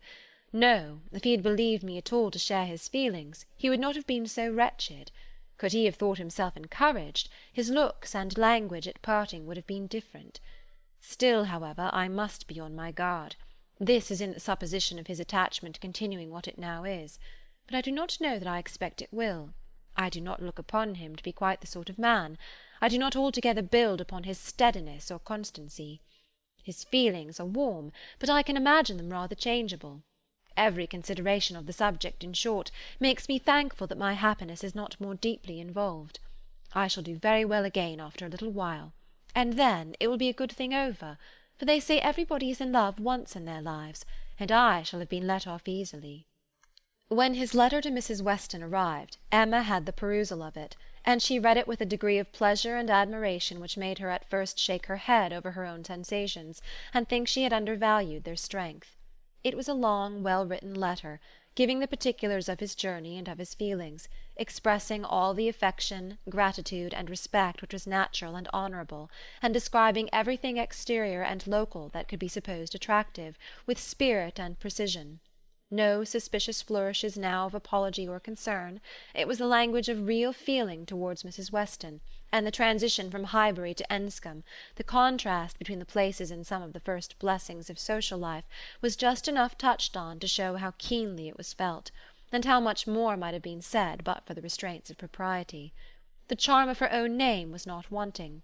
Miss Woodhouse appeared more than once, and never without a something of pleasing connection, either a compliment to her taste, or a remembrance of what she had said, and in the very last time of its meeting her eye, unadorned as it was by any such broad wreath of gallantry, she yet could discern the effect of her influence, and acknowledge the greatest compliment perhaps of all conveyed. Compressed into the very lowest vacant corner were these words: "I had not a spare moment on Tuesday, as you know, for Miss Woodhouse's beautiful little friend. Pray make my excuses and adieus to her." This, Emma could not doubt, was all for herself. Harriet was remembered only from being her friend. His information and prospects as to Enscombe were neither worse nor better than had been anticipated. Mrs. Churchill was recovering, and he dared not yet, even in his own imagination, fix a time for coming to Randalls again. Gratifying, however, and stimulative as was the letter in the material part, its sentiments she yet found, when it was folded up and returned to Mrs. Weston, that it had not added any lasting warmth, that she could still do without the writer, and that he must learn to do without her. Her intentions were unchanged. Her resolution of refusal only grew more interesting by the addition of a scheme for his subsequent constellation and happiness. His recollection of Harriet, and the words which clothed it, the beautiful little friend, suggested to her the idea of Harriet succeeding her in his affections. Was it impossible? No. Harriet undoubtedly was greatly his inferior in understanding, but he had been very much struck with the loveliness of her face and the warm simplicity of her manner, and all the probabilities of circumstance and connection were in her favour. For Harriet it would be advantageous and delightful indeed. "I must not dwell upon it," said she. "I must not think of it. I know the danger of indulging such speculations. But stranger things have happened, and when we cease to care for each other as we do now, it will be the means of confirming us in that sort of true disinterested friendship which I can already look forward to with pleasure." It was well to have a comfort in store on Harriet's behalf, though it might be wise to let the fancy touch it seldom, for evil in that quarter was at hand. As Frank Churchill's arrival had succeeded Mr. Elton's engagement in the conversation of Highbury, as the latest interest had entirely borne down the first, so now, upon Frank Churchill's disappearance, Mr. Elton's concerns were assuming the most irresistible form. His wedding day was named. He would soon be among them again, Mr. Elton and his bride. There was hardly time to talk over the first letter from Enscombe before "Mr. Elton and his bride" was in everybody's mouth, and Frank Churchill was forgotten. Emma grew sick at the sound. She had had 3 weeks of happy exemption from Mr. Elton, and Harriet's mind, she had been willing to hope, had been lately gaining strength. With Mr. Weston's ball in view at least, there had been a great deal of insensibility to other things, but it was now too evident that she had not attained such a state of composure as could stand against the actual approach, new carriage, bell-ringing, and all. Poor Harriet was in a flutter of spirits which required all the reasonings and soothings and attentions of every kind that Emma could give. Emma felt that she could not do too much for her, that Harriet had a right to all her ingenuity and all her patience. But it was heavy work to be for ever convincing without producing any effect, for ever agreed to without being able to make their opinions the same. Harriet listened submissively and said, "It was very true. It was just as Miss Woodhouse described. It was not worth while to think about them, and she would not think about them any longer. But no change of subject could avail, and the next half-hour saw her as anxious and restless about the Eltons as before. At last Emma attacked her on another ground. "Your allowing yourself to be so occupied and so unhappy about Mr. Elton's marrying, Harriet, is the strongest reproach you can make me. You could not give me a greater reproof for the mistake I fell into. It was all my doing, I know. I have not forgotten it, I assure you. Deceived myself, I did very miserably deceive you, and it will be a painful reflection to me for ever. Do not imagine me in danger of forgetting it." Harriet felt this too much to utter more than a few words of eager exclamation. Emma continued, "I have not said exert yourself, Harriet, for my sake. Think less, talk less of Mr. Elton for my sake, because for your own sake, rather, I would wish it to be done, for the sake of what is more important than my comfort, a habit of self-command in you, a consideration of what is your duty, an attention to propriety, an endeavour to avoid the suspicions of others, to save your health and credit, and restore your tranquillity. These are the motives which I have been pressing on you. They are very important, and sorry I am that you cannot feel them sufficiently to act upon them. My being saved from pain is a very secondary consideration. I want you to save yourself from greater pain. Perhaps I may sometimes have felt that Harriet would not forget what was due, or rather what would be kind by me." This appeal to her affections did more than all the rest. The idea of wanting gratitude and consideration for Miss Woodhouse, whom she really loved extremely, made her wretched for a while, and when the violence of grief was comforted away, still remained powerful enough to prompt to what was right and support her in it very tolerably. "You, who have been the best friend I ever had in my life, want gratitude to you. Nobody is equal to you. I care for nobody as I do for you. Oh, Miss Woodhouse, how ungrateful I have been!" Such expressions, assisted as they were by everything that look and manner could do, made Emma feel that she had never loved Harriet so well, nor valued her affection so highly before. "There is no charm equal to tenderness of heart," said she afterwards to herself. "There is nothing to be compared to it. Warmth and tenderness of heart, with an affectionate, open manner, will beat all the clearness of head in the world for attraction, I am sure it will. It is tenderness of heart which makes my dear father so generally beloved, which gives Isabella all her popularity. I have it not, but I know how to prize and respect it. Harriet is my superior in all the charm and all the felicity it gives. Dear Harriet, I would not change you for the clearest-headed, longest-sighted, best-judging female breathing. Oh, the coldness of a Jane Fairfax! Harriet is worth 100 such. And for a wife, a sensible man's wife, it is invaluable. I mention no names, but happy the man who changes Emma for Harriet. Chapter 14. Mrs. Elton was first seen at church, but though devotion might be interrupted, curiosity could not be satisfied by a bride in a pew, and it must be left for the visits in form which were then to be paid, to settle whether she were very pretty indeed, or only rather pretty, or not pretty at all. Emma had feelings less of curiosity than of pride or propriety, to make her resolve on not being the last to pay her respects, and she made a point of Harriet's going with her, that the worst of the business might be gone through as soon as possible. She could not enter the house again, could not be in the same room to which she had with such vain artifice retreated 3 months ago to lace up her boot, without recollecting. 1,000 vexatious thoughts would recur, compliments, charades, and horrible blunders, and it was not to be supposed that poor Harriet should not be recollecting too, but she behaved very well, and was only rather pale and silent.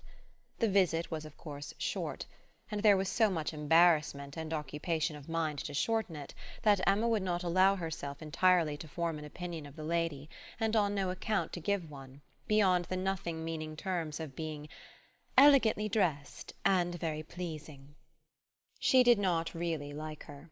She would not be in a hurry to find fault, but she suspected that there was no elegance, ease, but not elegance. She was almost sure that for a young woman, a stranger, a bride, there was too much ease. Her person was rather good, her face not unpretty, but neither feature nor air nor voice nor manner were elegant. Emma thought at least it would turn out so. As for Mr. Elton, his manners did not appear— but no, she would not permit a hasty or a witty word from herself about his manners.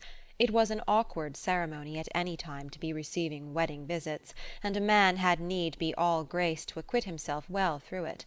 The woman was better off; she might have the assistance of fine clothes, and the privilege of bashfulness, but the man had only his own good sense to depend on, and when she considered how peculiarly unlucky poor Mr. Elton was in being in the same room at once with the woman he had just married, the woman he had wanted to marry, and the woman whom he had been expected to marry, she must allow him to have the right to look as little wise, and to be as much affectedly and as little really easy as could be.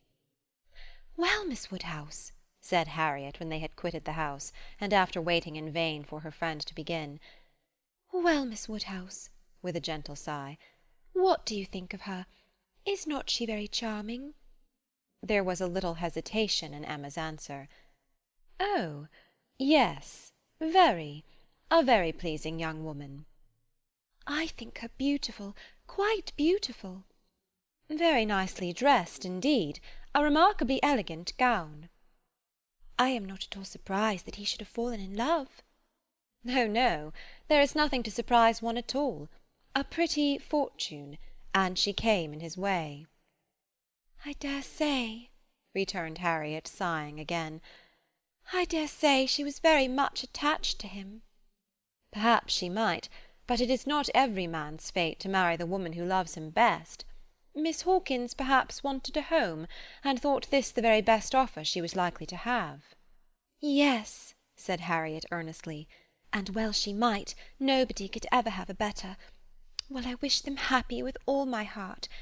And now, Miss Woodhouse, I do not think I shall mind seeing them again. He is just as superior as ever. But being married, you know, it is quite a different thing. No, indeed, Miss Woodhouse, you need not be afraid. I can sit and admire him now without any great misery. To know that he has not thrown himself away is such a comfort. She does seem a charming young woman, just what he deserves. Happy creature! He called her Augusta. How delightful!" When the visit was returned, Emma made up her mind. She could then see more and judge better. From Harriet's happening not to be at Hartfield, and her father's being present to engage Mr. Elton, she had a quarter of an hour of the lady's conversation to herself, and could composedly attend to her. And the quarter of an hour quite convinced her that Mrs. Elton was a vain woman, extremely well satisfied with herself, and thinking much of her own importance; that she meant to shine and be very superior, but with manners which had been formed in a bad school, pert and familiar; that all her notions were drawn from one set of people, and one style of living; that if not foolish, she was ignorant, and that her society would certainly do Mr. Elton no good. Harriet would have been a better match. If not wise or refined herself, she would have connected him with those who were. But Miss Hawkins, it might be fairly supposed from her easy conceit, had been the best of her own set. The rich brother-in-law near Bristol was the pride of the alliance, and his place and his carriages were the pride of him. The very first subject after being seated was Maple Grove. "My brother Mr. Suckling's seat," a comparison of Hartfield to Maple Grove. The grounds of Hartfield were small, but neat and pretty, and the house was modern and well built. Mrs. Elton seemed most favourably impressed by the size of the room, the entrance, and all that she could see or imagine. "Very like Maple Grove indeed. She was quite struck by the likeness. That room was the very shape and size of the morning-room at Maple Grove, her sister's favourite room." Mr. Elton was appealed to. "Was it not astonishingly like? She could really almost fancy herself at Maple Grove." "And the staircase! You know, as I came in, I observed how very like the staircase was, placed exactly in the same part of the house. I really could not help exclaiming. I assure you, Miss Woodhouse, it is very delightful to me to be reminded of a place I am so extremely partial to as Maple Grove. I have spent so many happy months there," with a little sigh of sentiment. A charming place, undoubtedly. Everybody who sees it is struck by its beauty, but to me it has been quite a home. Whenever you are transplanted, like me, Miss Woodhouse, you will understand how very delightful it is to meet with anything at all like what one has left behind. I always say this is quite one of the evils of matrimony." Emma made as slight a reply as she could, but it was fully sufficient for Mrs. Elton, who only wanted to be talking herself. "So extremely like Maple Grove, and it is not merely the house. The grounds, I assure you, as far as I could observe, are strikingly like. The laurels at Maple Grove are in the same profusion as here, and stand very much in the same way, just across the lawn, and I had a glimpse of a fine large tree, with a bench round it, which put me so exactly in mind. My brother and sister will be enchanted with this place. People who have extensive grounds themselves are always pleased with anything in the same style." Emma doubted the truth of this sentiment. She had a great idea that people who had extensive grounds themselves cared very little for extensive grounds of anybody else, but it was not worth while to attack an error so double-dyed, and therefore only said in reply, "When you have seen more of this country, I am afraid you will think you have overrated Hartfield. Surrey is full of beauties." "Oh, yes, I am quite aware of that. It is the garden of England, you know. Surrey is the garden of England."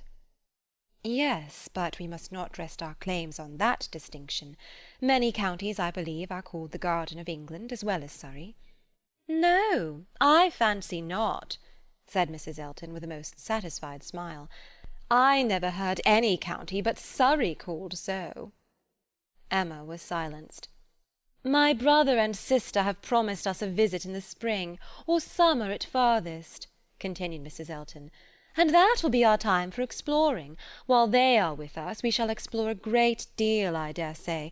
They will have their barouche landau, of course, which holds four perfectly, and therefore, without saying anything of our carriage, we should be able to explore the different beauties extremely well. They would hardly come in their chairs, I think, at that season of the year. Indeed, when the time draws on, I shall decidedly recommend their bringing the barouche landau. It will be so very much preferable. When people come into a beautiful country of this sort, you know, Miss Woodhouse, one naturally wishes them to see as much as possible, and Mr. Suckling is extremely fond of exploring. We explored to King's Weston twice last summer, in that way, most delightfully, just after their first having the barouche landau. You have many parties of that kind here, I suppose, Miss Woodhouse, every summer?" "No, not immediately here. We are rather out of distance of the very striking beauties which attract the sort of parties you speak of, and we are a very quiet set of people, I believe, more disposed to stay at home than engage in schemes of pleasure." "Ah, there is nothing like staying at home for real comfort. Nobody can be more devoted to home than I am. I was quite a proverb for it at Maple Grove. Many a time has Selina said, when she has been going to Bristol, 'I really cannot get this girl to move from the house. I absolutely must go in by myself, though I hate being stuck up in the barouche landau without a companion.' But Augusta, I believe, with her own good will, would never stir beyond the park paling. Many a time has she said so, and yet I am no advocate for entire seclusion. I think, on the contrary, when people shut themselves up entirely from society, it is a very bad thing, and that it is much more advisable to mix in the world in a proper degree, without living in it either too much or too little. I perfectly understand your situation, however, Miss Woodhouse," looking towards Mr. Woodhouse. "Your father's state of health must be a great drawback. Why does not he try Bath? Indeed he should. Let me recommend Bath to you. I assure you I have no doubt of its doing Mr. Woodhouse good." "My father tried it more than once, formerly, but without receiving any benefit. And Mr. Perry, whose name I dare say is not unknown to you, does not conceive it would be at all more likely to be useful now." "Ah, that's a great pity, for I assure you, Miss Woodhouse, when the waters do agree, it is quite wonderful the relief they give. In my Bath life I have seen such instances of it, and it is so cheerful a place that it could not fail of being of use to Mr. Woodhouse's spirits, which I understand are sometimes much depressed. and as to its recommendations to you, I fancy I need not take much pains to dwell on them. The advantages of Bath to the young are pretty generally understood. It would be a charming introduction for you, who have lived so secluded a life, and I could immediately secure you some of the best society in the place. A line from me would bring you a little host of acquaintance, and my particular friend, Mrs. Partridge, the lady I have always resided with when in Bath, would be most happy to show you any attentions, and would be the very person for you to go into public with." It was as much as Emma could bear without being impolite. The idea of her being indebted to Mrs. Elton for what was called an introduction, of her going into public under the auspices of a friend of Mrs. Elton's, probably some vulgar, dashing widow, who, with the help of a boarder, just made a shift to live. The dignity of Miss Woodhouse of Hartfield was sunk indeed. She restrained herself, however, from any of the reproofs she could have given, and only thanked Mrs. Elton coolly. But their going to Bath was quite out of the question, and she was not perfectly convinced that the place might suit her better than her father.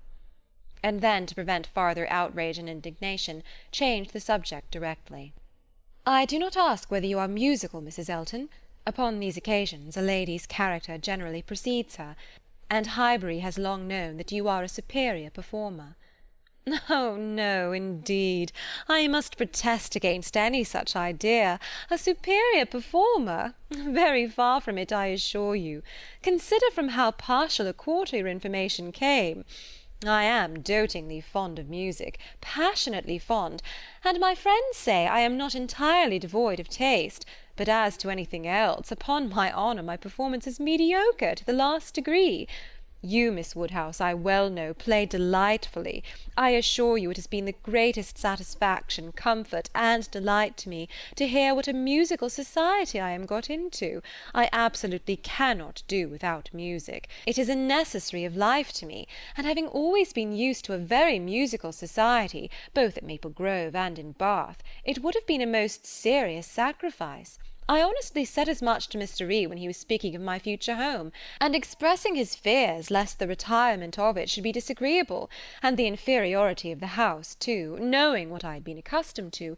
Of course he was not wholly without apprehension. When he was speaking of it in that way, I honestly said that the world I could give up, parties, balls, plays, for I had no fear of retirement. Blessed with so many resources within myself, the world was not necessary to me. I could do very well without it. To those who had no resources it was a different thing, but my resources made me quite independent, and as to smaller-sized rooms than I had been used to, I really could not give it a thought. I hoped I was perfectly equal to any sacrifice of that description. Certainly I had been accustomed to every luxury at Maple Grove, but I did assure him that 2 carriages were not necessary to my happiness, nor were spacious apartments. But, said I, to be quite honest, I do not think I can live without something of a musical society. I condition for nothing else, but without music life would be a blank to me." "We cannot suppose," said Emma, smiling, "that Mr. Elton would hesitate to assure you of there being a very musical society in Highbury, and I hope you'll not find he has outstepped the truth more than may be pardoned, in consideration of the motive." "No, indeed, I have no doubts at all on that head. I am delighted to find myself in such a circle. I hope we shall have many sweet little concerts together. I think, Miss Woodhouse, you and I must establish a musical club, and have regular weekly meetings at your house, or ours. Will not it be a good plan? If we exert ourselves, I think we shall not be long in want of allies. Something of that nature would be particularly desirable for me, as an inducement to keep me in practice. For married women, you know, there is a sad story against them in general. They are but too apt to give up music." "But you, who are so extremely fond of it, there can be no danger, surely?" "I should hope not. But really, when I look around among my acquaintance, I tremble. Selina has entirely given up music, never touches the instrument, though she played sweetly. And the same may be said of Mrs. Jeffreys, Clara Partridge that was, and of the 2 Milmans, now Mrs. Bird and Mrs. James Cooper, and of more than I can enumerate. Upon my word, it is enough to put one in a fright. I used to be quite angry with Selina, but really I begin now to comprehend that a married woman has many things to call her attention. I believe I was half an hour this morning shut up with my housekeeper." "But everything of that kind," said Emma, "will soon be in so regular a train—" "Well," said Mrs. Elton, laughing, "we shall see." Emma, finding her so determined upon neglecting her music, had nothing more to say, and after a moment's pause Mrs. Elton chose another subject. "We have been calling at Randall's," said she, "and found them both at home, and very pleasant people they seem to be. I like them extremely. Mr. Weston seems an excellent creature, quite a first-rate favourite with me already, I assure you. And she appears so truly good. There is something so motherly and so kind-hearted about her that it wins upon one directly. She was your governess, I think?" Emma was almost too much astonished to answer, but Mrs. Elton hardly waited for the affirmative before she went on. "Having understood as much, I was rather astonished to find her so very ladylike, but really she is quite the gentlewoman." "Mrs. Weston's manners," said Emma, "were always particularly good. Their propriety, simplicity, and elegance would make them the safest model for any young woman." "And who do you think came in while we were there?" Emma was quite at a loss. The tone implied some old acquaintance, and how could she possibly guess? "Knightley!" continued Mrs. Elton. "Knightley himself! Was not it lucky? For not being within when he called the other day, I had never seen him before, and of course, as so particular a friend of Mr. E.'s, I had a great curiosity. My friend Knightley had been so often mentioned that I was really impatient to see him, and I must do my caro sposo the justice to say that he need not be ashamed of his friend. Knightley is quite the gentleman. I like him very much. Decidedly, I think, a very gentlemanlike man." Happily, it was now time to be gone. They were off, and Emma could breathe. "Insufferable woman!" was her immediate exclamation. "Worse than I had supposed. Absolutely insufferable. Knightley! I could not have believed it. Knightley! Never seen him in her life before, and call him Knightley, and discover that he is a gentleman. A little upstart, vulgar being, with her Mr. E., and her caro sposo, and her resources, and all her airs of pert pretension and underbred finery. Actually to discover that Mr. Knightley is a gentleman. I doubt whether he will return the compliment and discover her to be a lady. I could not have believed it. And to propose that she and I should unite to form a musical club. One would fancy we were bosom friends. And Mrs. Weston, astonished that the person who had brought me up should be a gentlewoman. Worse and worse. I never met with her equal. Much beyond my hopes. Harriet is disgraced by any comparison. Oh, what would Frank Churchill say to her if he were here? How angry and how diverted he would be! Ah, there I am, thinking of him directly, always the first person to be thought of. How I catch myself out! Frank Churchill comes as regularly into my mind. All this ran so glibly through her thoughts that by the time her father had arranged himself after the bustle of the Eltons' departure, and was ready to speak, she was very tolerably capable of attending. "Well, my dear," he deliberately began, "considering we never saw her before, she seems a very pretty sort of young lady, and I dare say she was much pleased with you. She speaks a little too quick. A little quickness of voice there is which rather hurts the ear. But I believe I am nice. I do not like strange voices, and nobody speaks like you and poor Miss Taylor. However, she seems a very obliging, pretty-behaved young lady, and no doubt will make him a very good wife, though I think he had better not have married. I made the best excuses I could for not having been able to wait on him and Mrs. Elton on this happy occasion. I said that I hoped I should in the course of the summer. But I ought to have gone before. Not to wait upon a bride is very remiss. Oh, it shows what a sad invalid I am. But I do not like the corner into Vicarage Lane." "I dare say your apologies were accepted, sir. Mr. Elton knows you." "Yes, but a young lady, a bride. I ought to have paid my respects to her if possible. It was being very deficient." "But, my dear papa, you are no friend to matrimony, and therefore why should you be so anxious to pay your respects to a bride? It ought to be no recommendation to you. It is encouraging people to marry if you make so much of them." No, my dear, I never encouraged anybody to marry, but I would always wish to pay every proper attention to a lady, and a bride especially is never to be neglected. More is avowedly due to her. A bride, you know, my dear, is always the first in company, let the others be who they may. Well, papa, if this is not encouragement to marry, I do not know what is. And I should never have expected you to be lending your sanction to such vanity baits for poor young ladies. My dear, you do not understand me. This is a matter of mere common politeness and good breeding, and has nothing to do with any encouragement to people to marry. Emma had done. Her father was growing nervous, and could not understand her. Her mind returned to Mrs. Elton's offences, and long, very long, did they occupy her. Chapter 15.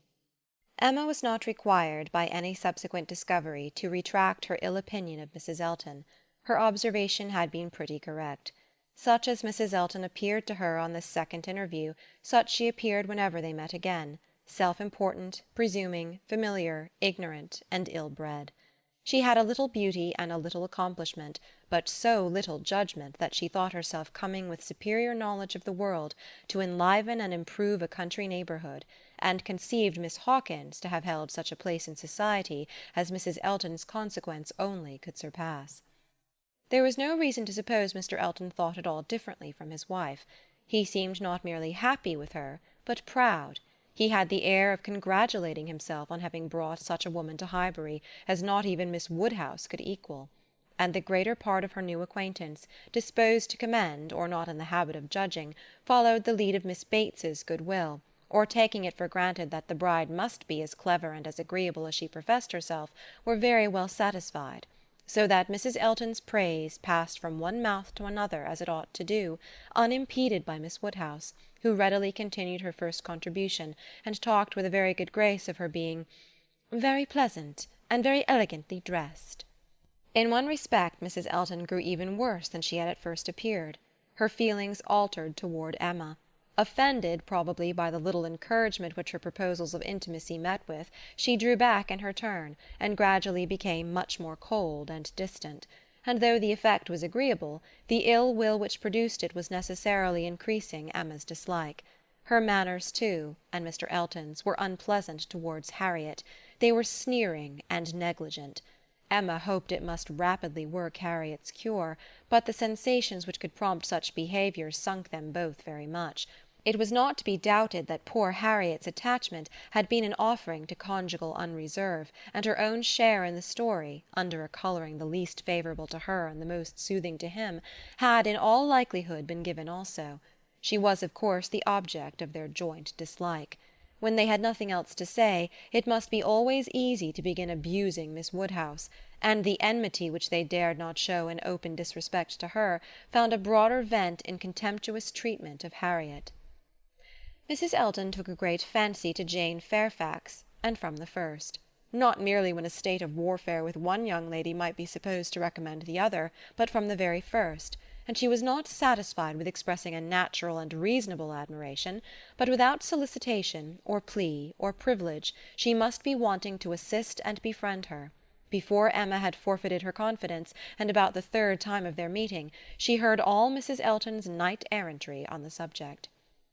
Jane Fairfax is absolutely charming, Miss Woodhouse. I quite rave about Jane Fairfax. A sweet, interesting creature, so mild and ladylike, and with such talents. I assure you I think she has very extraordinary talents. I do not scruple to say that she plays extremely well. I know enough of music to speak decidedly on that point. Oh, she is absolutely charming.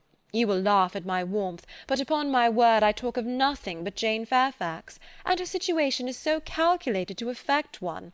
Miss Woodhouse, we must exert ourselves and endeavour to do something for her. We must bring her forward. Such talent as hers must not be suffered to remain unknown. I dare say you have heard those charming lines of the poet, "Full many a flower is born to blush unseen, and waste its fragrance on the desert air." We must not allow them to be verified in sweet Jane Fairfax. I cannot think there is any danger of it, was Emma's calm answer. And when you are better acquainted with Miss Fairfax's situation, and understand what her home has been, with Colonel and Mrs. Campbell, I have no idea that you will suppose her talents can be unknown." "Oh, but dear Miss Woodhouse, she is now in such retirement, such obscurity, so thrown away. Whatever advantages she may have enjoyed with the Campbells are so palpably at an end. And I think she feels it. I am sure she does. She is very timid and silent. One can see that she feels the want of encouragement. I like her the better for it. I must confess it is a recommendation to me. I am a great advocate for timidity, and I am sure one does not often meet with it. But in those who are at all inferior it is extremely prepossessing. Oh, I assure you Jane Fairfax is a very delightful character, and interests me more than I can express." "You appear to feel a great deal, but I am not aware how you or any of Miss Fairfax's acquaintance here, any of those who have known her longer than yourself, can show her any other attention than—" "My dear Miss Woodhouse, a vast deal may be done by those who dare to act. You and I need not be afraid. If we set the example, many will follow it as far as they can, though all have not our situations. We have carriages to fetch and convey her home, and we live in a style which could not make the addition of Jane Fairfax at any time the least inconvenient. I should be extremely displeased if Wright were to send us up such a dinner as could make me regret having asked more than Jane Fairfax to partake of it. I have no idea of that sort of thing. It is not likely that I should, considering what I have been used to. My greatest danger, perhaps, in housekeeping may be quite the other way, in doing too much, and being too careless of expense. Maple Grove will probably be my model more than it ought to be, for we do not at all affect to equal my brother, Mr. Suckling, in income. However, my resolution is taken as to noticing Jane Fairfax. I shall certainly have her very often at my house, shall introduce her wherever I can, shall have musical parties to draw out her talents, and shall be constantly on the watch for an eligible situation. My acquaintance is so very extensive, that I have little doubt of hearing of something to suit her shortly. I shall introduce her, of course, very particularly to my brother and sister when they come to us. I am sure they shall like her extremely, and when she gets a little acquainted with them, her fears will completely wear off, for there really is nothing in the manners of either but what is highly conciliating. I shall have her very often indeed while they are with me, and I dare say we shall sometimes find a seat for her in the barouche landau, in some of our exploring parties." "Poor Jane Fairfax," thought Emma. "You have not deserved this. You may have done wrong with regard to Mr. Dixon, but this is a punishment beyond what you could have merited. The kindness and protection of Mrs. Elton, Jane Fairfax, and Jane Fairfax. Heavens! Let me not suppose that she dares go about Emma Woodhousing me. But upon my honour, there seems no limits to the licentiousness of that woman's tongue." Emma had not to listen to such paradings again, to any so exclusively addressed to herself, so disgustingly decorated with a "dear Miss Woodhouse." The change on Mrs. Elton's side soon afterwards appeared, and she was left in peace, neither forced to be the very particular friend of Mrs. Elton, nor, under Mrs. Elton's guidance, the very active patroness of Jane Fairfax, and only sharing with others in a general way, in knowing what was felt, what was meditated, what was done. She looked on with some amusement. Miss Bates's gratitude for Mrs. Elton's attentions to Jane was in the first style of guileless simplicity and warmth. She was quite one of her worthies, the most amiable, affable, delightful woman, just as accomplished and condescending as Mrs. Elton meant to be considered. Emma's only surprise was that Jane Fairfax should accept those attentions, and tolerate Mrs. Elton as she seemed to do. She heard of her walking with the Eltons, sitting with the Eltons, spending a day with the Eltons. This was astonishing. She could not have believed it possible that the taste or the pride of Miss Fairfax could endure such society and friendship as the vicarage had to offer. "She is a riddle, quite a riddle," said she. "To choose to remain here month after month, under privations of every sort, and now to choose the mortification of Mrs. Elton's notice and the penury of her conversation, rather than return to the superior companions who have always loved her with such real generous affection." Jane had come to Highbury professedly for 3 months. The Campbells were gone to Ireland for 3 months, but now the Campbells had promised their daughter to stay at least till midsummer, and fresh invitations had arrived for her to join them there. According to Miss Bates, it came all from her, Mrs. Dixon had written most pressingly. Would Jane but go, means were to be found, servants sent, friends contrived, no travelling difficulty allowed to exist. But still she had declined it. "She must have some great motive, more powerful than appears, for refusing this invitation," was Emma's conclusion. "She must be under some sort of penance, inflicted either by the Campbells or herself. There is great fear, great caution, great resolution somewhere. She is not to be with the Dixons. The decree is issued by somebody. But why must she consent to be with the Eltons? Here is quite a separate puzzle." Upon her speaking her wonder aloud on that part of the subject, before the few who knew her opinion of Mrs. Elton, Mrs. Weston ventured this apology for Jane.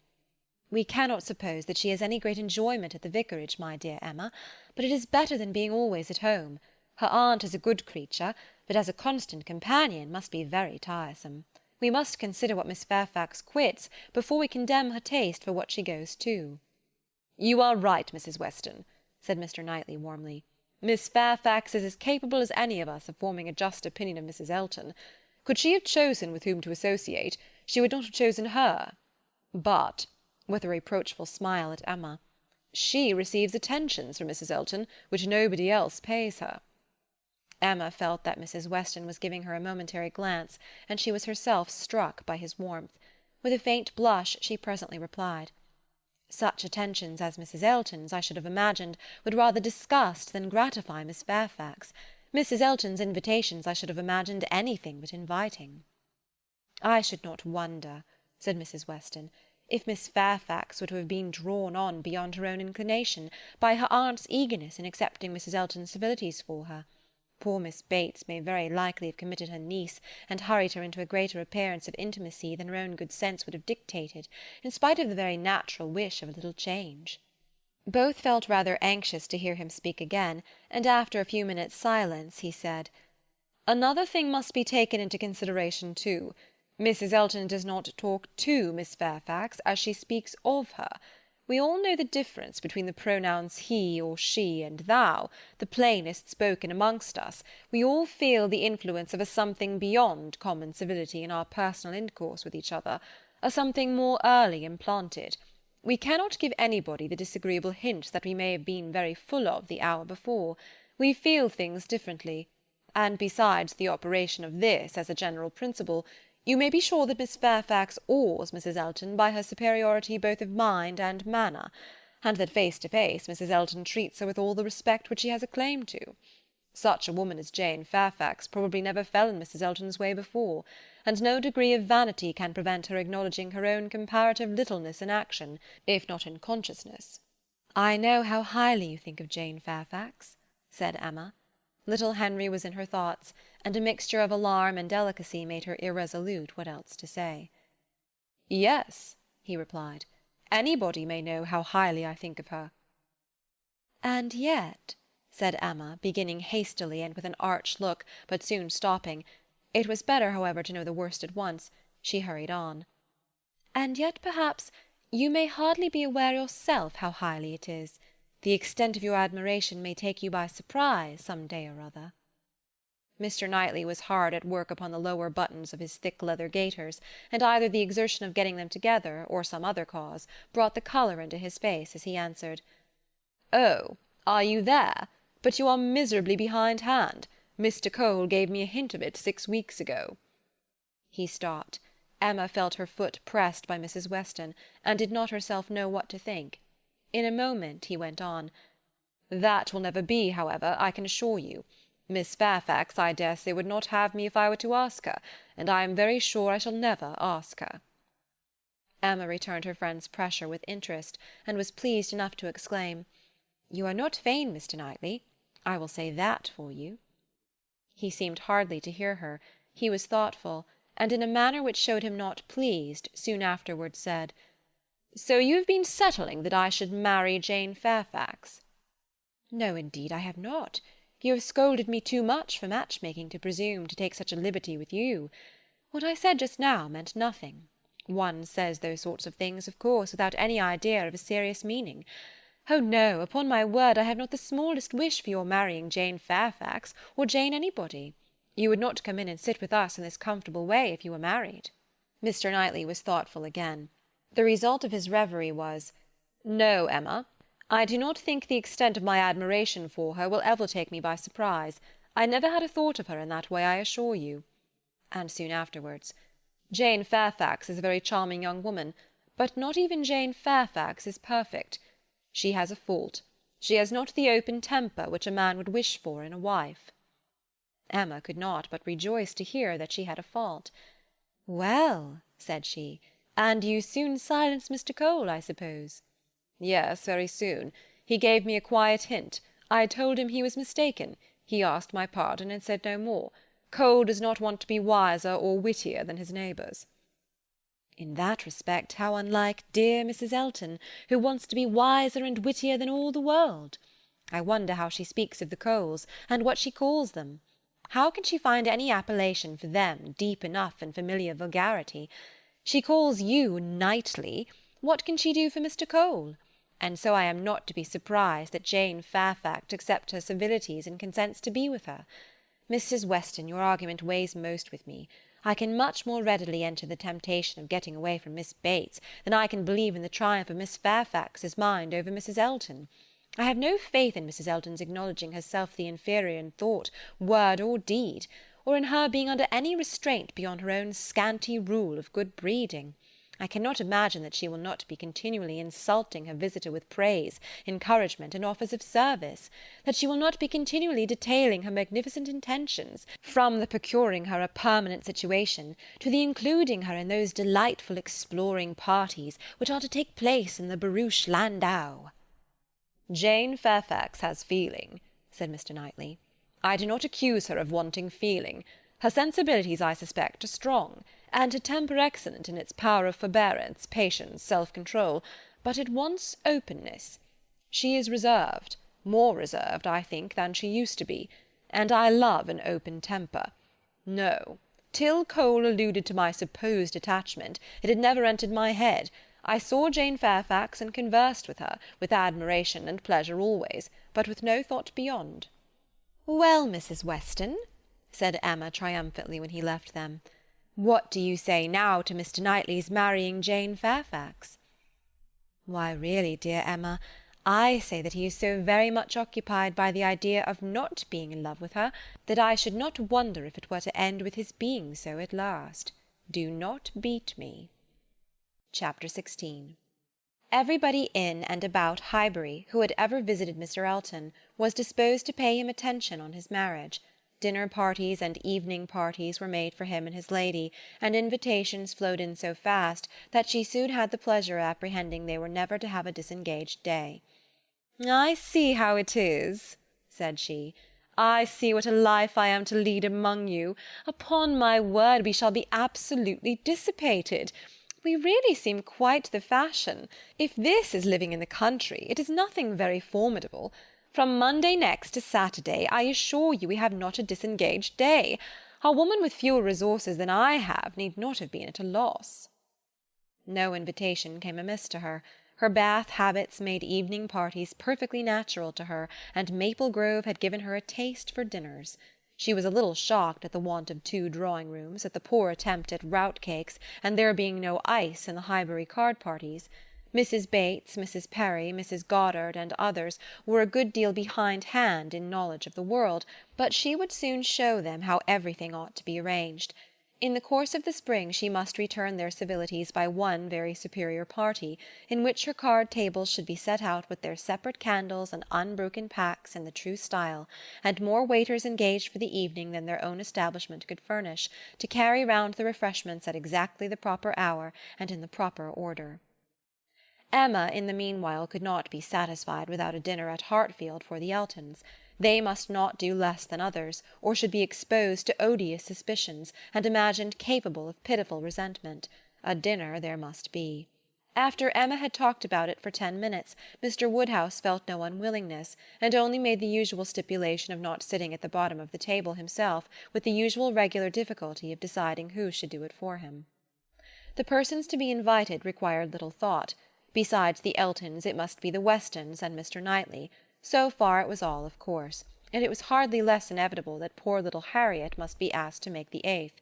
But this invitation was not given with equal satisfaction, and on many accounts Emma was particularly pleased by Harriet's begging to be allowed to decline it. She would rather not be in his company more than she could help. She was not yet quite able to see him and his charming happy wife together, without feeling uncomfortable. If Miss Woodhouse would not be displeased, she would rather stay at home. It was precisely what Emma would have wished, had she deemed it possible enough for wishing. She was delighted with the fortitude of her little friend, for fortitude she knew it was in her to give up being in company and stay at home, and she could now invite the very person whom she really wanted to make the eighth, Jane Fairfax. Since her last conversation with Mrs. Weston and Mr. Knightley, she was more conscience-stricken about Jane Fairfax than she had often been. Mr. Knightley's words dwelt with her. He had said that Jane Fairfax received attentions from Mrs. Elton which nobody else paid her. "This is very true," said she, "at least as far as relates to me, which was all that was meant, and it is very shameful. Of the same age, and always knowing her, I ought to have been more her friend. She will never like me now. I have neglected her too long, but I will show her greater attention than I have done." Every invitation was successful. They were all disengaged and all happy. The preparatory interest of this dinner, however, was not yet over. A circumstance rather unlucky occurred. The two eldest little Knightleys were engaged to pay their grandpapa and aunt a visit of some weeks in the spring, and their papa now proposed bringing them and staying one whole day at Hartfield, which one day would be the very day of this party. His professional engagements did not allow of its being put off, but both father and daughter were disturbed by its happening so. Mr. Woodhouse considered 8 persons at dinner together as the utmost that his nerves could bear, and here would be a 9th. And Emma apprehended it would be 9th very much out of humour at not being able to come even to Hartfield for 48 hours without falling in with a dinner-party. She comforted her father better than she could comfort herself by representing that though he certainly would make them 9, yet he always said so little that the increase of noise would be very immaterial. She thought it in reality a sad exchange for herself to have him, with his grave looks and reluctant conversation, opposed to her instead of his brother. The event was more favourable to Mr. Woodhouse than to Emma. John Knightley came, but Mr. Weston was unexpectedly summoned to town and must be absent on the very day. He might be able to join them in the evening, but certainly not to dinner. Mr. Woodhouse was quite at ease, and the seeing him so, with the arrival of the little boys and the philosophic composure of her brother on hearing his fate, removed the chief of even Emma's vexation. The day came, the party were punctually assembled, and Mr. John Knightley seemed early to devote himself to the business of being agreeable. Instead of drawing his brother off to a window while they waited for dinner, he was talking to Miss Fairfax. Mrs. Elton, as elegant as lace and pearls could make her, he looked at in silence, wanting only to observe enough for Isabella's information, but Miss Fairfax was an old acquaintance and a quiet girl, and he could talk to her. He had met her before breakfast as he was returning from a walk with his little boys, when it had been just beginning to rain. It was natural to have some civil hopes on the subject, and he said, "I hope you did not venture far, Miss Fairfax, this morning, or I am sure you must have been wet. We scarcely got home in time. I hope you turned directly." "I went only to the post-office," said she, "and reached home before the rain was much. It is my daily errand. I always fetch the letters when I am here. It saves trouble, and is a something to get me out. A walk before breakfast does me good." "Not a walk in the rain, I should imagine?" "No, but it did not absolutely rain when I set out." Mr. John Knightley smiled and replied, "That is to say, you chose to have your walk, for you were not 6 yards from your own door when I had the pleasure of meeting you, and Henry and John had seen more drops than they could count long before. The post-office has a great charm at one period of our lives. When you have lived to my age, you will begin to think letters are never worth going through the rain for." There was a little blush, and then this answer. "I must not hope to ever be situated as you are, in the midst of every dearest connection, and therefore I cannot expect that simply growing older should make me indifferent about letters." "Indifferent? Oh, no, I never conceived you could become indifferent. Letters are no matter of indifference. They are generally a very positive curse." "You are speaking of letters of business. Mine are letters of friendship." "I have often thought them the worst of the two," replied he coolly. "Business, you know, may bring money, but friendship hardly ever does." Ah, you are not serious now. I know Mr. John Knightley too well. I am very sure he understands the value of friendship as well as anybody. I can easily believe that letters are very little to you, much less than to me, but it is not your being 10 years older than myself which makes the difference. It is not age, but situation. You have everybody dearest to you always at hand. I probably never shall again, and therefore till I have outlived all my affections, a post-office, I think, must always have power to draw me out, in worse weather than to-day. When I talked of your being altered by time, by the progress of years, said John Knightley, I meant to imply the change of situation which time usually brings. I consider one as including the other. Time will generally lessen the interest of every attachment not within the daily circle, but that is not the change I had in view for you. As an old friend, you will allow me to hope, Miss Fairfax, that 10 years hence you may have as many concentrated objects as I have. It was kindly said, and very far from giving offence. A pleasant "thank you" seemed meant to laugh it off, but a blush, a quivering lip, a tear in the eye showed that it was felt beyond a laugh. Her attention was now claimed by Mr. Woodhouse, who being, according to his custom on such occasions, making the circle of his guests, and paying his particular compliment to the ladies, was ending with her, and with all his mildest urbanity said, I am very sorry to hear, Miss Fairfax, of your being out this morning in the rain. Young ladies should take care of themselves. Young ladies are delicate plants. They should take care of their health and their complexion. My dear, did you change your stockings? Yes, sir, I did indeed, and I am very much obliged by your kind solicitude about me. My dear Miss Fairfax, young ladies are very sure to be cared for. I hope your good grandmamma and aunt are well. They are some of my very old friends. I wish that my health allowed me to be a better neighbour. You do us a great deal of honour to-day, I am sure. My daughter and I are both highly sensible of your goodness, and have the greatest satisfaction in seeing you at Hartfield. The kind-hearted, polite old man might then sit down and feel that he had done his duty, and made every fair lady welcome and easy. By this time the walk in the rain had reached Mrs. Elton, and her remonstrances now opened upon Jane. My dear Jane, what is this I hear? Going to the post-office in the rain? This must not be, I assure you. You sad girl, how could you do such a thing? It is a sign I was not there to take care of you. Jane very patiently assured her that she had not caught any cold. Oh, do not tell me. You really are a very sad girl, and do not know how to take care of yourself. To the post-office, indeed. Mrs. Weston, did you ever hear the like? You and I must positively exert our authority. My advice, said Mrs. Weston kindly and persuasively, I certainly do feel tempted to give. Miss Fairfax, you must not run such risks. Liable as you have been to severe colds, indeed you ought to be particularly careful, especially at this time of year. The spring, I always think, requires more than common care. Better wait an hour or two, or even half a day for your letters, than run the risk of bringing on your cough again. Now do you not feel that you had? Yes, I am sure you are much too reasonable. You look as if you would not do such a thing again. Oh, she shall not do such a thing again, eagerly rejoined Mrs. Elton. We will not allow her to do such a thing again. And nodding significantly, there must be some arrangement made, there must indeed. I shall speak to Mr. E., the man who fetches our letters every morning. One of our men, I forget his name, shall inquire for yours too, and bring them to you. That will obviate all difficulties, you know, and from us I really think, my dear Jane, you can have no scruple to accept such an accommodation. You are extremely kind, said Jane, but I cannot give up my early walk. I am advised to be out of doors as much as I can. I must walk somewhere, and the post-office is an object, and upon my word I have scarcely ever had a bad morning before. My dear Jane, say no more about it. The thing is determined, that is, laughing affectedly, as far as I can presume to determine anything without the concurrence of my lord and master. You know, Mrs. Weston, you and I must be cautious about how we express ourselves. But I do flatter myself, my dear Jane, that my influence is not entirely worn out. If I meet with no insuperable difficulties, therefore, consider that point as settled.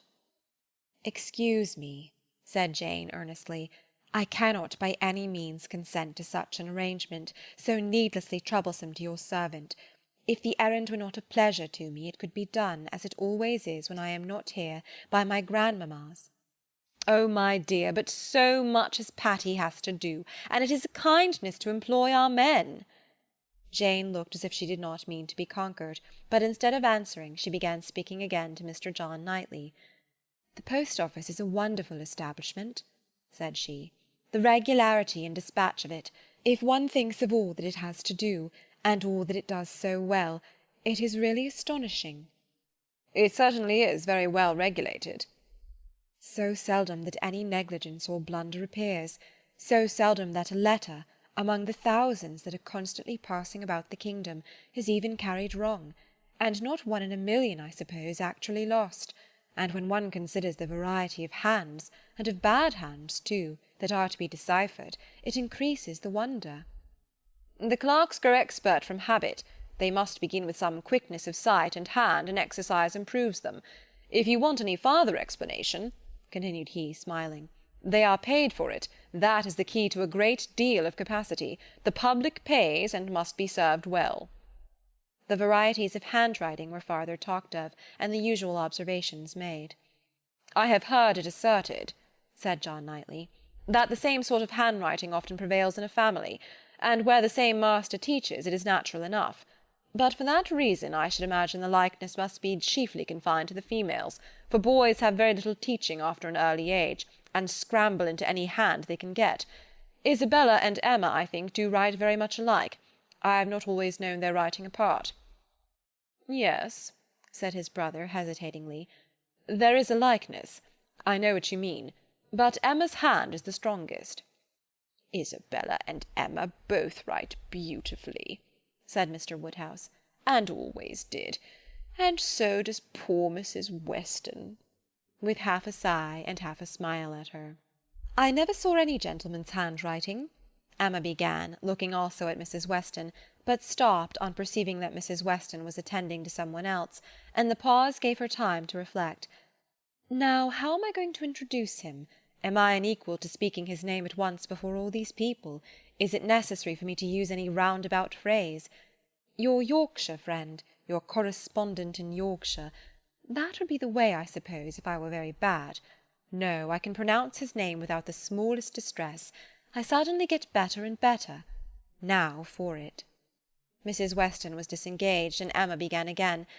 "Mr. Frank Churchill writes one of the best gentleman's hands I ever saw." "I do not admire it," said Mr. Knightley. "It is too small, wants strength. It is like a woman's writing." This was not submitted to by either lady. They vindicated him against the base aspersion. "No, it by no means wanted strength. It was not a large hand, but very clear and certainly strong.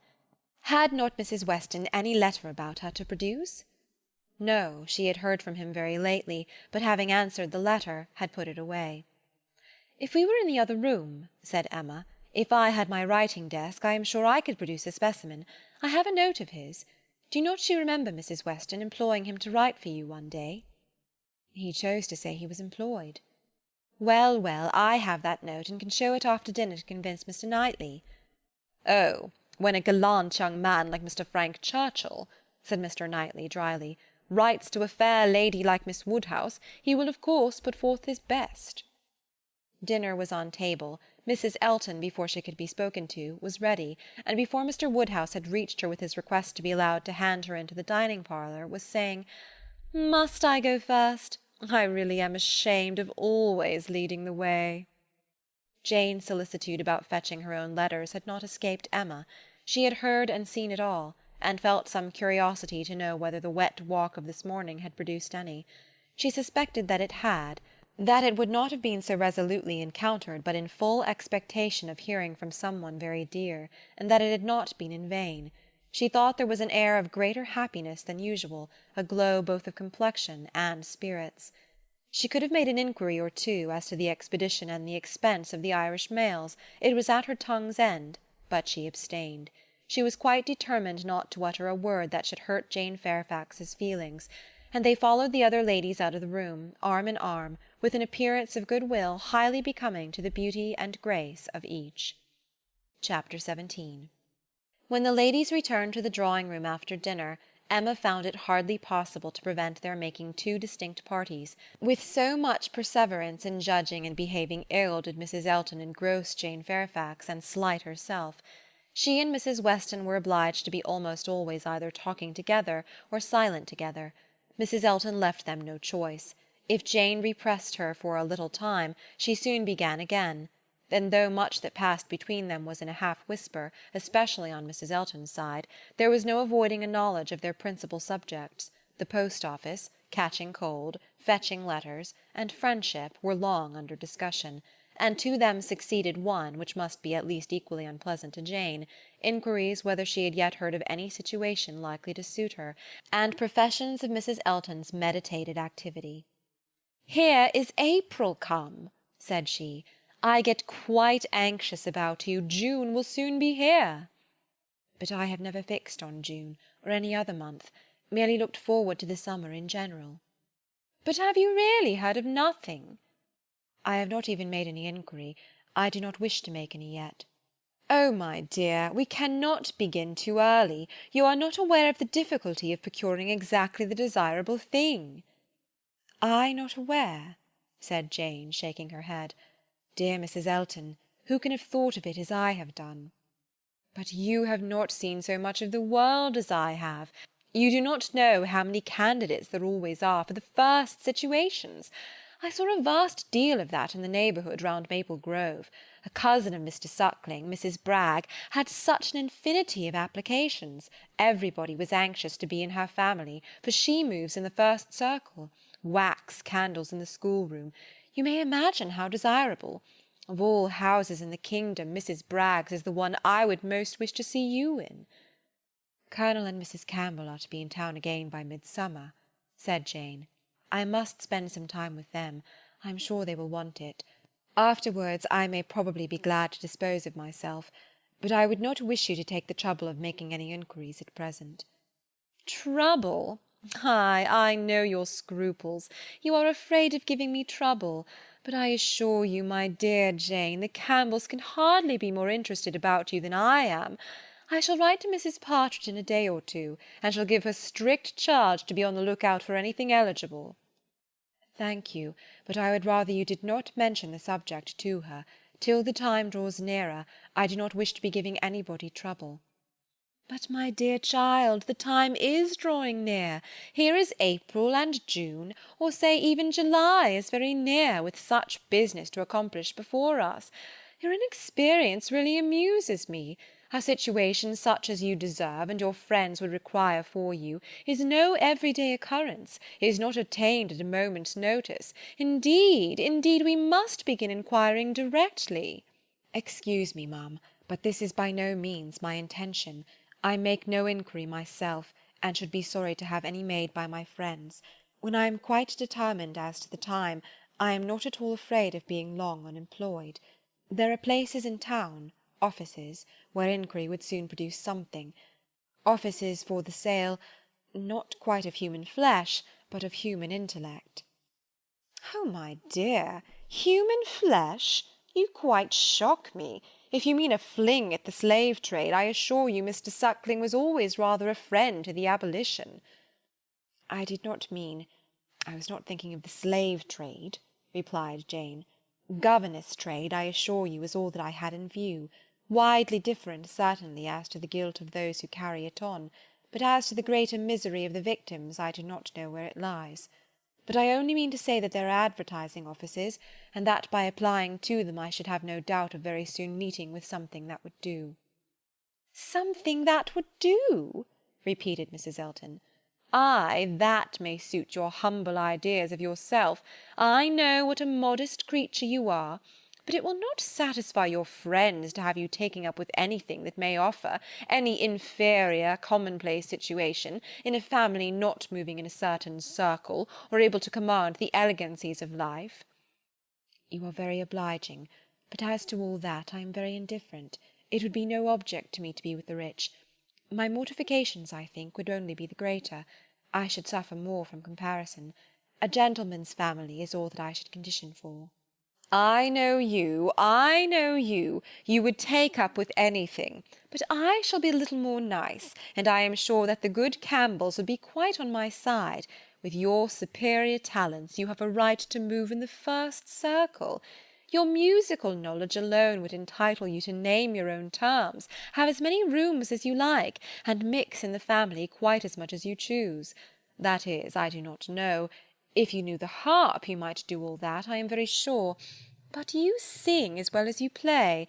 Yes, I really believe you might, even without the harp, stipulate for what you chose. And you must and shall be delightfully, honourably, and comfortably settled before the Campbells or I have any rest. You may well class the delight, the honour, and the comfort of such a situation together, said Jane. They are pretty sure to be equal. However, I am very serious in not wishing anything to be attempted at present for me. I am exceedingly obliged to you, Mrs. Elton. I am obliged to anybody who feels for me. But I am quite serious in wishing nothing to be done till the summer.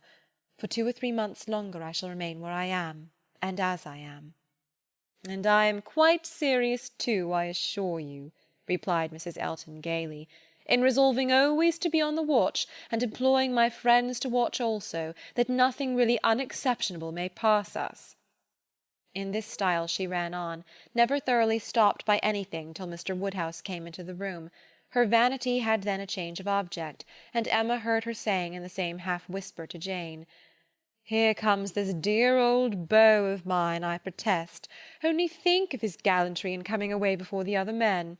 What a dear creature he is! I assure you I like him excessively. I admire all that quaint, old-fashioned politeness.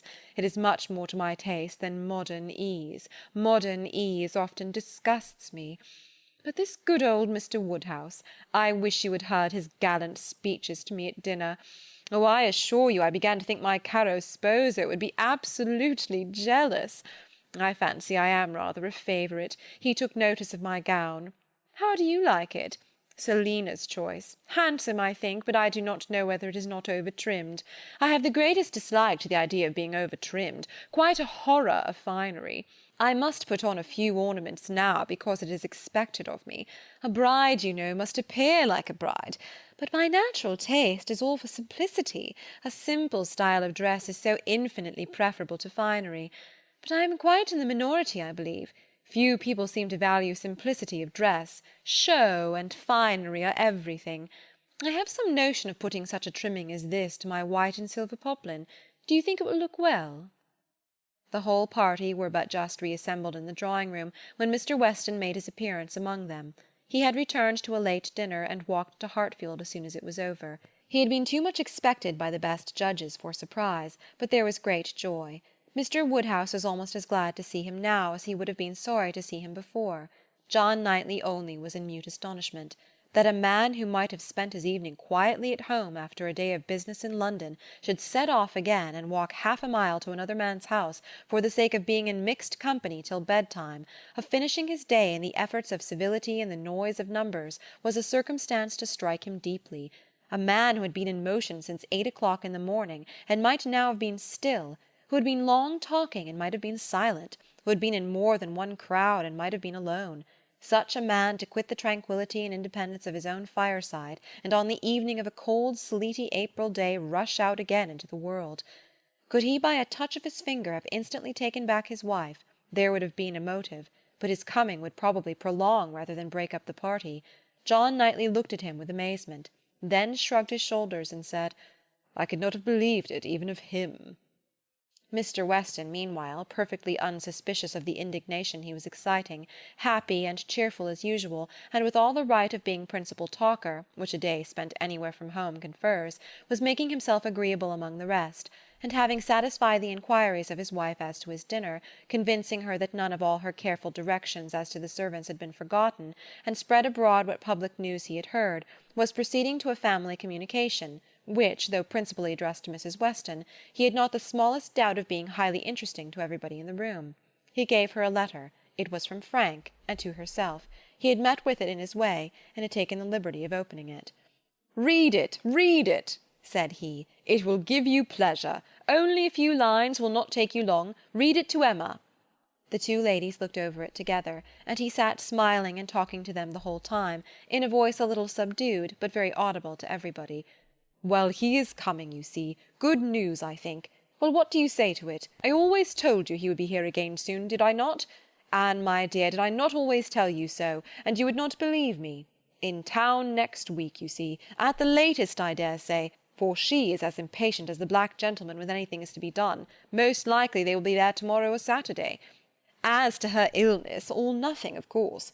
But it is an excellent thing to have Frank among us again, so near as town. They will stay a good while when they do come, and he will be half his time with us. This is precisely what I wanted. Well, pretty good news, is it not? Have you finished it? Has Emma read it all? Put it up, put it up. We will have a good talk about it some other time, but it will not do now. I shall only just mention the circumstance to the others in a common way." Mrs. Weston was most comfortably pleased on the occasion. Her looks and words had nothing to restrain them. She was happy, she knew she was happy, and knew she ought to be happy. Her congratulations were warm and open, but Emma could not speak so fluently. She was a little occupied in weighing her own feelings, and trying to understand the degree of her agitation, which she rather thought was considerable. Mr. Weston, however, too eager to be very observant, too communicative to want others to talk, was very well satisfied with what she did say, and soon moved away to make the rest of his friends happy by a partial communication of what the whole room must have overheard already. It was well that he took everybody's joy for granted, or he might not have thought either Mr. Woodhouse or Mr. Knightley particularly delighted. They were the first entitled, after Mrs. Weston and Emma, to be made happy. From them he would have proceeded to Miss Fairfax, but she was so deep in conversation with John Knightley that it would have been too positive an interruption, and finding himself close to Mrs. Elton, and her attention disengaged, he necessarily began on the subject with her. Chapter 18. "I hope I shall soon have the pleasure of introducing my son to you," said Mr. Weston. Mrs. Elton, very willing to suppose a particular compliment intended her by such a hope, smiled most graciously. "You have heard of a certain Frank Churchill, I presume," he continued, "and know him to be my son, though he does not bear my name." "Oh, yes, and I shall be very happy in his acquaintance. I am sure Mr. Elton will lose no time in calling on him, and we shall both have great pleasure in seeing him at the vicarage." "You are very obliging. Frank will be extremely happy, I am sure. He is to be in town next week, if not sooner. We have notice of it in a letter to-day. I met the letters in my way this morning, and seeing my son's hand, presumed to open it, though it was not directed to me. It was to Mrs. Weston. She is his principal correspondent, I assure you. I hardly ever get a letter." "And so you absolutely opened what was directed to her? Oh, Mr. Weston!" laughing affectedly. "I must protest against that. A most dangerous precedent indeed. I beg you will not let your neighbours follow your example. Upon my word, if this is what I am to expect, we married women must begin to exert ourselves. Oh, Mr. Weston, I could not have believed it of you." "Ay, we men are sad fellows. You must take care of yourself, Mrs. Elton. This letter tells us, it is a short letter, written in a hurry, merely to give us notice, it tells us that they are all coming up to town directly on Mrs. Churchill's account. She has not been well the whole winter, and thinks Enscombe too cold for her. So they are to all move southward without loss of time." "Indeed? From Yorkshire, I think. Is Enscombe in Yorkshire?" "Yes, they are about 190 miles from London, a considerable journey." "Yes, upon my word, very considerable. 65 miles farther than from Maple Grove to London. But what is distance, Mr. Weston, to people of large fortune? You would be amazed to hear how my brother, Mr. Suckling, sometimes flies about. You will hardly believe me, but twice in 1 week he and Mr. Bragg went to London and back again with 4 horses." "The evil of the distance from Enscombe," said Mr. Weston, "is that Mrs. Churchill, as we understand, has not been able to leave the sofa for a week together. In Frank's last letter she complained, he said, of being too weak to get into her conservatory without having both his arm and his uncle's. This, you know, speaks a great degree of weakness. But now she is so impatient to be in town that she means to sleep only 2 nights on the road, so Frank writes word. Certainly delicate ladies have very extraordinary constitutions, Mrs. Elton, you must grant me that." No, indeed. I shall grant you nothing. I always take the part of my own sex. I do indeed. I give you notice. You will find me a formidable antagonist on that point. I always stand up for women, and I assure you, if you knew how Selina feels with respect to sleeping at an inn, you would not wonder at Mrs. Churchill's making incredible exertions to avoid it. Selina says it is quite a horror to her, and I believe I have caught a little of her nicety. She always travels with her own sheets, an excellent precaution. Does Mrs. Churchill do the same? Depend upon it, Mrs. Churchill does everything that any other fine lady ever did. Mrs. Churchill will not be second to any lady in the land for—" Mrs. Elton eagerly interposed with, "Oh, Mr. Weston, do not mistake me. Selina is no fine lady, I assure you. Do not run away with such an idea." "Is not she? Then she is no rule for Mrs. Churchill, who is as thorough a fine lady as anybody ever beheld." Mrs. Elton began to think she had been wrong in disclaiming so warmly. It was by no means her object to have it believed that her sister was not a fine lady. Perhaps there was want of spirit in the pretence of it, and she was considering in what way she had best retract, when Mr. Weston went on. "Mrs. Churchill is not much in my good graces, as you may suspect, but this is quite between ourselves. She is very fond of Frank, and therefore I would not speak ill of her.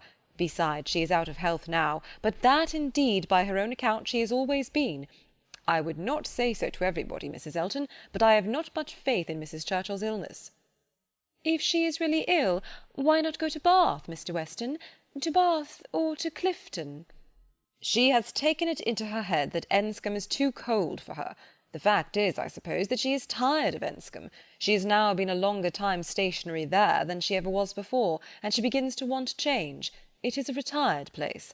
A fine place, but very retired."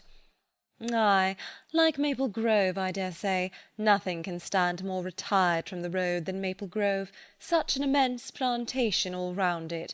You seem shut out from everything, in the most complete retirement. And Mrs. Churchill probably has not health or spirits like Selina to enjoy that sort of seclusion. Or perhaps she may not have resources enough in herself to be qualified for a country life. I always say a woman cannot have too many resources, and I feel very thankful that I have so many myself as to be quite independent of society." "Frank was here in February for a fortnight." "So I remember to have heard. He will find an addition to the society of Highbury when he comes again. That is, if I may presume to call myself an addition. But perhaps he may never have heard of there being such a creature in the world." This was too loud a call for a compliment to be passed by, and Mr. Weston, with a very good grace, immediately exclaimed, "My dear madam, nobody but yourself can imagine such a thing possible. Not heard of you! I believe Mrs. Weston's letters lately have been full of very little else than Mrs. Elton." He had done his duty and could return to his son. "When Frank left us," continued he, "it was quite uncertain when we might see him again, which makes this day's news doubly welcome. It had been completely unexpected. That is, I always had a strong persuasion he would be here again soon. I was sure something favourable would turn up. But nobody believed me. He and Mrs. Weston were both dreadfully desponding. How could he contrive to come, and how could it be supposed that his uncle and aunt would spare him again, and so forth. I always felt that something would happen in our favour, and so it has, you see. I have observed, Mrs. Elton, in the course of my life, that if things are going untowardly one month, they are sure to mend the next." "Very true, Mr. Weston, perfectly true. It is just what I used to say to a certain gentleman in company in the days of courtship, when, because things did not go quite right, did not proceed with all the rapidity which suited his feelings, he was apt to be in despair, and exclaim that he was sure at this rate it would be May before Hymen's saffron robe would be put on for us. Oh, the pains I have been at to dispel these gloomy ideas and give him cheerfuller views. The carriage. We had disappointments about the carriage. One morning, I remember, he came to me quite in despair." She was stopped by a slight fit of coughing, and Mr. Weston instantly seized the opportunity of going on. "You were mentioning May. May is the very month which Mrs. Churchill is ordered, or has ordered herself, to spend in some warmer place than Enscombe, in short, to spend in London, so that we have the agreeable prospect of frequent visits from Frank the whole spring, precisely the season of the year which one should have chosen for it. Days almost at the longest, weather genial and pleasant, always inviting one out, and never too hot for exercise. When he was here before, we made the best of it, but there was a good deal of wet, damp, cheerless weather. There always is in February, you know, and we could not do half that we intended. Now will be the time. There will be complete enjoyment, and I do not know, Mrs. Elton, whether the uncertainty of our meetings, the sort of constant expectation there will be of his coming in to-day or to-morrow and at any hour, may not be more friendly to happiness than having him actually in the house. I think it is so. I think it is the state of mind which gives most spirit and delight. I hope you will be pleased with my son, but you must not expect a prodigy. He is generally thought a fine young man, but do not expect a prodigy. Mrs. Weston's partiality for him is very great, and, as you may suppose, most gratifying to me. She thinks nobody equal to him. And I assure you, Mr. Weston, I have very little doubt that my opinion will be decidedly in his favour. I have heard so much in praise of Mr. Frank Churchill. At the same time, it is fair to observe that I am one of those who always judge for themselves, and are by no means implicitly guided by others. I give you notice that as I find your son, so I shall judge of him. I am no flatterer. Mr. Weston was musing. I hope, said he presently, I have not been severe upon poor Mrs. Churchill. If she is ill, I should be very sorry to do her injustice. But there are some traits in her character which make it difficult for me to speak of her with the forbearance I could wish. You cannot be ignorant, Mrs. Elton, of my connection with the family, nor of the treatment I have met with. And between ourselves, the whole blame of it is to be laid to her. She was the instigator. Frank's mother would never have been slighted as she was, but for her. Mr. Churchill has pride, but his pride is nothing to his wife's. His is a quiet, indolent, gentlemanlike sort of pride that would harm nobody, and only make himself a little helpless and tiresome. But her pride is arrogance and insolence. And what inclines one less to bear, she has no fair pretence of family or blood. She was nobody when he married her, barely the daughter of a gentleman, but ever since her being turned into a Churchill, she has out-Churchilled them all in high and mighty claims. But in herself, I assure you, she is an upstart. Only think! Well, that must be infinitely provoking. I have quite a horror of upstarts. Maple Grove has given me a thorough disgust to people of that sort, but there is a family in that neighbourhood who are such an annoyance to my brother and sister, from the airs they give themselves. Your description of Mrs. Churchill made me think of them directly. People of the name of Tupman, very lately settled there, and encumbered with many low connections, but giving themselves immense airs, and expecting to be on a footing with the old established families. A year and a half is the very utmost that they can have lived at West Hall, and how they got their fortune nobody knows. They came from Birmingham, which is not a place to promise much, you know, Mr. Weston. One has not great hopes from Birmingham. I always say there is something direful in the sound, but nothing more is positively known of the Tupmans, though a good many things, I assure you, are suspected. And yet by their manners they evidently think themselves equal even to my brother, Mr. Suckling, who happens to be one of their nearest neighbours. It is infinitely too bad. Mr. Suckling, who has been 11 years a resident at Maple Grove, and whose father had it before him, I believe at least. I am almost sure that old Mr. Suckling had completed the purchase before his death. They were interrupted. Tea was carrying round, and Mr. Weston, having said all that he wanted, soon took the opportunity of walking away. After tea, Mr. and Mrs. Weston and Mr. Elton sat down with Mr. Woodhouse to cards.